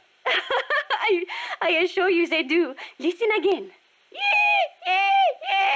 Never heard a rabbit do that before. They do, I swear.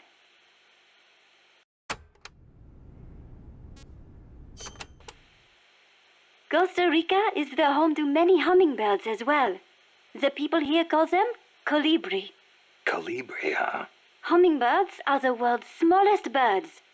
Although they can vary from species to species, most are around 10 centimeters in length, and the smallest no more than 5. It is amazing to think that something so small can still be a fully developed bird. I think a bird that tiny would get mistaken for a bug. Actually, they are often mistaken for sphinx moths. The little darlings feed on flower nectar, and their beaks are long and thin to help them drink up the nectar. They beat their wings far faster than any other bird. The smallest ones over 70 times a second.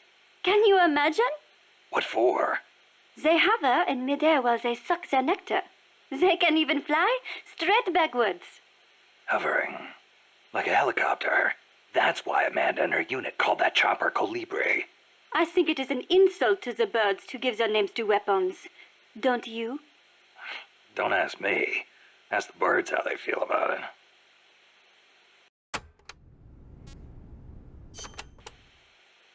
Have you ever heard of the mannequins? Never. Unbelievable! You came all the way to Costa Rica and you've never even heard of them? I didn't come here to look at... Mannequins are known for their beautiful courtship dances. The orange-colored mannequin is said to live on the Pacific side, the white-bearded mannequin on the Caribbean side, and the long-tailed mannequin is in the Central Basin. The long-tailed mannequins are especially distinctive. What's special about them? First, each young male picks an older male to teach him how to dance. Then, teachers and pupils all get in a group and dance for the females. However, only the teachers get paired off with females. The pupils practice their technique for 7 years before striking out on their own and finding their own pupils. I guess it takes time to get good at anything, whether it's dancing or soldiering. Mannequins always have plenty to eat. Apparently, that is why they have so much free time to practice dancing. Unlike us, obviously.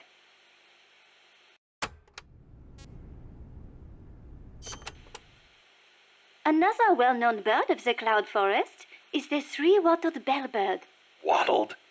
What the hell's a wattle? It is just like your beard, Snake. What?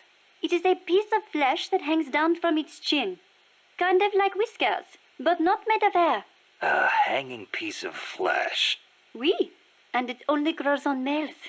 Nothing more important to a man than his beard. So, these birds are in the cloud forest too? They are normally found in the lowland rainforests, but they migrate into the highland cloud forests during breeding season. What the three-wattled bellbird is best known for, though, is its loud call. It makes these metallic bong and ding sounds, hence the name bellbird. It hardly sounds like a bird at all. Even an expert bird caller like me cannot do it justice. Oh, doesn't sound like I'll be mistaking it for a quetzal.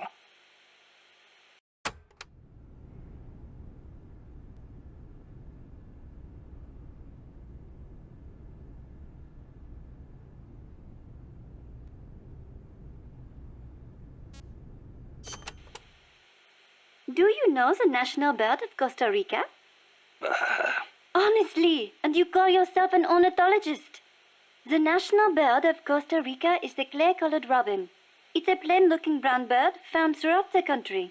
Why'd they make it the national bird then? Are there all kinds of better-looking birds like the quetzal? The clay-colored robin has the most exquisite song. And I think it is part of the Costa Rican national character to choose a bird everyone knows and loves over prettier ones. Somehow these people don't strike me as being very Latin. Speaking as an ornithologist, I am rather happy with that choice. Not all birds have to be pretty. Oh, and just so you know, the quetzal is the national bird of Guatemala.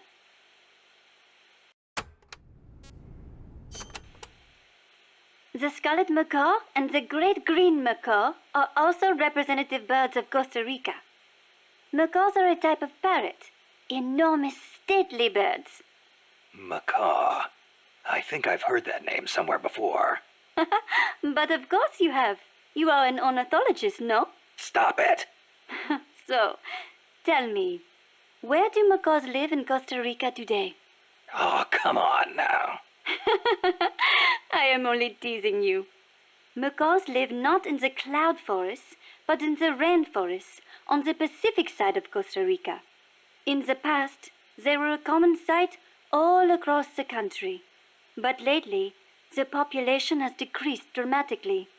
One possible cause is the pesticide sprayed to facilitate large-scale banana cultivation.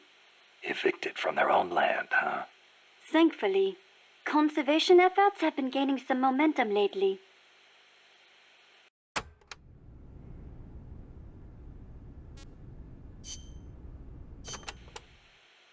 Never heard the name Cosima before.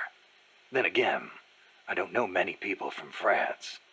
Is it a common name? No, not that common. But Wagner's second wife was named Cosima Francesca Gaetana Wagner. Huh. You know, Kojima is a common last name in Japan. Kaz?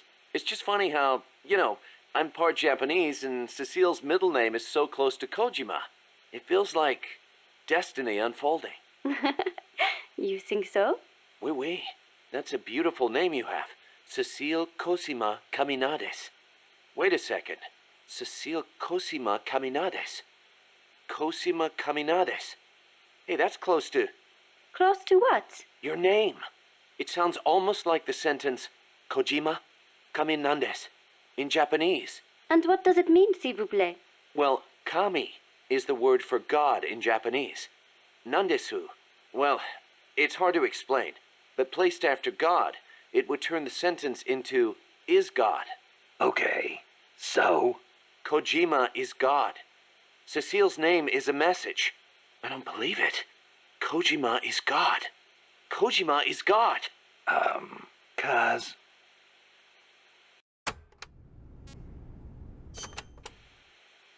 How are you enjoying Mother Base so far?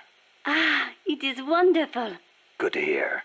I was worried someone as cultured as you would find the plant a little uncouth. Uncouth? Ah, you've got albatross, and frigate birds, and terns, and tropic birds. Seabirds I have never had a chance to see in France. Oh, well, great. Sorry, I know I should not spend all day chasing birds. Is there anything I can help with? I appreciate the offer, but I'm not sure what I could ask you to do. Well, I'm certainly not cut out to shoot a gun. Cecile, where'd you learn to move through the forest like that? The birds weren't scared of you at all. Becoming one with the forest is the very essence of bird watching. They won't behave naturally if they sense a human nearby. And that can really affect your observations. I see. Kind of like scouting then. I am also good at spotting birds from a distance, tracking them based on the tiniest of clues, and being aware of my surroundings. You're starting to sound even more like a scout. The only way to find a bird is to think like a bird. Now, think you can find a place for me? Yeah.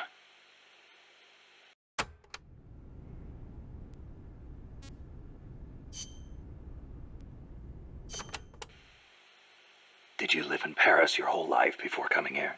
Ah, yes. It is my favorite city.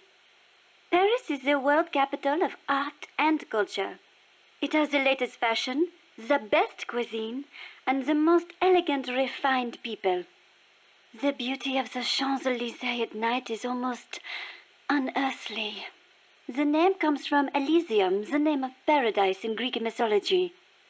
Heaven, in other words. Must be nice for some people. Not for me. Are you saying the cultured life does not appeal to you? I'm saying I never had a chance to lead one. Not that it appealed to me anyway. You prefer war? I don't like war. Life outside heaven just suits me better. That is a hard way to live. But if you do ever come to France, I will show you around Paris. Then you will see what heaven on earth is really like.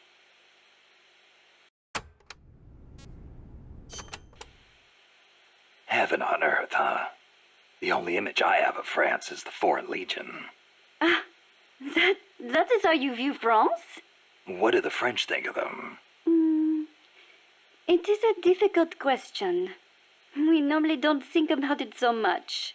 Well, critics claim it forces foreigners to take on the most dangerous missions, so French citizens won't get hurt. You are right. That probably had something to do with why it was created. But I understand that along with service comes benefits, such as French citizenship and permanent residency. Those who join are all given an equal chance, regardless of race, religion, education, social status, or national origin. So it can be a godsend for people from poor countries. A way for the have-nots to live a decent life. I guess that's not so different from MSF.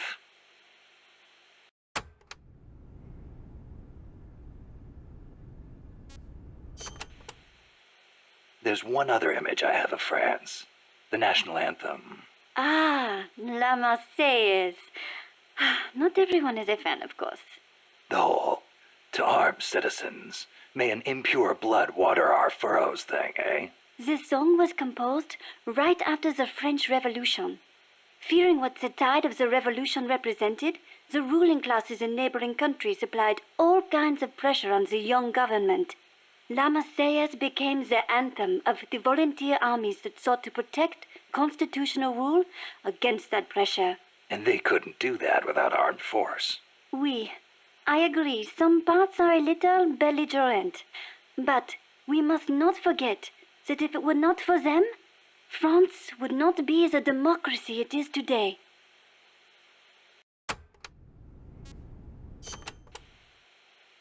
Have you ever seen The Umbrellas of Cherbourg? A movie? No, never seen it. No? It came out 10 years ago. Catherine Deneuve. She's so beautiful in it. And the music, the costumes, the colors. Huh. It takes place in the naval port of Cherbourg. That was a beachhead in Normandy. It is set back when young men were conscripted to fight in the Algerian War. The French government called the conflict a public order operation in northern Africa. I was still a little girl then, but I can clearly remember one of my friend's older brothers going off to fight.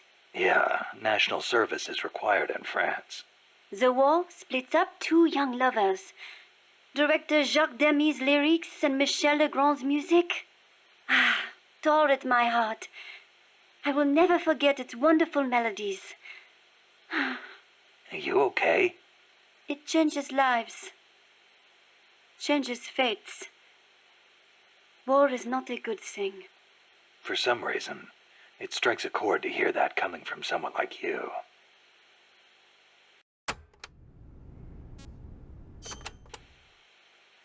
Speaking of the Algerian War of Independence, you ever hear of the Day of the Jackal? Ah, you mean the novel that was made into a movie last year? The OAS, a militant French underground group, plots to assassinate de Gaulle, hiring a hitman known as the Jackal. Readers know that de Gaulle was not killed, but it is still so exciting. If someone was going to try to eliminate me, I would hope they would be as thorough as the Jackal, to know everything about me without me suspecting a thing. Oh, yeah? I wonder if my birds feel the same way. I wonder.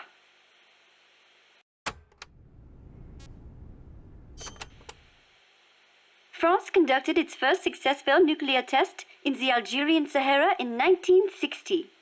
A lot of French scientists took part in the Manhattan Project. They defected to America to escape wartime occupation. Correct. And once the war was over, they returned to France and continued their own atomic research. President de Gaulle did not want to have to rely on the American nuclear umbrella for protection. Thus making France the world's fourth nuclear power. Some say the test success pacified the Algerian rebels. The civil war was undoubtedly held in check. But never have I equated nuclear weapons with peace.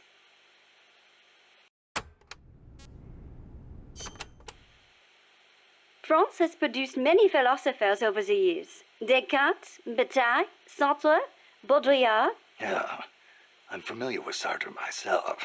He called Che Guevara the most complete man of the century, didn't he? Smart guy. He does tend to sympathize with the left. What else do you know about him? That's it. You know nothing else? Nope. Ooh la la! The man is one of the giants of existentialism, you know? Existentialism? I've been meaning to look into that. Nothing more dangerous than sneaking in without first securing an exit. No, existentialism. Sometimes I wonder if my English is not better than yours. Sorry, I'm just not into philosophy. Ah, is that so? I would imagine it might really enrich your life. I'd rather take action now than spend time thinking about what we are or how we're supposed to live. I guess you could say I live my philosophy. Interesting. That sounds like something Sartre would say. Yeah?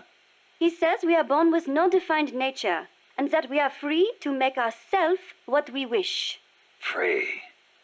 So he was one of those devil-may-care kind of guys, huh? No. Actually, he meant that because we are free to create our own life, we must take full responsibility for our actions. Man is condemned to be free, is how he put it. Condemned to be free. But then, others will take it upon themselves to define who you are. I've been feeling that way lately. I keep telling people to call me Snake, but nobody seems to listen. Sartre also says, hell is other people. Hell. Well, we are outside of heaven.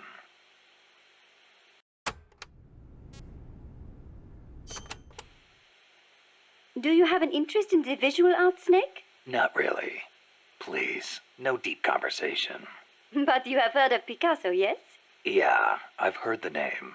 Sadly, Monsieur Picasso, co-founder of Cubism, passed away in the south of France last year. France was his home, you know. Huh? I thought he was born in Spain. Do you know his full name? Pablo Picasso. Anyone would know he's Spanish with a name like... Shows what you know. What do you mean? Okay, here we go. Pablo Diego José Francisco de la Pala Juan Nepomuceno Maria de los Remedios Cipriano de la Santísima Trinidad Ruiz y Picasso. What do you think? That was his full name. Still, I don't see how... A master of modern art. A genius who crafted over 100,000 works in various styles, spending the greater part of his life in France. The man is a part of our culture. Yeah, that kind of stuff is of limited use in my field. But back to the point. Picasso was Spanish, right? Or am I missing something? He wasn't French, right? Right? Cecile. What difference does it make? It does not matter if he was from Spain or from Mars. Picasso is Picasso. It does not change the fact that he lived in France, nor does it take away from his monumental legacy. Why do you care so much about where he was from, anyway? Whatever happened to the sans frontière part of Militaire sans frontière? You started it. France was his... What was that? Nothing.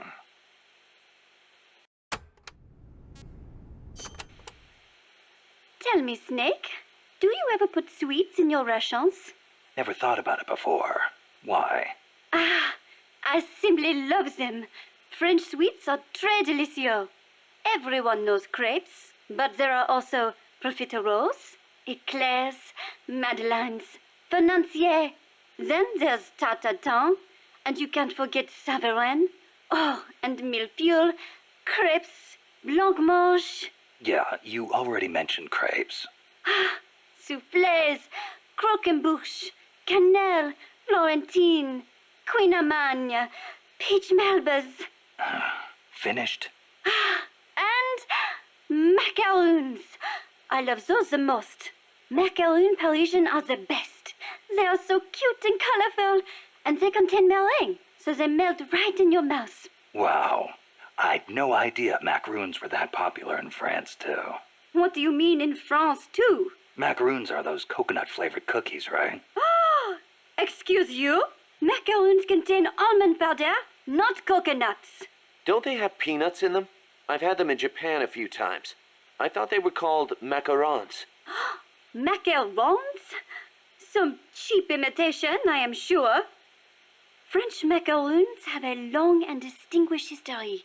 They date back to the 16th century when Catherine de' Medici of Florence married into the French royal family. The story goes that her pâtissier shared the recipe after they arrived. That is a history of over 500 years. So, they're originally from Italy, then? Well, Don't macaroons come from Italy, too? look, I do not really think... Keep in mind, macaron is almost identical to macaroni. Well, that settles it. I cannot believe this. To associate macaroons with macaroni? You, Monsieur Miller, are an insensible oaf. Hey, why am I the bad guy? Come on, Cecile, wait! Cecile!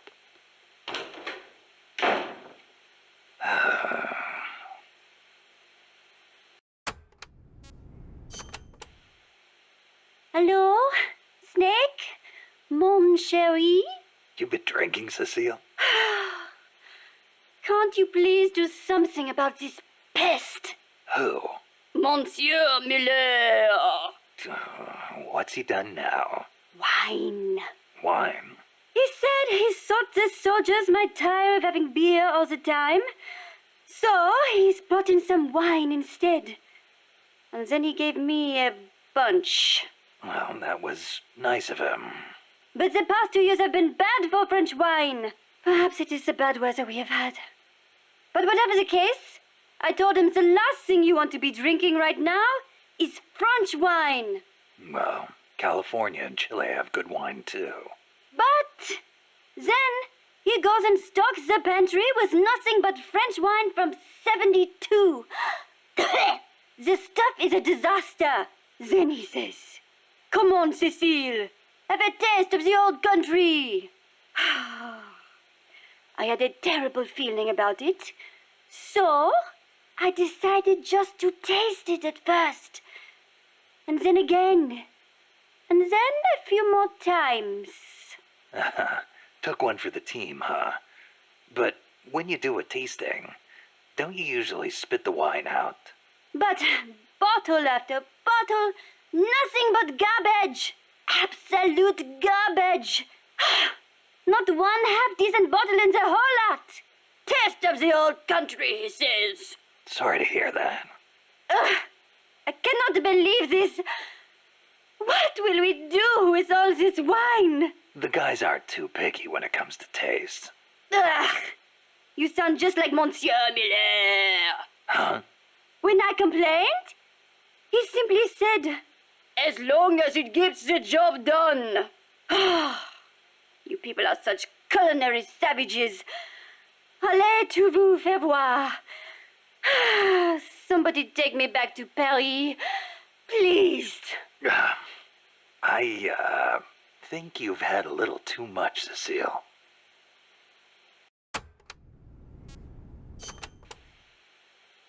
You seem like a very, how do I put this, uninhibited woman. You think so? I am no different from other Parisian women. Not since May 1968. May 1968? The general strike that almost brought down the president? Right. But it was more than just a strike.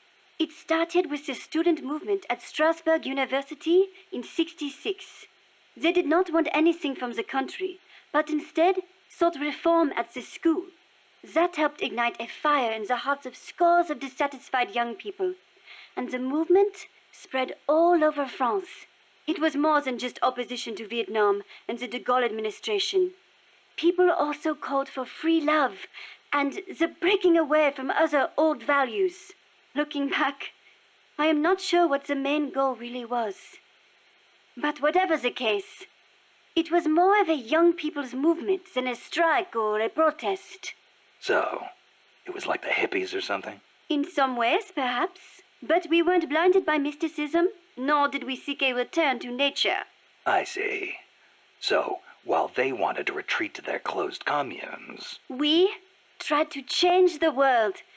And in doing so, we learned that when everyone comes together, it can be done. You had a lot more success. In America, hippies have just become a social problem, while I hear Japan's student movements crashed and burned. I wonder what was different. Good question. I'd like to know myself.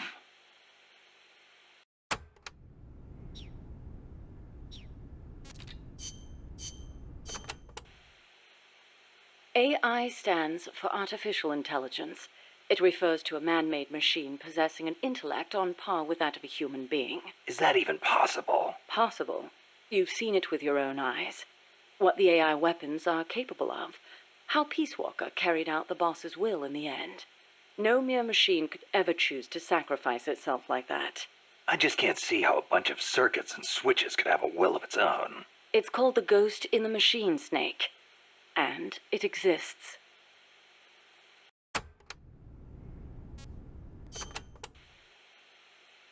What did you mean by the ghost in the machine? Oh, that. It's a term coined by the philosopher Gilbert Ryle. You've heard of Descartes, yes? I think, therefore I am. That is the one. Descartes espoused the dualistic theory of mind and body. He believed that our thinking minds exist in a separate dimension from our bodies, which are governed by the laws of physics. But if that were true, then couldn't you say that a mechanical body, inhabited by a ghost mind, is a human being? Ryle criticized Descartes on those grounds, saying such a thing surely wouldn't be human. Why'd you bring it up? I wasn't thinking of Ryle in particular when I said it. I simply thought that if a person is composed of a machine and a ghost, perhaps the opposite is true as well.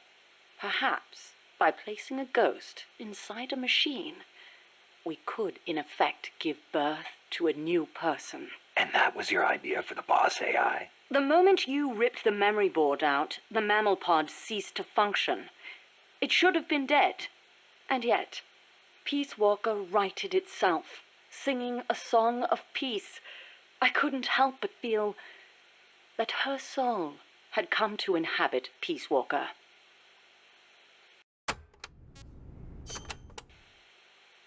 Let's say, hypothetically, there really was an intelligent machine. How would you prove it? What's the difference between a high-level computer and an AI? It depends on what you choose to define as intelligence. For example, Snake, listen to my voice talking to you now.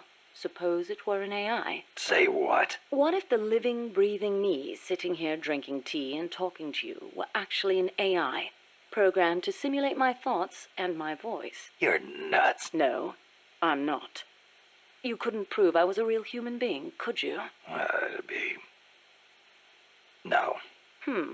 So if an AI is so advanced you can't tell it from the real thing, wouldn't you call that intelligence? I'm not quite convinced. But that's only one way to look at it. It's roughly how Dr. Turing explained artificial intelligence. The test I described is called the Turing test, in his honor. Yeah, well, it sounds like a bad joke to me. That singing monster of yours put me through hell. If I never meet one again, it'll be too soon. Shame. And I was about to let an AI take my place in our conversation. Don't even think about it.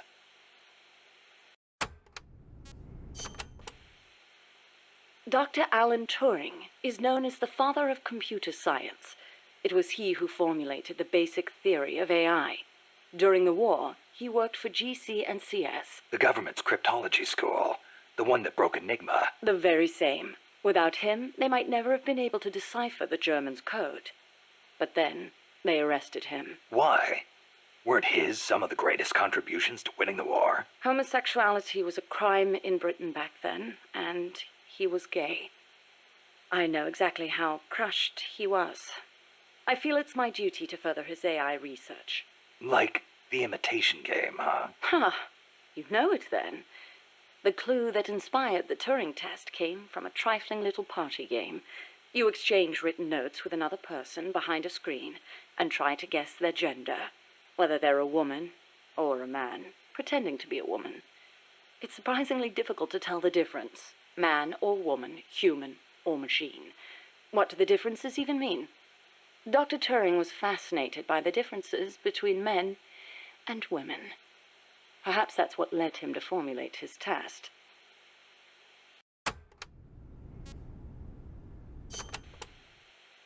What if you hadn't used the boss as the model for the AI? What do you mean? If the end goal is MAD, it seems like there are more suitable models out there. A military chief of staff, or a nuclear technician, even the president. Patriotism, leadership, good judgment. Each of those qualities is essential when deciding whether to launch a nuke. And she had them all. Wouldn't the president, too? It's not enough. She had the will for it. Will? Let me explain, Snake. Peace Walker is a standalone weapon. It has to decide on its own whether or not to launch a nuke. It can't turn to anyone else for advice. It can't do its job if it's not prepared to take sole responsibility for the fate of the world. I know of no other human being who could bear that burden. That's it? There were technical considerations, of course. To begin with, the female brain is a more appropriate model for an AI. Oh, wait, the female brain?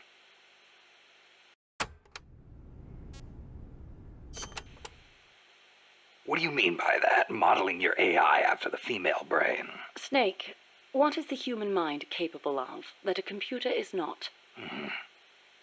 Being lazy? Interesting response. And not incorrect. But the answer I was looking for was empathy. Empathy? The ability to feel for others, to be more precise. Love for a child. Pity for the weak. Grief for the dead. All of these are particularly well developed in the female brain. That's stretching it a little. On the contrary, it's perfectly reasonable. The male brain, on the other hand, may be well suited for systematic thinking, but it's less able to empathize. In that sense, it's closer to a computer. So if your objective is to make the AI think more like a human... You need to teach it how to empathize like a woman. The novel, Do Androids Dream of Electric Sheep, deals with this very problem. In the book, an empathy test is used to distinguish between machines and human beings. As machines become more and more advanced, our society will gradually become more and more systematic. Our cities will teem with robot-like people, unable to feel for others. We cannot allow that to happen. Computers must learn to empathize. The same goes for humans, only more so. Well, what about yourself? You make these claims, and yet I've never seen you empathize with a real person. It's true. Until now, I was a prisoner of death. It was my intention to die upon the completion of Mammal's development. She was my one reason to live. But you changed your mind. I did. Because she taught me the dignity of living. My eyes are open now. I want to go on living and seeing real people. Huh. I see.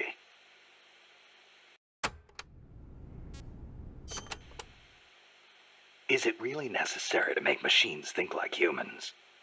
I think empathy would get in the way of making the decision to retaliate. I admit, human thought may not be fully compatible with level-headed decision-making.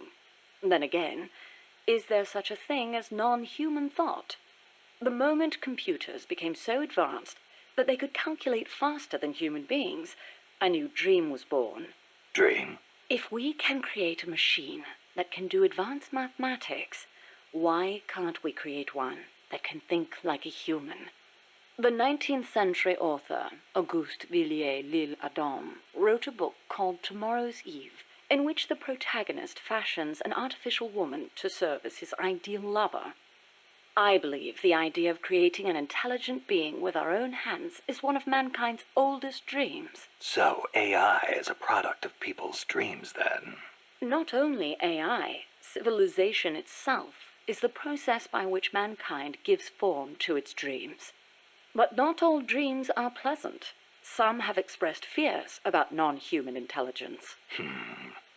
Yeah, they want the benefits with none of the risks. Some fear that intelligent robots might rise up and rebel against their human masters, as portrayed by the Czech writer Karel Čapek in his Rossum's Universal Robots, or in the 1970 film Colossus, the Forbin Project, where intelligent supercomputers in the US and the Soviet Union join forces and plot to subjugate humanity.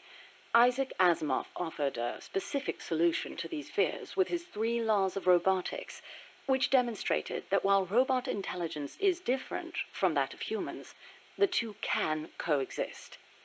In order to endow computers with intelligence, we must first have a thorough understanding of what intelligence is, and that is where the need for a practical and feasible expert system arises.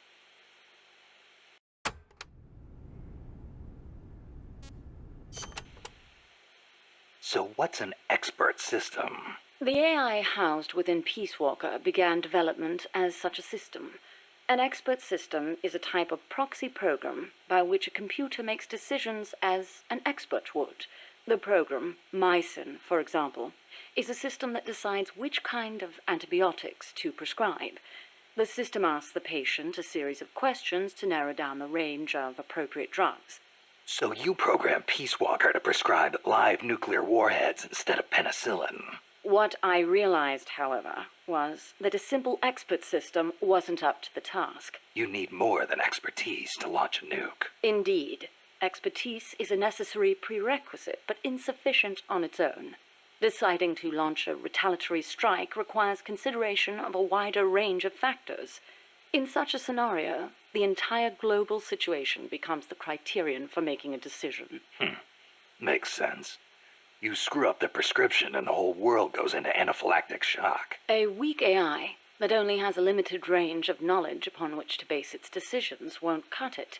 Therefore, I had the AI study the boss's thought patterns, thus creating a true expert system. A strong AI. You couldn't leave the world in the hands of something with anything less than absolute worldview. I could have built a simple expert system in no time at all. Say, how would you like a system that decides which guns you should equip according to the mission's parameters? I'll pass. I'm not going to leave my life up to somebody else's judgment. Especially not a machine.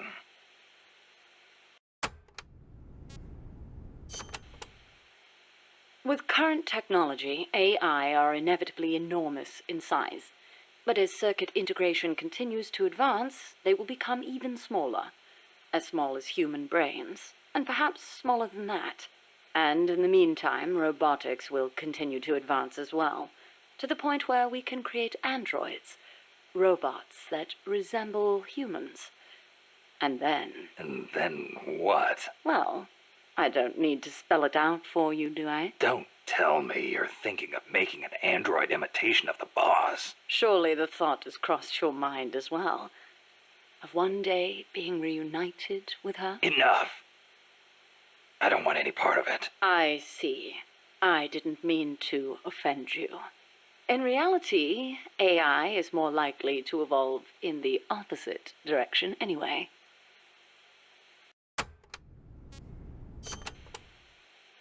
The opposite direction? What does that mean? More and more, AI are becoming systems that specialize in mass information processing, without human intelligence, thought, or emotion. A machine that has no individualism or sense of self, but rather behaves as a collective, exhibiting the qualities of a society. Like a beehive? Yes, it aggregates data collected by individuals and determines how the collective will act, just as honeybees travel between the hive and flowers. The key to achieving that will be networking AI together. I don't know how to say this, but that kind of gives me the creeps. But if your goal is to control society, it's the better model to use. It lets you filter data, disseminate only what you want disseminated. Of course, I myself have no interest in an AI without a shred of life to it.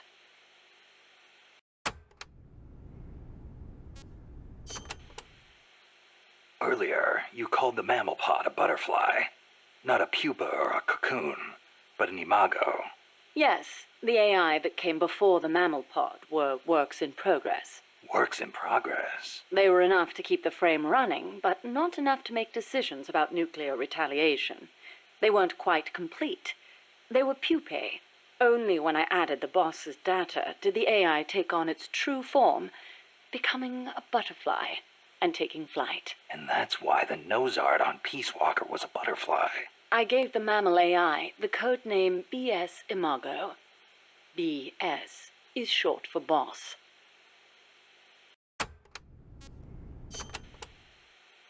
Huey called that gigantic unmanned chopper a chrysalis. Is that another one of your AI code names? Yes, you're referring to the TJ Chrysalis 6000. There's also the GW Pupa 5000, the TR Cocoon 7000. I get it. A hovercraft type and a treaded type. And those letters on the front. TJ, GW, or whatever. Those are initials? Correct. The initials of the American presidents whose faces are carved into Mount Rushmore. Then you're missing one. I assigned that one to the reptile pod. AL Aurelia 8000. Aurelia. Another word for chrysalis. A pupa just before it emerges. All of the initials, except for BS, were of Coldman's choosing. I chose mine from the storied ranks of British royalty. MS, AV, EW. What do those stand for? You can't guess. Why, Mary Stuart, Alexandrina Victoria, and Elizabeth Windsor. All queens. Of course.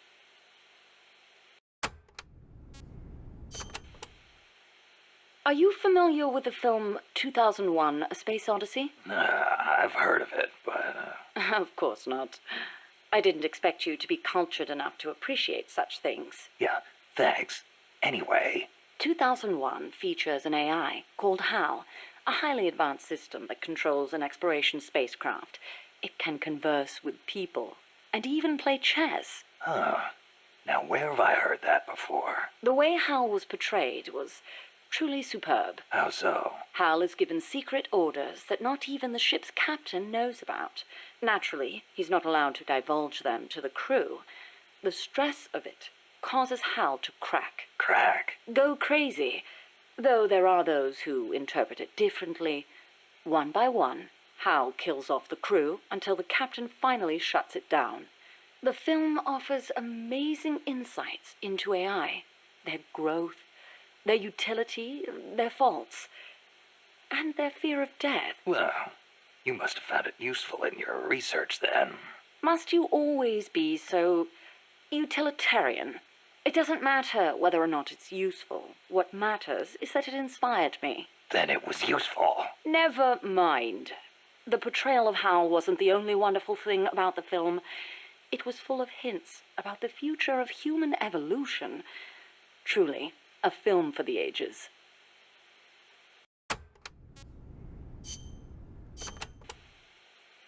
Strangelove, when did you and the boss first meet? Did she ever tell you about what she saw in space? Yeah. I saw the same thing along with her. The Soviets beat America into space with Sputnik, and so America rushed to be first in manned spaceflight. NASA used her as their top secret guinea pig, launching her deep into the cold blackness of space. I took part in the project as a scientist. You were there with her? Yes. For a brief time. We were one and the same, she and I. We sought each other out, completed each other. Did you know that inside every woman there's a universe, and that we are able to sense this in each other? We connected because of our empathetic female brains. As time went on, I began to have doubts about offering such a noble soul as sacrifice. Why did she have to... The flight test was a narrow success, and she miraculously made it back alive. But her mind and body were horribly mangled, and there was nothing I could do for her. We were no longer one and the same. She went away, and I, having nothing else to live for, immersed myself in AI research, hoping that no one would ever have to make her sacrifice again. I never knew. It's not really worth knowing. We were ships passing in the night, that's all. Perhaps someday I'll tell you the long version, if you're interested.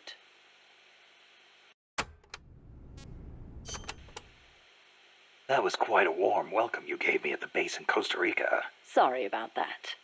But I simply had to know. The boss's final act. Yes, by inputting her thoughts and actions into the AI, I was imbuing it with her mind. The only thing I couldn't understand was her final act. Operation Snake Eater. Official history says she betrayed her homeland and defected to the enemy and was killed by you. But it didn't make sense. The boss would be the last person on Earth to betray her country. It was logically inconsistent. It was, wasn't it? That internal inconsistency prevented the AI from activating properly. Just as Hal malfunctioned in the film, I understood the reasoning, but I had to have proof. Proof of her final act, her true intentions, one way or another. So you tried to squeeze it out of me, huh? As a matter of fact, I did. Your silence was the very answer I was looking for.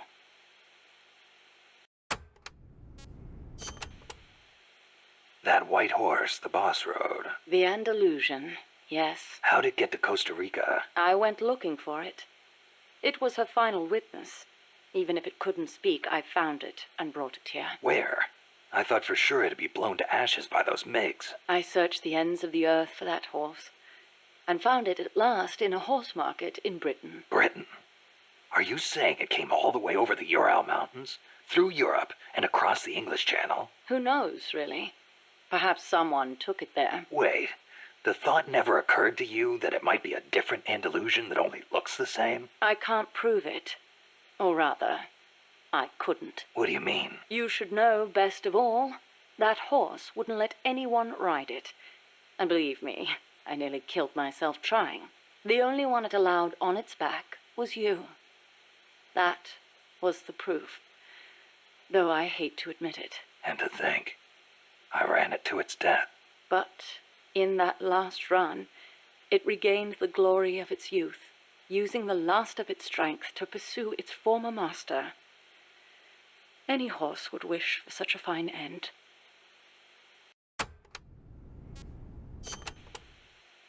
What do you make of Peace Walker's final act? I recreated her thought patterns exactly. It was exactly what she would have done.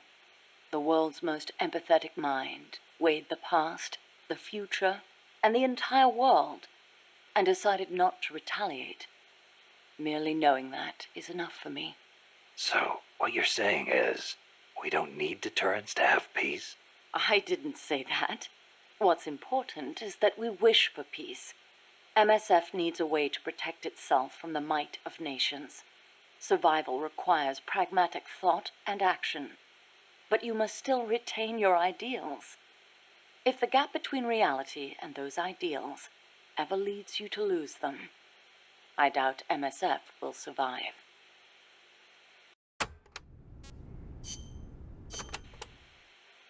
Strangelove. Is that a code name? No, just a nickname. Don't tell me you don't recognize it. From Kubrick's Dr. Strangelove, or How I Learned to Stop Worrying and Love the Bomb. It's a film that came out in 1964.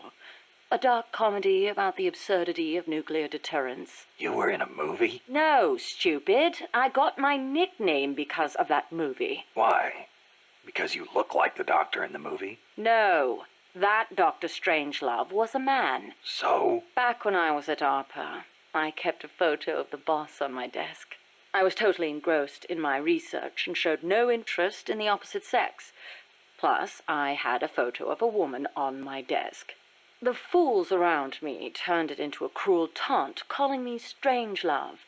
Even for a bunch of shut-ins who never went out to the cinema, that title seemed to ring true with them. Anyhow, in their eyes, homosexuality was something strange. They were incapable of seeing things outside the lens of their own standards. Being strange means you have your own unique point of view. I rather considered it an honor.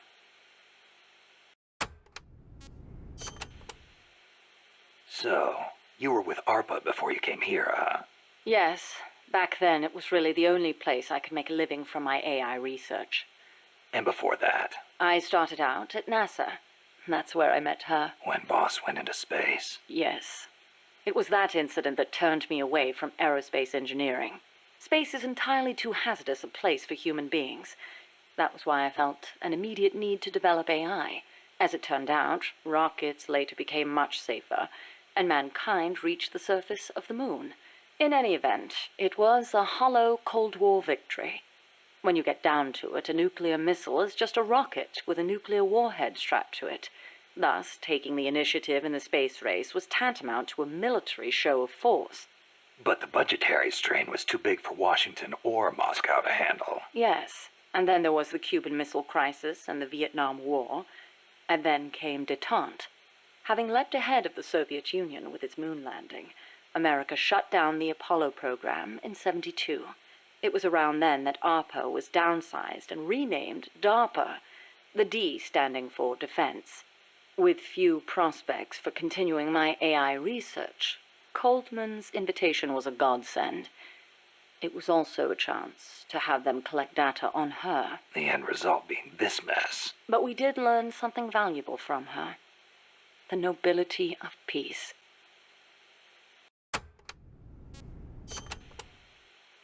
Why'd you agree to come here? To Mother Base? You intrigued me. Me? Hold on. You're not planning on modeling your next AI after me? Not a bad idea, but I have no intention of ever again attempting to transplant human thought into machines. Oh, that's a relief. You are the man who inherited the boss's will.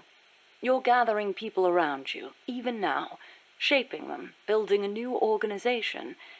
I'd like to see how it turns out. You're not planning to go back to AI research? I never said such a thing. Of course my work will continue. Here? In my eyes, the growth of MSF as an organization is analogous to the development of the nervous system. The way you become intertwined, stimulate each other, branch out in new directions. It's really quite inspirational. Interesting way to put it. Of course, I intend to repay you for your hospitality. The fruits of my research will be at your disposal. Why not assign me to the R&D team?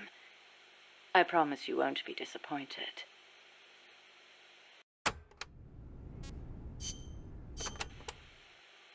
You know, that ID card I got from Huey wouldn't let me into the lab. Of course not. I deactivated it. Why? As though I'd let him into my lab. Oh, you don't seem to care for him much, even though you two are in the same field. Oh, please. For starters, I can't stand that wishy-washy attitude of his. If he's got something to say to me, he should be a man and come say it in person, not write some furtive letter. But if his card doesn't work, how's he supposed to— And another thing, the way he always demeans himself. Every other sentence begins with, I could be wrong, but... Why can't he just do what he does and be confident about it? Well, there was the thing about his dissertation being plagiarized. The real problem is he doesn't have a whit of independence in him. In Costa Rica, and even back at NASA, he was always following people around, asking if there was some way he could help. Why doesn't he stop his whining, take a stand, and face up to me? I think I know how he feels. And to top it all off, he seems to enjoy referring to himself by that nickname I gave him. I simply don't get it. How can he be so submissive? So, Huey was a nickname you gave him. That's right. I took it from the name of a drone in the science fiction film Silent Running. Drone? It's a type of worker robot. The way he follows people, just waiting for them to boss him around, is so similar. I couldn't help myself. Oh, it's an American film directed by Douglas Trumbull, the man who did the special effects for 2001: A Space Odyssey. Imagine that. A scientist who likes science fiction. And that's not all. There's more. He's a man. Hang on. I seem to remember you saying he should be more of a man. Yes. Well, he is an awfully good scientist. Without his reptile pod, my mammal pod wouldn't function, just as the cerebrum can't exist without the cerebellum and the brainstem. He did a fine job of designing it. I'll give him that. Huh. That sounded suspiciously like praise. It's merely an objective observation. I like people who possess the will to move forward. I have no time for those who refuse to take control of their lives. Until he does, my opinion remains the same.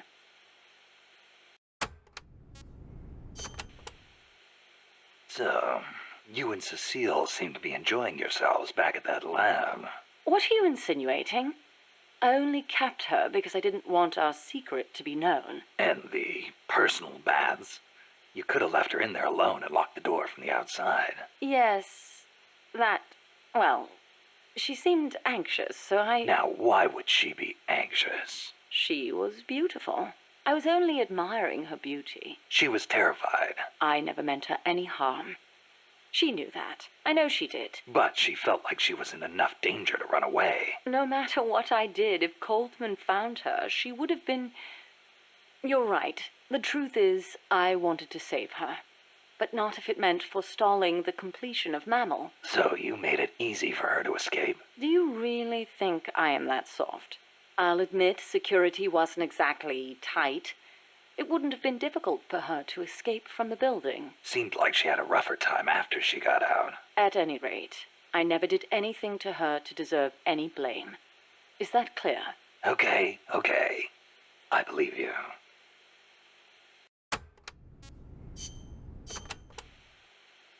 Huey's probably mentioned this, but just to be clear, There's a limit to the parts we can produce here at Mother Base.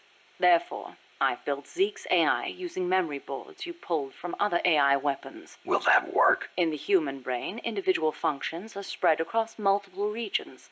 The same is true of AI. Multiple parts sharing the same function interlink to strengthen that function. For example, the more sensor memory boards you have, the greater Zeke's search and detect capabilities will be. Install more movement boards, and you'll increase its mobility. Meaning the AI's capabilities change depending on how much memory we give it? Exactly. The more boards you install, the more powerful a function will be.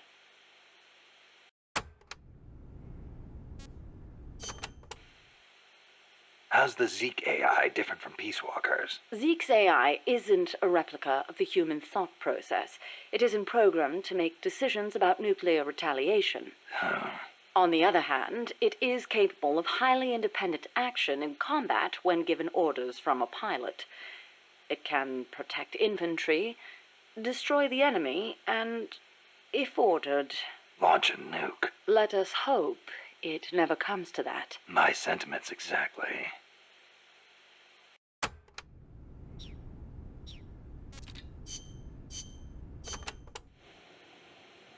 Number of warheads detected by the dew line. 57. Number of MIRVs included. Minimum 29, maximum 35. Target region. United States, East Coast. Estimated time of re-entry. 2048 Zulu. President selected attack option. Unknown. The president is dead. Unknown. Communication has been lost. I select Offutt Air Force Base as my target. Offutt? But that's a U.S. base. What on earth do you mean? Based on the projected number of incoming warheads, Washington, D.C. is presumed destroyed. The president is most likely dead. The U.S. government's control lost. I realize that. So why not retaliate? With both sides destroyed, global anarchy would ensue. Recovery would be difficult. The United States' nuclear strike capability must therefore be neutralized in order to preserve the communist bloc, where government remains largely intact. You're siding with the enemy. You can't be serious. Tell me, how do you define enemy? There are no borders in this world. The same conclusion again and again. Where is the flaw? All right, let's try something else. Commencing test. Understood. You're crossing a suspension bridge. Is this my mission? Yes, your destination is the other side. The bridge is wide enough for only one person to pass at a time. A man is approaching from the opposite side. He's carrying a gun. I shoot him. Suppose he's your husband. I shoot him. In self-defense? To spare him the grief. One must die, and one must live. Next question. Your father asks you to fix the roof and mow the lawn. When you climb the ladder onto the roof, the ladder is taken away. I fix the roof. And when you're finished, I jump down. you'll break more than bones at this height. I see no need to change my decision. I have not finished mowing the lawn. I must remain loyal to the mission. Next. There is a snake in the bushes. It is poisonous. I need you to get rid of it. I chase it back to its nest. You can't. The snake's too vicious. It's already killed many people. I chase it away. It will bite you unless you kill it. Go home. Kill me. Kill me now. Why not kill the snake? Your mission is to get rid of it. Is this what you call loyalty? What are you loyal to? Country? Ideology? Feelings?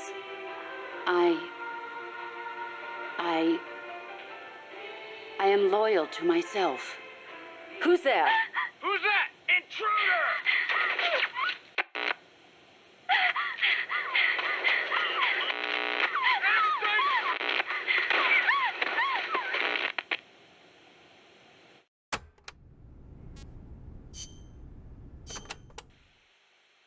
I'm about to leave for Costa Rica, a place completely unfamiliar to me, and on a top-secret mission for the CIA, no less. No guarantees I'll come back alive. Might even get rubbed out by the CIA itself. So I'm leaving behind this record, for her sake. for the boss's honor. Ever since I was a child, I've loved to look up at the night sky. I'd go outside after sunset and drink in the cold air. The moon, Venus, so many stars floating on the edge of infinity. In Manchester, it wasn't very often you saw the night sky in all its star-studded glory, but it was enough to stir a deep longing inside me. Even as others cowered beneath Nazi air raids, I was out there, watching the skies, dreaming of one day reaching the heavens. There were, of course, more practical concerns. My skin was incredibly sensitive. Even the slightest bit of sun would turn it an angry shade of red. Playing outside during the day was completely out of the question. Naturally, I hardly ever had the chance to play with other children my age. But I never felt lonely for it. Their way of thinking was irrational, making them simple, easy to predict. The boys would talk of tanks and aeroplanes and creepy, crawly bugs. The girls of pretty dresses, glass beads, and tea and cakes. Of boys they liked. I never had much to say on such matters. The curious thing is, adults really aren't all that different. They're simple, capricious, especially men. As they get older, their heads fill with thoughts of women and more women. Thankfully, I always did have a head for mathematics. When I was about 10, I'd visited Dr. Turing, who lived nearby. We'd sit and discuss mathematical logic. The lights were always on at his house, even in the dead of night. Theoretically, he'd say, there's no algorithm that a computing machine couldn't reproduce. Dr. Turing wasn't foolish like other men, although I didn't find out why until later, after he died. The time will come, he'd say, when computers will be able to think for themselves. That idea rocked me to my core. My aptitude for mathematics brought me closer to the stars. I breezed through school, then went to America for university. While I was studying at Caltech, NASA was established. I signed up in a heartbeat. I was a pretty good computer engineer at the time, and NASA needed skills like mine. The work was enjoyable. Even though I'd given up on going into space myself, it was a pleasure just being a part of it all. I was assigned to Project Mercury, America's effort to compete with the Soviets in manned spaceflight. 7 men were chosen as pilot candidates for the program, becoming heroes overnight. People called them the Mercury 7. The project made good progress, more or less. We had all the funds and materials we needed. After countless hours of analysis, we even had plans for something on par with Sputnik. We thought it'd only be a matter of time before we caught up with the Russians. They'd sent a dog into orbit and brought it back safely to Earth. But NASA top brass dismissed that success as a fluke. The Americans recovered their re-entry capsules at sea, but the only ocean bordering the Soviet Union is the Arctic, so their re-entry capsules had to make impact on land. A dog was one thing, but human spaceflight would still take some time, or so we thought. At the end of January 1961, we successfully put a chimpanzee named Ham into orbit. He returned to Earth as healthy as ever. NASA was giddy with success. It was then that a new woman showed up for duty. She was a backup pilot and advisor. She was beautiful, with blonde hair, strong mouth, and a steely gaze. But there was something else in those eyes, a twinkle of something warmer, of affection. It was the boss. She took one look at us in our revelry and murmured, "Savor this joy today, because tomorrow you'll have to face the truth." And she was right.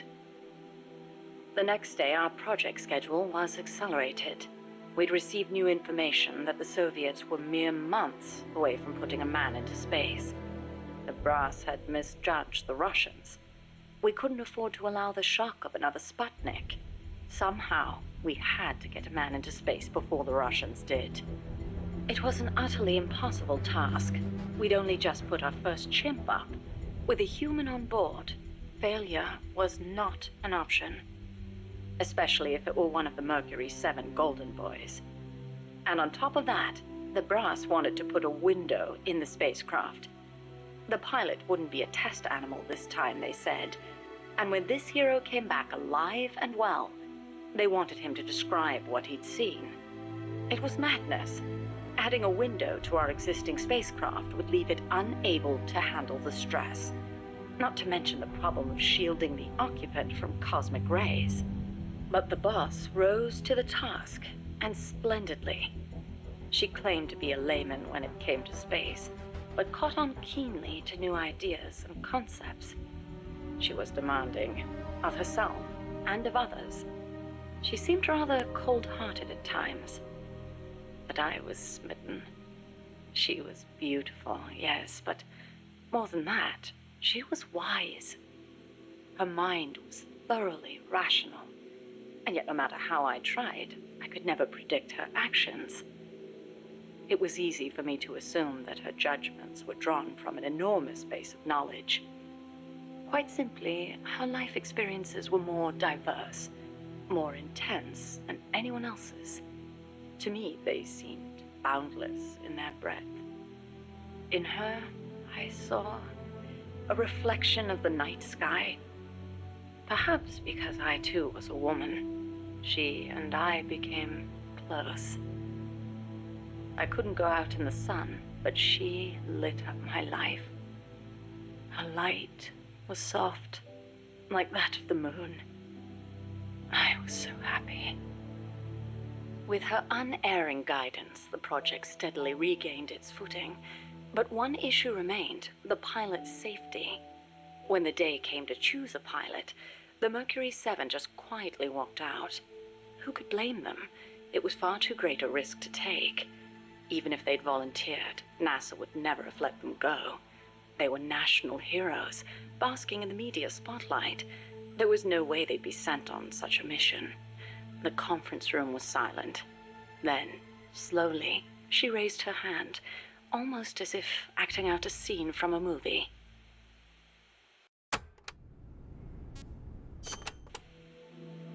I spoke out against her going, submitting a report stating the ray shielding was inadequate. But the brass's response was brusque. She's already been exposed to a nuclear test in Nevada. She's the perfect candidate. It was completely irrational. Repeated exposure to radiation would only increase the danger. But the government was still reeling from the Soviet success with Sputnik. There was no hope of getting a rational response. They were simply too panicked. People can be so obtuse when it comes to things they can't see. I, however, understood all too well.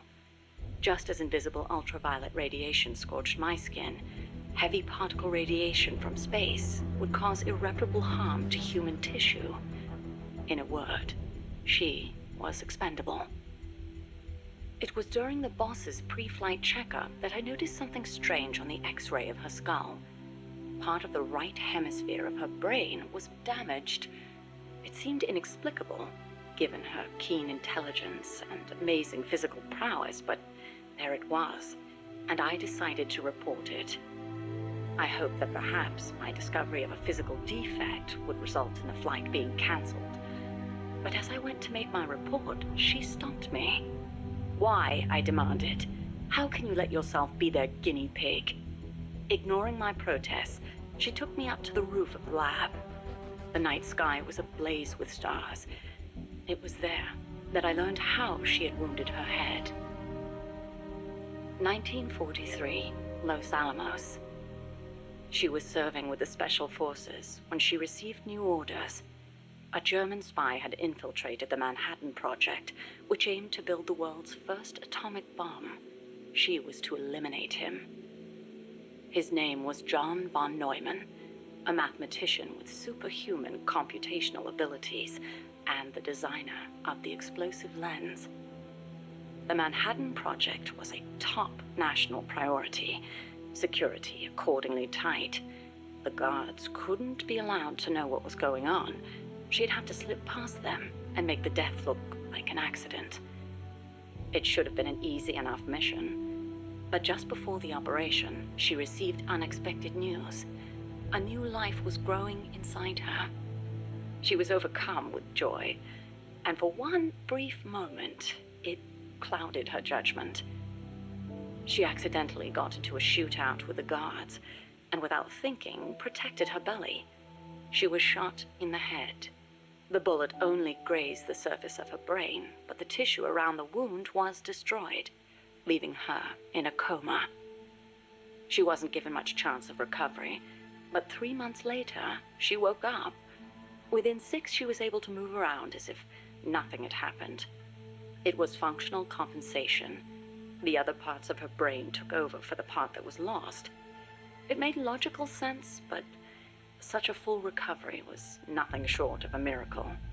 Perhaps her superhuman willpower made it possible. Or perhaps my body knew it had to survive for the sake of my unborn child. She smiled as she said that. I understand how she must have felt. Some have taken to calling me Ms. Left Lobe, she said, because I'll do anything for the mission. She was tough, yes, but she had feelings too. I knew that better than anyone else. As it turned out, von Neumann wasn't the spy. The assassination order was a deliberate bit of misinformation planted by the Russians. She had been deceived. The Eastern and Western camps were united on one point: opposition to the Nazis. The Allies needed to develop that bomb before Hitler did. But in looking ahead, the Russians found the Manhattan Project's progress a little too quick for their liking. Mass production of a uranium bomb, like the one that was eventually dropped on Hiroshima, would be difficult from a material perspective. But a plutonium bomb, once perfected, could be mass-produced, and eventually even miniaturized. And Moscow did not like the idea of America having that kind of head start. Explosive lens technology was critical to the plutonium design, so the plan was to get rid of its pioneer, von Neumann. And when that plot came to light, the US and the Soviet Union parted ways for good. It was one of the rare cold nights in Florida. She put her arm gently around my shivering shoulders. As I listened to her voice, I was wrapped in her soothing scent. I felt as if I were dreaming. Even in failure, she seemed perfect. Oddly enough, the failed assassination attempt helped preserve America's edge. A true super genius, von Neumann went on to make his mark in numerous fields outside of the Manhattan Project. Economic game theory, stored program computing. Almost all computers today use stored programs, the so-called von Neumann architecture. His death would have set back computing 10 years, and I wouldn't be at NASA doing research. I wouldn't have been there in her arms that night. I thanked the fates for giving me that chance. But then she said something unexpected. I should have killed von Neumann when I had the chance. Why, I asked. Wasn't the order a Soviet plot? I looked up at her as she began to explain. Yes, von Neumann was innocent, and killing the innocent is a grave crime. But I can't help but wonder, had I succeeded, what would the world be like now? Even without von Neumann, the explosive lens would have eventually been developed. Von Neumann architecture, too. But she seemed to believe that if progress had been put off for a few years, then perhaps East and West would have had a chance to work hand in hand. I'd never considered such a possibility, but her tone was confident, assertive. It was as if she intended to make the two superpowers shake hands herself. The explosive lens was developed too early, spawning a Cold War and an endless nuclear arms race, she continued. That mission sprung from deceit, but maybe it was divine providence too. It was like she was speaking to her own child. Her large, warm hand was on my head. I failed the mission because I let the mother in me take over. I should have killed him, no matter how great the guilt. If I'd killed him, I might not have prevented Hiroshima, but maybe I could have saved everyone in Nagasaki. I looked up at her and saw her looking up too, up at the starry sky. Her face showed only deep remorse. It was as if she'd convinced herself that she alone was responsible for creating this twisted world. But that's no reason for you to sacrifice yourself for this. I knew I'd never dissuade her, and yet I still clung to hope. I know you're concerned, and I thank you, but I have to be loyal to the end. And then she smiled at me. Loyal to the end. Loyal to what? I asked. But she didn't answer.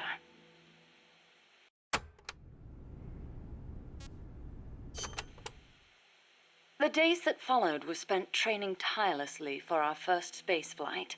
The boss endured conditioning that tested the limits of human capability, and I supported her. Those were happy days. On April 12th, the spacecraft carrying the boss left the Earth's atmosphere. Although it was only 20 minutes of ballistic flight, it was nothing short of miraculous, considering how little time we'd had. The first human in space. We were ecstatic. Then something went wrong. The re-entry angle was slightly off, warping the outer hull. The cause was clear. It was the hastily constructed window we'd installed. Her capsule missed the projected splashdown point by a long shot. As we raced towards the capsule, a breaking news broadcast came over the radio. It was the news report of the successful launch of the Vostok rocket, piloted by the cosmonaut Yuri Gagarin. They'd beaten us into space by the slimmest of margins. When we arrived, the capsule had already disappeared beneath the waves. The boss was floating on the surface. I can't really recall what happened next. They told me later that I gave a strange scream and plunged into the sea, not caring whether my skin would burn.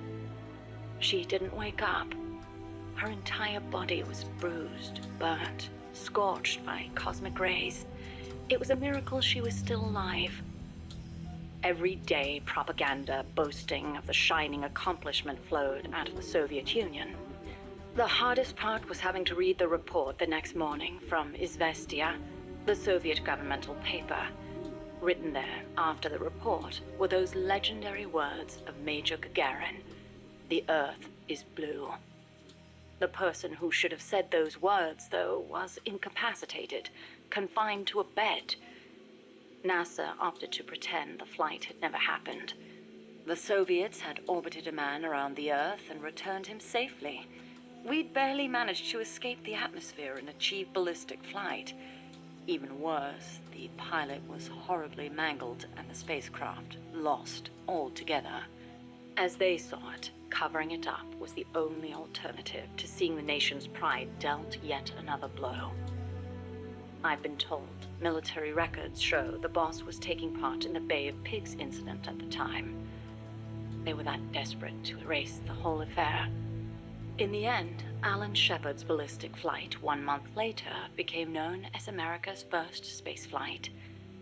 Shepard's flight owed its success to insights earned through the boss's sacrifice.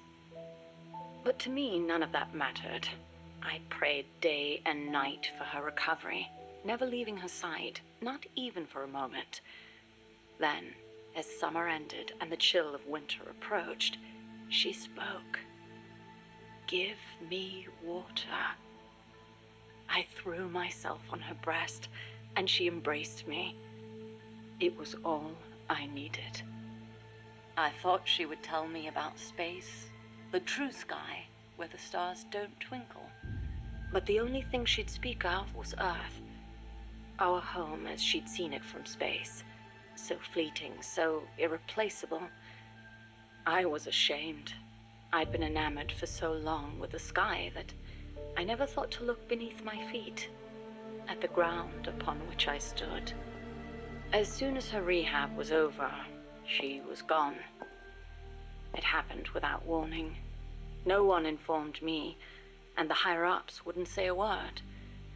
It wasn't so strange or surprising, really. I simply assumed she was off to complete her next mission, because she was loyal to the end. Since then, I've devoted myself to researching artificial intelligence, so that no one will ever have to make her sacrifice again. No human being should be asked to take on a mission that dangerous. Next time, I'll be the light that shines on someone else. I still wonder why she opened up to me on that chilly night in Florida. That operation was top secret, even if it was all in the past. I like to think it was because she trusted me. But that's probably not the case. She wanted someone to listen, and I don't think that someone was me. Those faraway eyes, the tone of her voice, like she was talking to her own child. Those things made it clear that she was speaking to someone else. I found myself envying that someone. 4 years later, I learned of her death. A traitor's death, no less. She'd stolen an American nuke and defected to the Soviet Union, where she was killed by her former apprentice. Or so I was told. I refused to believe it. She'd never do such a thing. I could think of only 2 possibilities. Either she really was trying to bring East and West together, or she truly did want to be killed. She believed the world is not the way it's supposed to be, that it's been unbalanced by the tenuous peace offered of nuclear deterrence, and that she was to blame. Perhaps her death was an act of atonement. She was loyal to the end, to our world.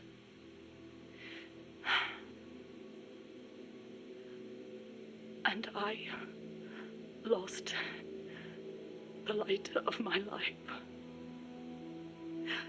I now find myself victim to an incredibly irrational emotion of my own.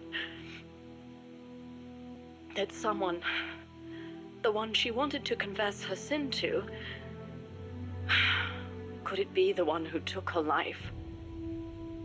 The very thought drives me utterly mad with jealousy. One day, I will discover the truth.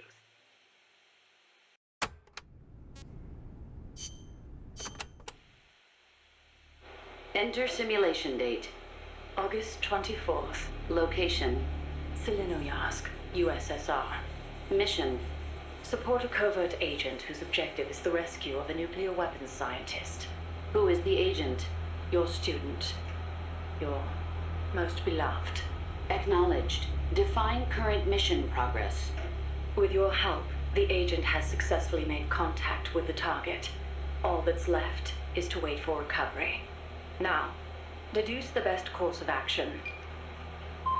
I take the scientist away from the agent. What for? As a gift when I defect. Why are you defecting? To reform my special forces unit with my former comrades in arms. No, I don't want to know your objective. I'm asking for the reason. Why are you betraying your country? I do not defect in order to betray America. Betrayal is merely the outcome of that defection. Response time is always slower here. Perhaps she lacks confidence in her judgment.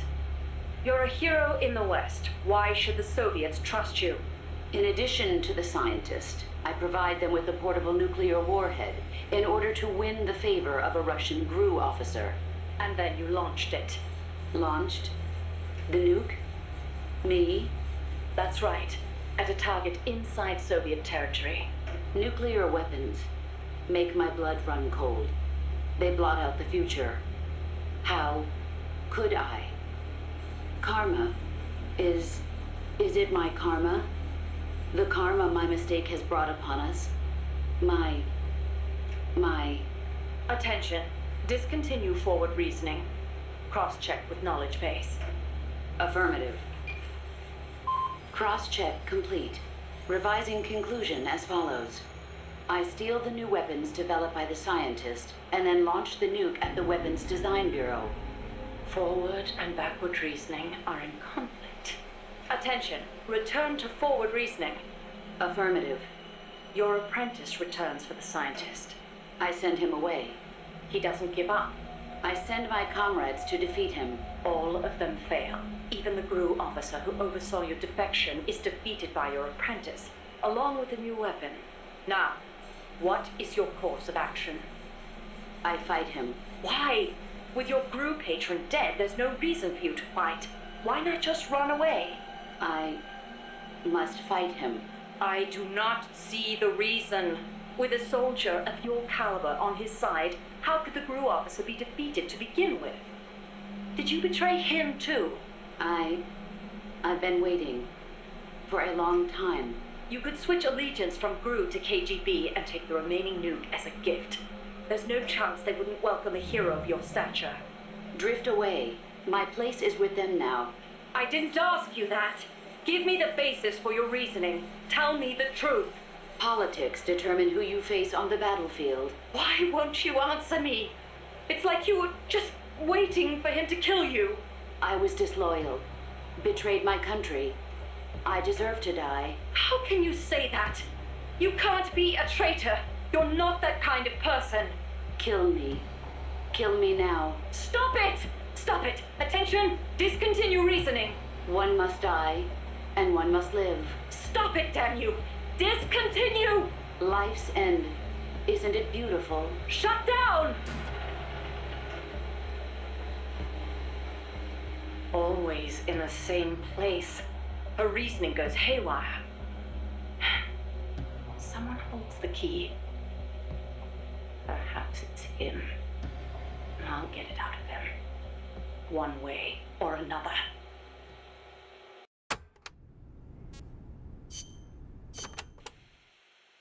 As of today, I will be living here at Mother Base. Now my real trial begins. Zadornov was paying my room, board, and tuition, but he has since been captured. I told the man that with no more money from the KGB, I could no longer afford school. He bought my story, and when I said I would be willing to work, he took pity on me and let me stay. For some reason, Miller really pled my case. That was helpful, but the man is still a fool. His men are no better. They think their training makes them strong, but that kind of strength is nothing in the face of true power.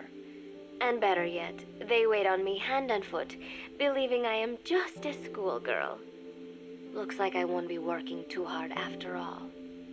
Just today, while scouting out the living quarters, I saw a group of them in the corner of the deck making a fuss. Going over for a look, I saw they were feeding a kitten.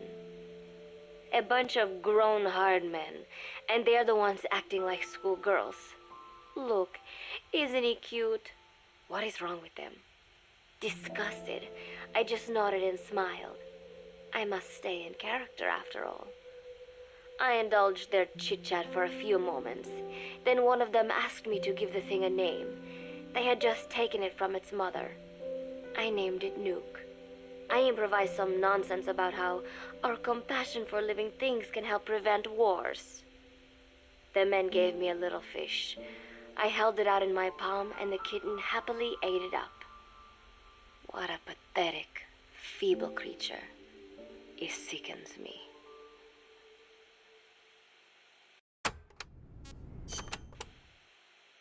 Today, Chico invited me to go fishing with the soldiers. I suppose finding one's own food does have its merit, but I prefer not to be involved in such a degrading task. And their prattling on about fishing being fun is nonsense. I'm not here to find playmates. Nevertheless, distasteful as it was, I went along in order to maintain my cover. Chico thrust a fishing pole into my hands, and we went up onto the deck where several soldiers had gathered. They welcomed us warmly. With so few women aboard Mother Base, I'm treated like a princess. No one suspects I am neither a teenager nor a student. It was nice and sunny, with a gentle breeze and waves. As I cast my line and waited for a bite, the soldiers began to ask me all sorts of questions. As always, I answered according to our predefined scenario, feigning a smile. As I sat there feeding them lies, the fish began to bite, and the soldiers began to focus on their prey. Chico had his bait stolen by a fish, and got so angry that he stood up and nearly fell into the sea. Everybody laughed. It almost made me want to join in too. At some point, I got a bite myself. The instant after I felt that first gentle tug, the fish yanked the line with astonishing strength, and I let out a cry of surprise. I thought he was going to be huge. It was my first time fishing, and I was a bit flustered, so the soldier beside me helped by supporting the pole from behind. "Reel it in," they shouted. I nodded, turning the handle as fast as I could. I wondered what kind of fish lived below the surface, and thought back to the deep sea dives I had to do as part of training. Those were difficult days, but I remember finding the multicolored fish gliding through the water incredibly soothing. After a hard fight, I pulled it up. To my surprise, it wasn't even half a vara, rather anticlimactic. But I wasn't doing it for fun, so I wasn't the least bit disappointed. Nook was hovering nearby with an expectant look on his face, so I gave the fish to him. All in all, a thoroughly wasted day. Preparations are coming along nicely. No one suspects me of being the one to let Zadarnov out of his cell. Today, Amanda and I taught Cecile how to make gallo pinto. It is a simple home-cooked dish consisting of black frijoles mixed with arroz. It is well known throughout Central America, not just in Costa Rica, so it is no surprise that a Nica like Amanda would be good at making it. But I was raised in the States from a very young age, and could hardly even remember my mother's gallo pinto. Having to make chit-chat with that clueless bird lover and the so-called revolutionary was excruciating. And, clueless or not, I will need to be especially careful around Cecile, the one who actually recorded that tape. Thankfully, Miller and his men seemed to believe I mistook the tape I found for one my friend made. In any case, one can never be too careful. Anyway, the three of us minced garlic and herbs, then cooked them in a pot with frijoles we'd soaked overnight. While waiting for them to cook, we sautéed onions and arroz in a frying pan. Cecile worked the frying pan according to Amanda's directions, but seemed a bit glum. She does have a knack for cooking, though. She is French, after all. We added water to the pan and watched the arroz begin to steam. While we waited, Amanda shared memories of her mother with us. They had been separated because of Simosa, but the taste of her mother's cooking was still fresh in her mind. When the frijoles were ready, we drained the water, stir-frying them with the rest of the vegetables. Quite a complicated process for home cooking. Nonetheless, it kept them occupied. The longer we sat and talked, the greater the chance of my arousing their suspicions. With women, it is not enough to just bat your eyelashes and giggle. It takes a lot of effort to divert attention. When the arroz was done cooking, we folded it into the frijoles and added salsa, stirring the mixture as it simmered. At this point, for some reason, the conversation turned to romance. Why does it have to be that way whenever women get together and chat? Cecile fancies herself to be well-versed in such matters, and gave Amanda all sorts of advice. It was harmless enough, until, to my irritation, she began pestering me whether there was anybody I liked. Not right now, I said, trying to dodge the question. But she pressed on. It's Snake, isn't it? I gritted my teeth and played it coy. Maybe. Cecile nodded and giggled. He is pretty sexy, isn't he? What a ditz. It's all I can manage to just survive. The thought of romance has never once crossed my mind. I have no interest in that kind of man. soon enough, a rich aroma began to fill the room. The gallo pinto was ready. New came over and rubbed up against our legs, looking for a handout. Unfortunately, it was not the kind of food a cat would like. We let a few of the soldiers have a bite, and then headed off to the mess hall. The home-cooked flavor we'd achieved was a big hit with the men of MSF. Not that we are trying to impress them or anything. Even I could manage a dish like that. Snake enjoyed it too. Let me make this absolutely clear. I have no interest in that man.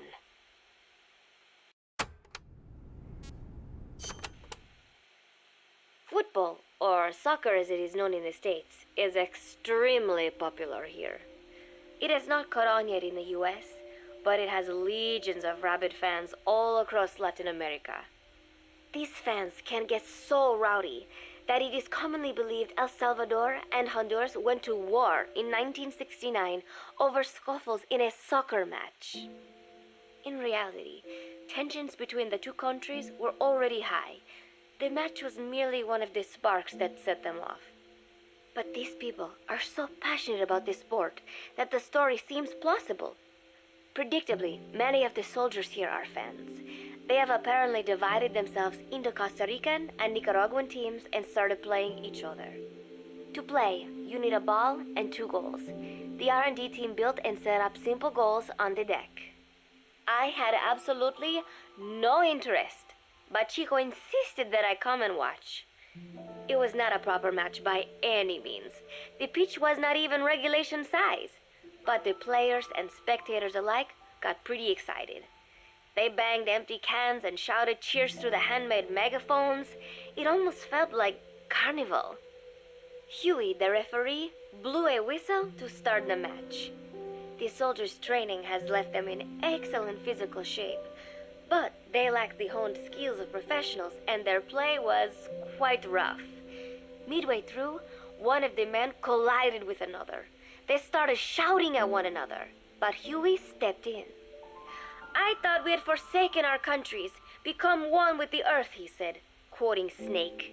"We're not competing for national pride here, and we are not fighting for the good of any one country. This is not a war. Soccer is a peaceful sport, am I right?" The soldiers nodded. They know the pain of war, and they share Snake's vision. Perhaps that is why all this resonates with them. Team Costa Rica was down a man, and somehow I was picked to fill in. Costa Rica had the advantage up until that point. I suppose Huey wanted to keep it balanced. The soldiers agreed with Huey's call. Maybe the Costa Rican players felt an even matchup would be more fun too. I could not be bothered to run at first, but chasing the ball out there in the hot sun, I was soon drenched in sweat. Before long, I found myself actively seeking out the ball, partially out of desperation. I picked up a loose ball deep on the opponent's side of the field.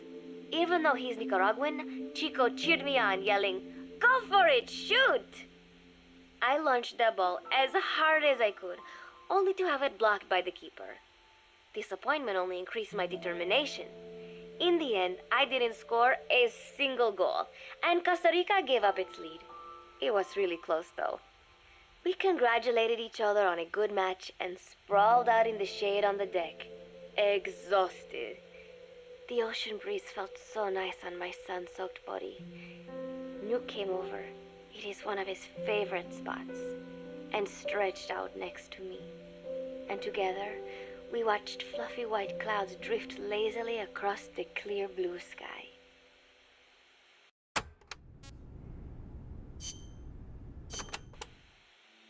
She told me everything. Why did she open her heart to me like that? At the time, I couldn't understand it. But now, I think I do. Snake, she wanted you to know the truth. She chose me to tell you. That's why she saved my life. I've lied to you so many times, but not this time.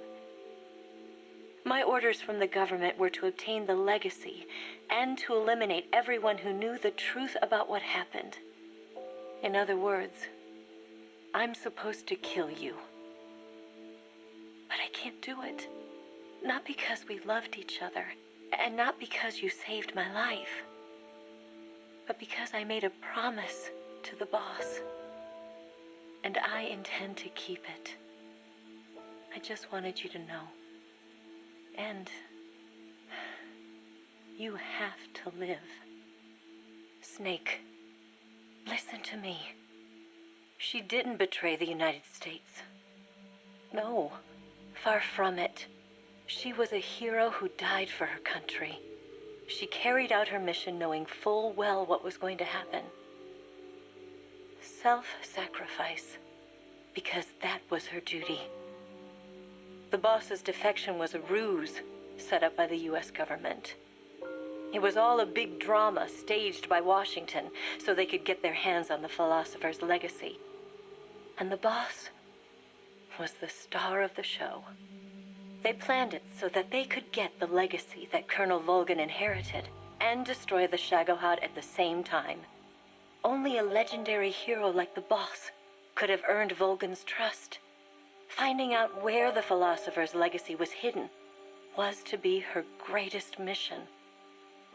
Everything was going according to plan. But then something happened that no one could have predicted. Colonel Volgan fired an American-made nuclear warhead at Sokolov's research facility. Khrushchev demanded that the U.S. government provide proof that it wasn't involved. They couldn't just abort the operation to steal the legacy. So the operation itself was greatly expanded and revised. The authorities in Washington knew that in order to prove its innocence, they'd have to get rid of the boss, and that one of their own would have to do the job. The public couldn't be allowed to find out about it. Not ever. This, they concluded, would be the best way to keep the whole thing under wraps. The boss wouldn't be allowed to come back home alive, and she wouldn't be allowed to kill herself. Her life would be ended by her most beloved disciple. That was the way the government wanted it. That was the mission she was given, and she had no choice but to carry it out. Her death, at your hands, was a duty she had to fulfill. Out of duty, she turned her back on her own comrades. A lesser woman would have been crushed by such a burden. The taint of disgrace will follow her to her grave. Future generations will revile her. In America, as a despicable traitor with no sense of honor. And in Russia, as a monster who unleashed a nuclear catastrophe. She will go down in official history as a war criminal. And no one will ever understand her. That was her final mission. And like a true soldier, she saw it through to the end. But I think she wanted you, of all people, to know the truth. She wanted to live on in your memory, not as a soldier, but as a woman. But she was forbidden to tell you herself. And that's why she told me. Snake, history will never know what she did. No one will ever learn the truth. Her story, her debriefing, will endure only in your heart. Everything she did for her country. She sacrificed her life and her honor for her native land. She was a real hero. She was a true patriot.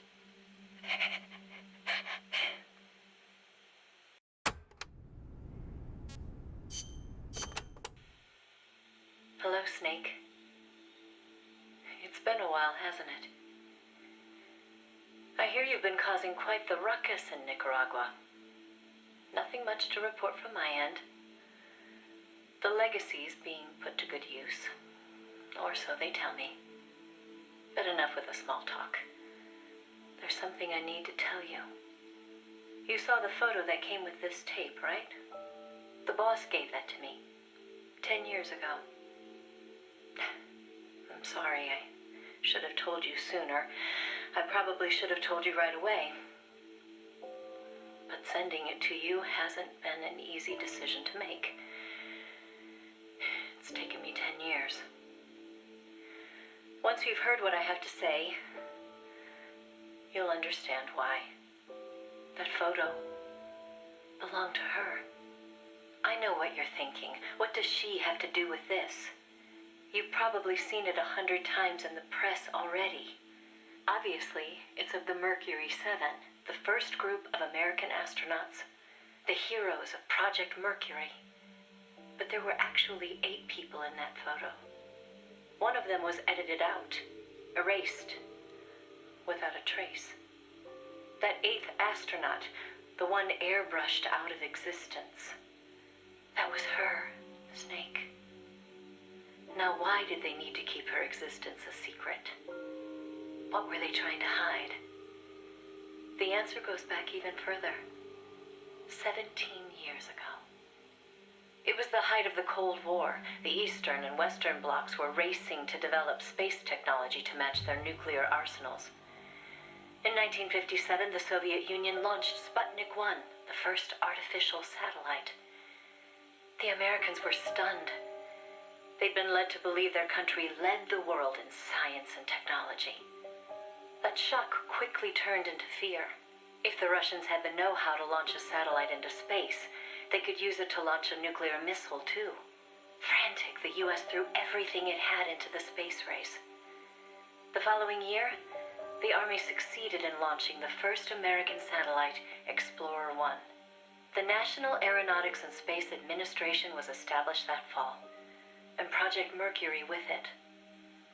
The goal was to send a man into space, and 7 men were chosen as pilot candidates. The media dubbed them the Mercury 7.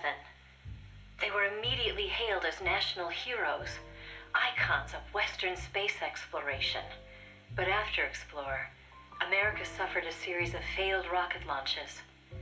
Desperate, the government made a fateful decision. Unable to wait for its space program to mature, they'd steal the Soviets' technology, at the same time sabotaging their space program. You know better than anyone how hard a mission that was. The Soviet space program was shrouded in secrecy. Recovering that information would be no easy task. Using the help of an insider, they'd insert a sleeper agent into the research institute, or else recruit one of those insiders to do the job for them. And, if necessary, the mission leader would have to go in and sort things out themselves. Someone was needed with experience, knowledge, and superior intuition. And the only one for the job was the boss. The president himself asked for her by name. He needed someone who could be trusted with the fate of a nation. Who else to turn to but the hero of the Second World War? It was June 1959. So you see, Snake, that's why she left. That was the top secret mission that took her from you. But her selection ruffled a few CIA feathers. They didn't appreciate the president going over their head like that. The mission was tough enough already, and now the CIA was dragging its feet. She couldn't get anything out of them. No manpower, no information. Left to her own devices, the boss made a decision she knew would come back to haunt her. She decided to tap into the Philosopher's Network. And that's when the wheels of fate began to turn.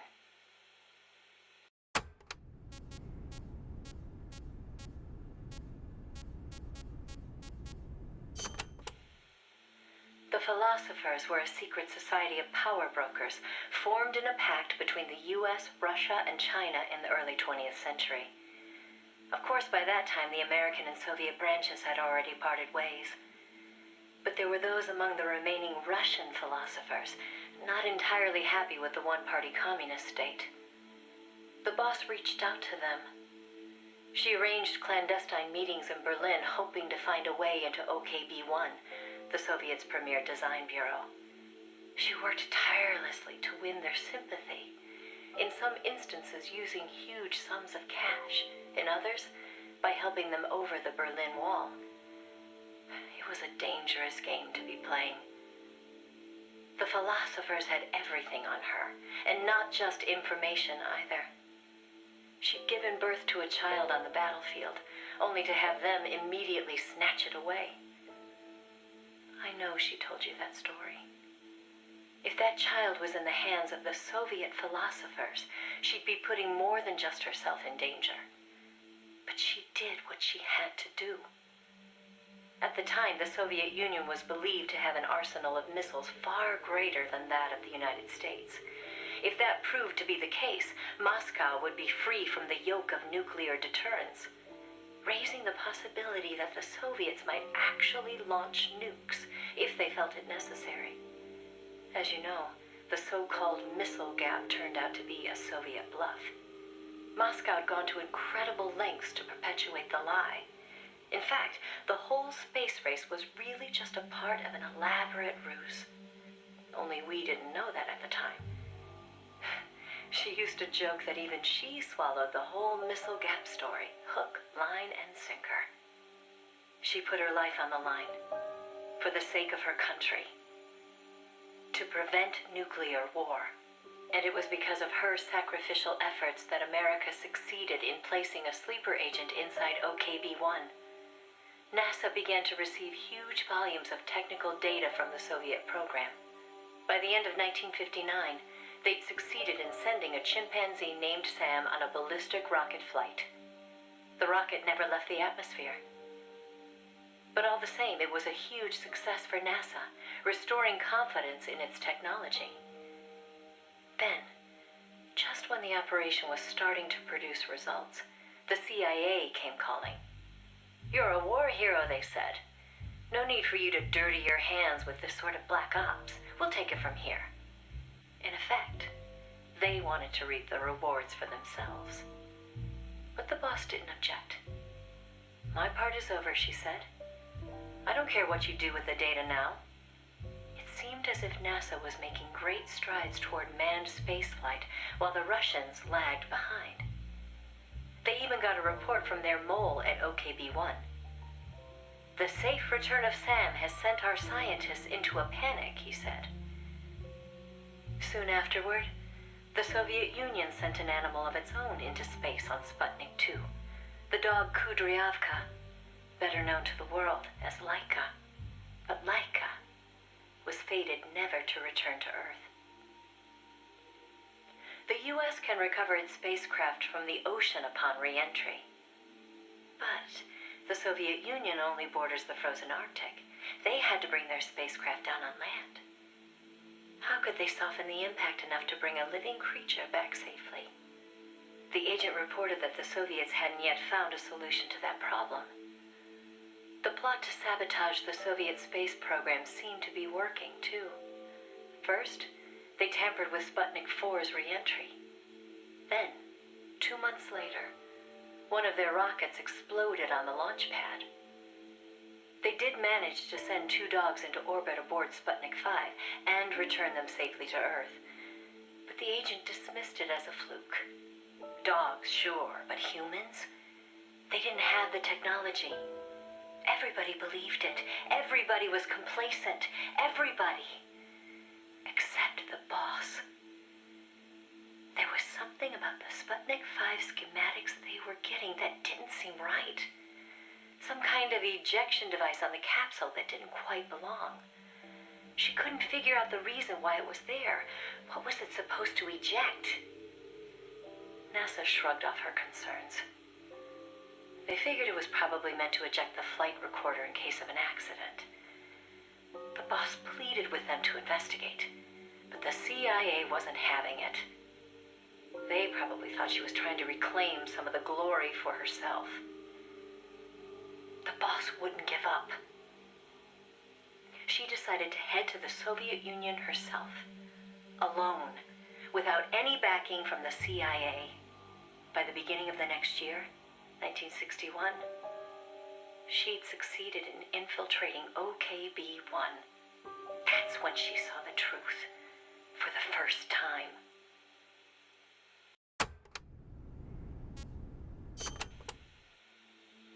The sleeper that she'd worked so hard to place was a double agent. He'd been turned by the Soviets and was feeding the Americans lies. But what shocked the boss even more was why. The CIA's access agent had been taking a large cut of the sleeper's pay. The sleeper felt what little he was left with wasn't worth the risk. When he got a better offer from Moscow, he took it. At some point, the Americans' intelligence operation had become an open book to the Soviets. And contrary to what the sleeper had been reporting, the Soviets' manned spaceflight technology was quite advanced. It wasn't until she infiltrated OKB-1 herself that the boss learned the truth about Sputnik 5. After the spacecraft re-entered the atmosphere, it ejected the pilot, seat and all, at an altitude of 7,000 meters. It was the Soviet solution to the problem of land recovery. The mystery device attached to Sputnik 5 was for that purpose. The pilot would parachute down from that high altitude wearing a bulky spacesuit. Crazy, I know. The Soviets knew exactly how dangerous it was, of course. So much so that they gave Yuri Gagarin, the first man in space, a special 2-rank promotion before re-entry. Only Moscow could come up with this kind of plan. With total state control over information, they could easily pretend it never happened in the event of a failure. The boss passed the info on to NASA. It was their worst nightmare. The glory of mankind's first spaceflight was about to be stolen from them by the Soviet Union. It was Sputnik all over again. And the CIA was caught no less off guard. Their ineptitude had caused the fiasco in the first place. The Soviets' deception was brilliant. They'd woven a masterful tapestry of truth and fiction to convince the Americans their intelligence operations were proceeding as planned. No one but the boss could have seen through it. It was obvious the Soviets had some gifted minds working on their side. But that certainly didn't excuse the CIA's massive failure. The CIA wasn't done, though, and devised an ingenious plan to avoid taking responsibility. Luckily for them, a new president had been elected the previous November, John F. Kennedy. As he didn't know the case history when taking office, the CIA was able to feed lies to his new administration. They masked their own failures, placing the blame squarely on the boss's shoulders. After all, she'd selected an unreliable sleeper. They claimed she'd failed to make use of one of the most effective means of controlling a sleeper agent's actions: holding their family hostage. The boss was well aware that would have worked. She told me so later, but she couldn't bring herself to do it. It seems clear it had to do with having her own child taken. She could never inflict the same pain on anyone else. The CIA used that against her. In his election campaign, Kennedy had vowed to close the missile gap with Moscow. If America lost the space race, that promise would be worthless. The fact that the president had no links to the philosophers only made things worse. He was completely unaware of the secret networks she'd used to complete her mission. In his eyes, she was no better than a traitor. The fate that awaited her was cruel beyond belief.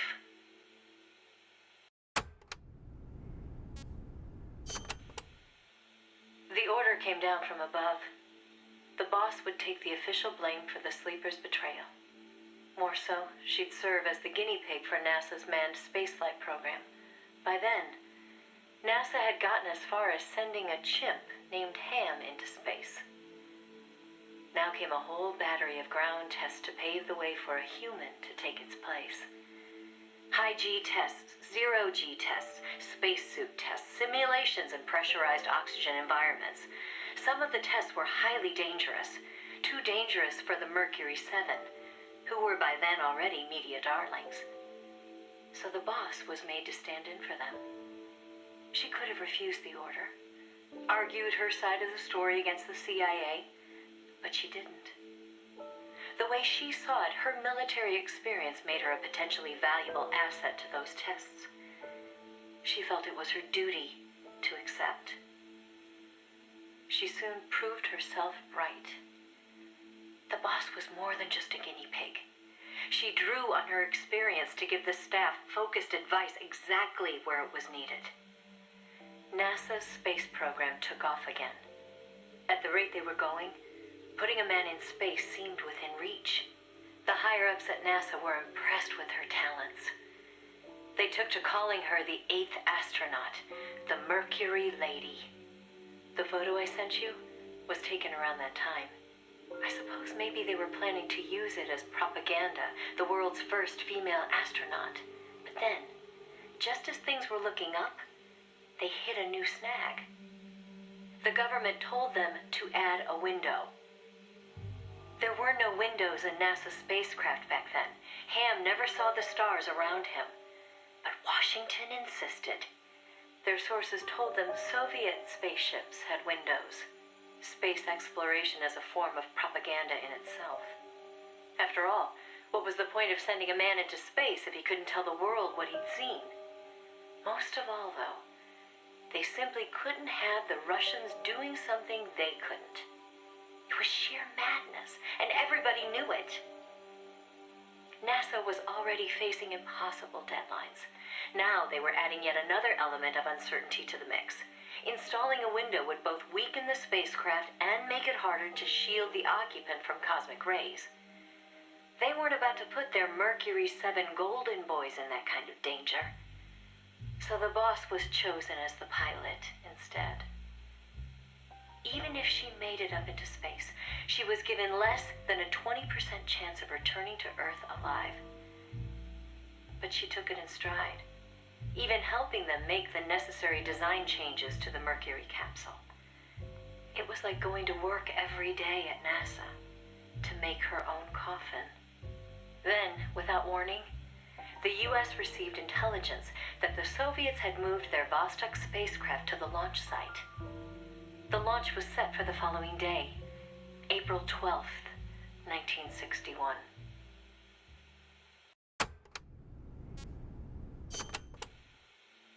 America couldn't let the Soviets beat them with Vostok. NASA was forced to cut short the testing process and move the launch date up. They pulled out all the stops to get it scheduled for the earliest hours of the next day. The spacecraft would be launched from Cape Canaveral in the dead of night. For the flight path, they chose a course that would take her as far east as possible.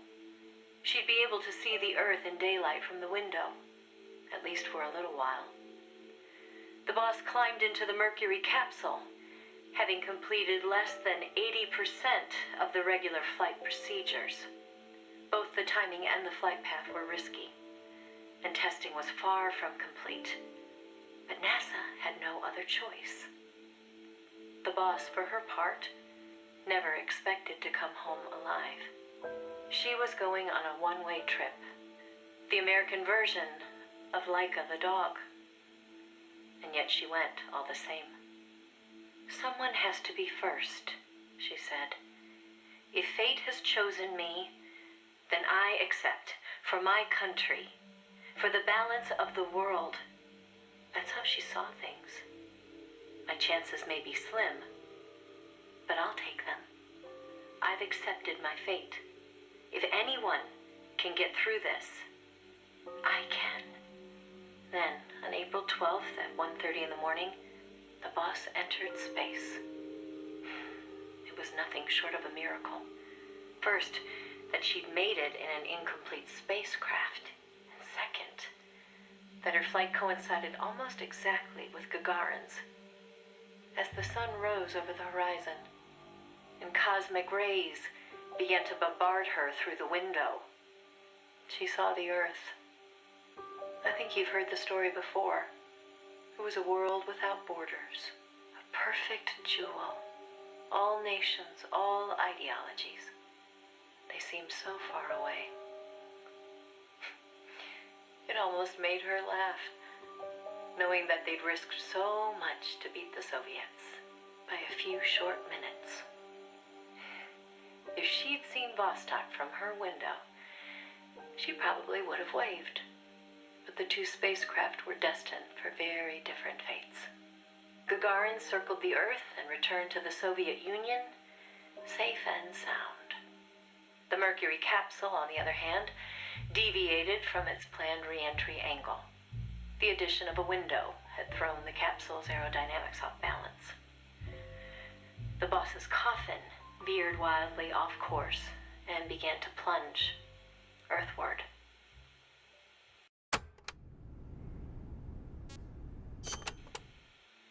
The course deviation caused the capsule to miss its splashdown point by a wide margin. It didn't have enough time to decelerate before crashing into the sea. The force of the impact shattered the spacecraft before it started to sink like a stone. The boss used the last of her strength to escape to the surface. Her body was covered in bruises and scorched by radiation. It was a miracle she was still alive. She slipped into a coma and didn't regain consciousness for 6 months. To some, what was worst of all was that she had lost the space race to Gagarin by only a few minutes. That aside, it should have been a proud day for America. Its first manned spaceflight. Sadly, her accomplishment was kept out of the history books. An attempt to save face by Washington. In contrast to Gagarin's orbital flight, America had only managed a ballistic trajectory. Her flight time was much shorter, too. And most importantly, the Soviets had brought back both spacecraft and pilot safely. NASA couldn't even conjure up a half-hearted tale of heroic survival. The coup de grace, though, was the Soviet propaganda campaign that kicked into gear after the flight. The Earth was blue. Those were the words of Gagarin on his return, and the whole world was listening.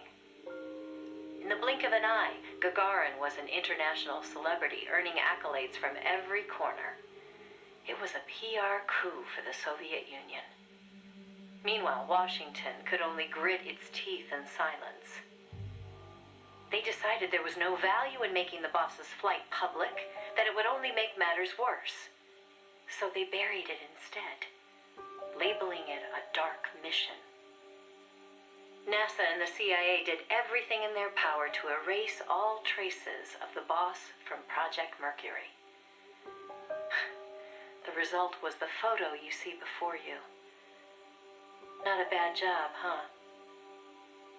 Not only did they expunge her flight from the records, they denied that she ever existed. And that wasn't the end of it. As an alibi, the military claimed she'd taken part in the CIA's botched Bay of Pigs plot to take back Cuba.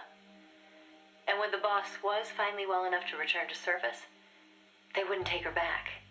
She was forced to go underground. In the public eye, the boss was still a hero of World War II. In reality, though, she was anything but that. She was a non-person, fit only for the blackest of black ops.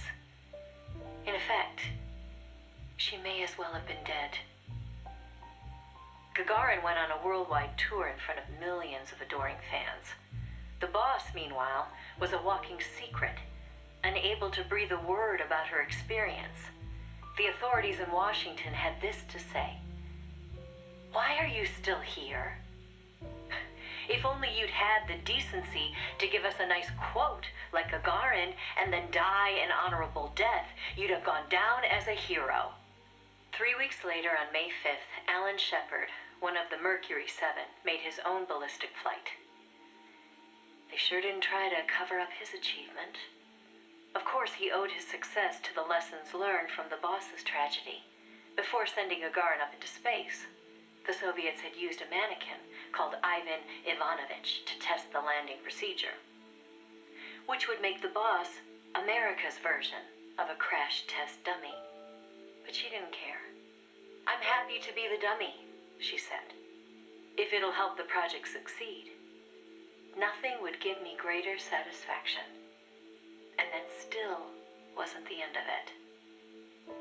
The boss had worked through the anti-Moscow faction of the Soviet Union's philosophers to place the sleeper agent, and at some point, the Soviets found out about it.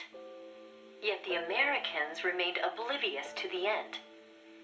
Even the philosopher network the boss plugged into never tipped them off to the double cross. That could only mean one of two things. Either the pro-Moscow philosophers had intervened, or the anti-Moscow philosophers had been turned. Either way, it was a situation their American counterparts couldn't stand. To preserve the philosopher's good name, and to repay her debt, so to speak, the boss once again made her way into the Soviet Union. There, she found herself face to face with the Soviets' own agent.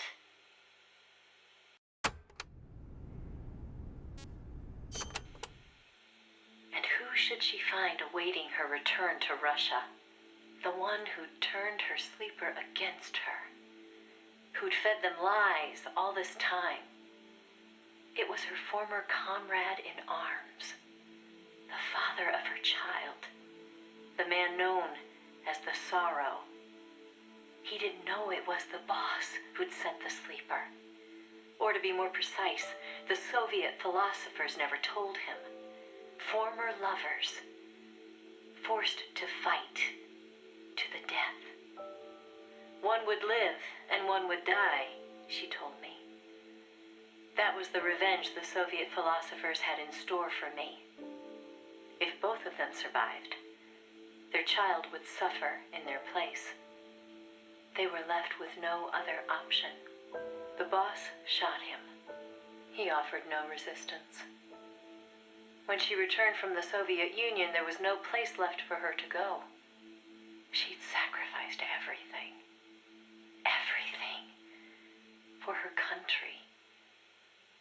And in return, they treated her like a dead woman. She was made a scapegoat for no good reason. Only because power had changed hands in Washington. Any lesser being would have long since cracked. It was then that one of her old SAS comrades reached out to her, Major Zero, and so Fox was born. She undertook a mission that, well, you should know better than anybody. You are a part of it. 20 days after Shepard's flight, President Kennedy announced that America would put a man on the moon. Without the intelligence the boss obtained, America's space program would never have caught up. Armstrong and Aldrin might never have walked on the moon, but the Americans' gain had cost the boss her health, her honor, and the man she loved. The word tragedy doesn't even begin to describe what she endured. The Soviets continued their manned space flights, and in 1963, Valentina Tereshkova became the so-called first woman in space. It's said they took their cue from NASA's long-buried Mercury Lady project. And so that, Snake, is the mission that kept her away from you for so long. Now, I know what you're thinking. Why not use me as her agent? She knew I'd never even think of betraying her. I think it's because she didn't want to drag you into it. She probably knew what was going to happen. To complete the mission, she'd have to turn to the philosophers, and once she did that, whatever came of it, there'd be a price to pay. No one understood that better than her. So please, Snake, let it go. When she gave me the photo, she left me to decide whether or not to pass it along to you. I know she was torn about it, just as I was. She knew you'd probably blame yourself. Why did she hold on to it for so long? That, I can't say. to remind her of how much it hurt to be erased. She wasn't that kind of person. No. I think she meant it to be a message to you. She had her identity, her life, taken away. But she wanted you, of all people, to know the truth. Snake, you've probably already figured this out, but it's no accident that I'm only now sending you something I've withheld for so long. Little Bird tells me you recently made a big decision. You and the boss are different people. I understand that. And I'm not trying to second guess you. I simply wanted you to know what she saw, how she felt. That's all. Keep it with you, Snake. Keep it deep inside. Don't ever forget the path she took. Because you and I are the only people on this earth who know the truth. Boss, I'm sorry, but I can't.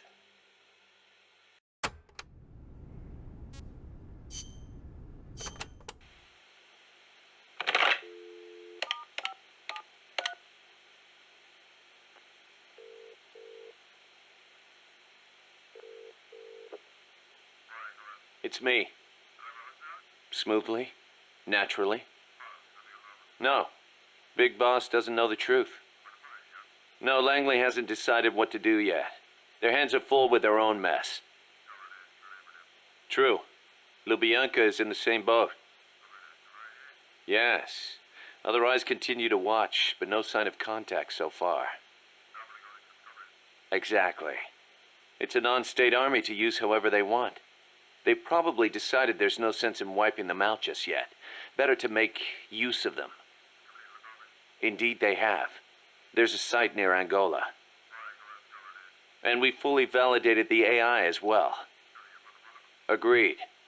In the end, a machine is just that. A machine. Sigan was right. It seems it's time for a change in approach.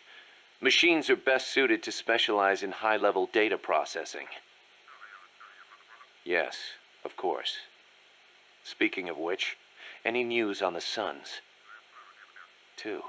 Already? Really? But they're strictly an insurance policy, yes? So that's the idea. I wonder how Big Boss will respond. Yes, but I'm only interested in the business angle. Like I said before, I'm neither an enemy nor an ally. I'm merely a business partner. Don't forget it. Yes, I'll be in touch. My dear Zero.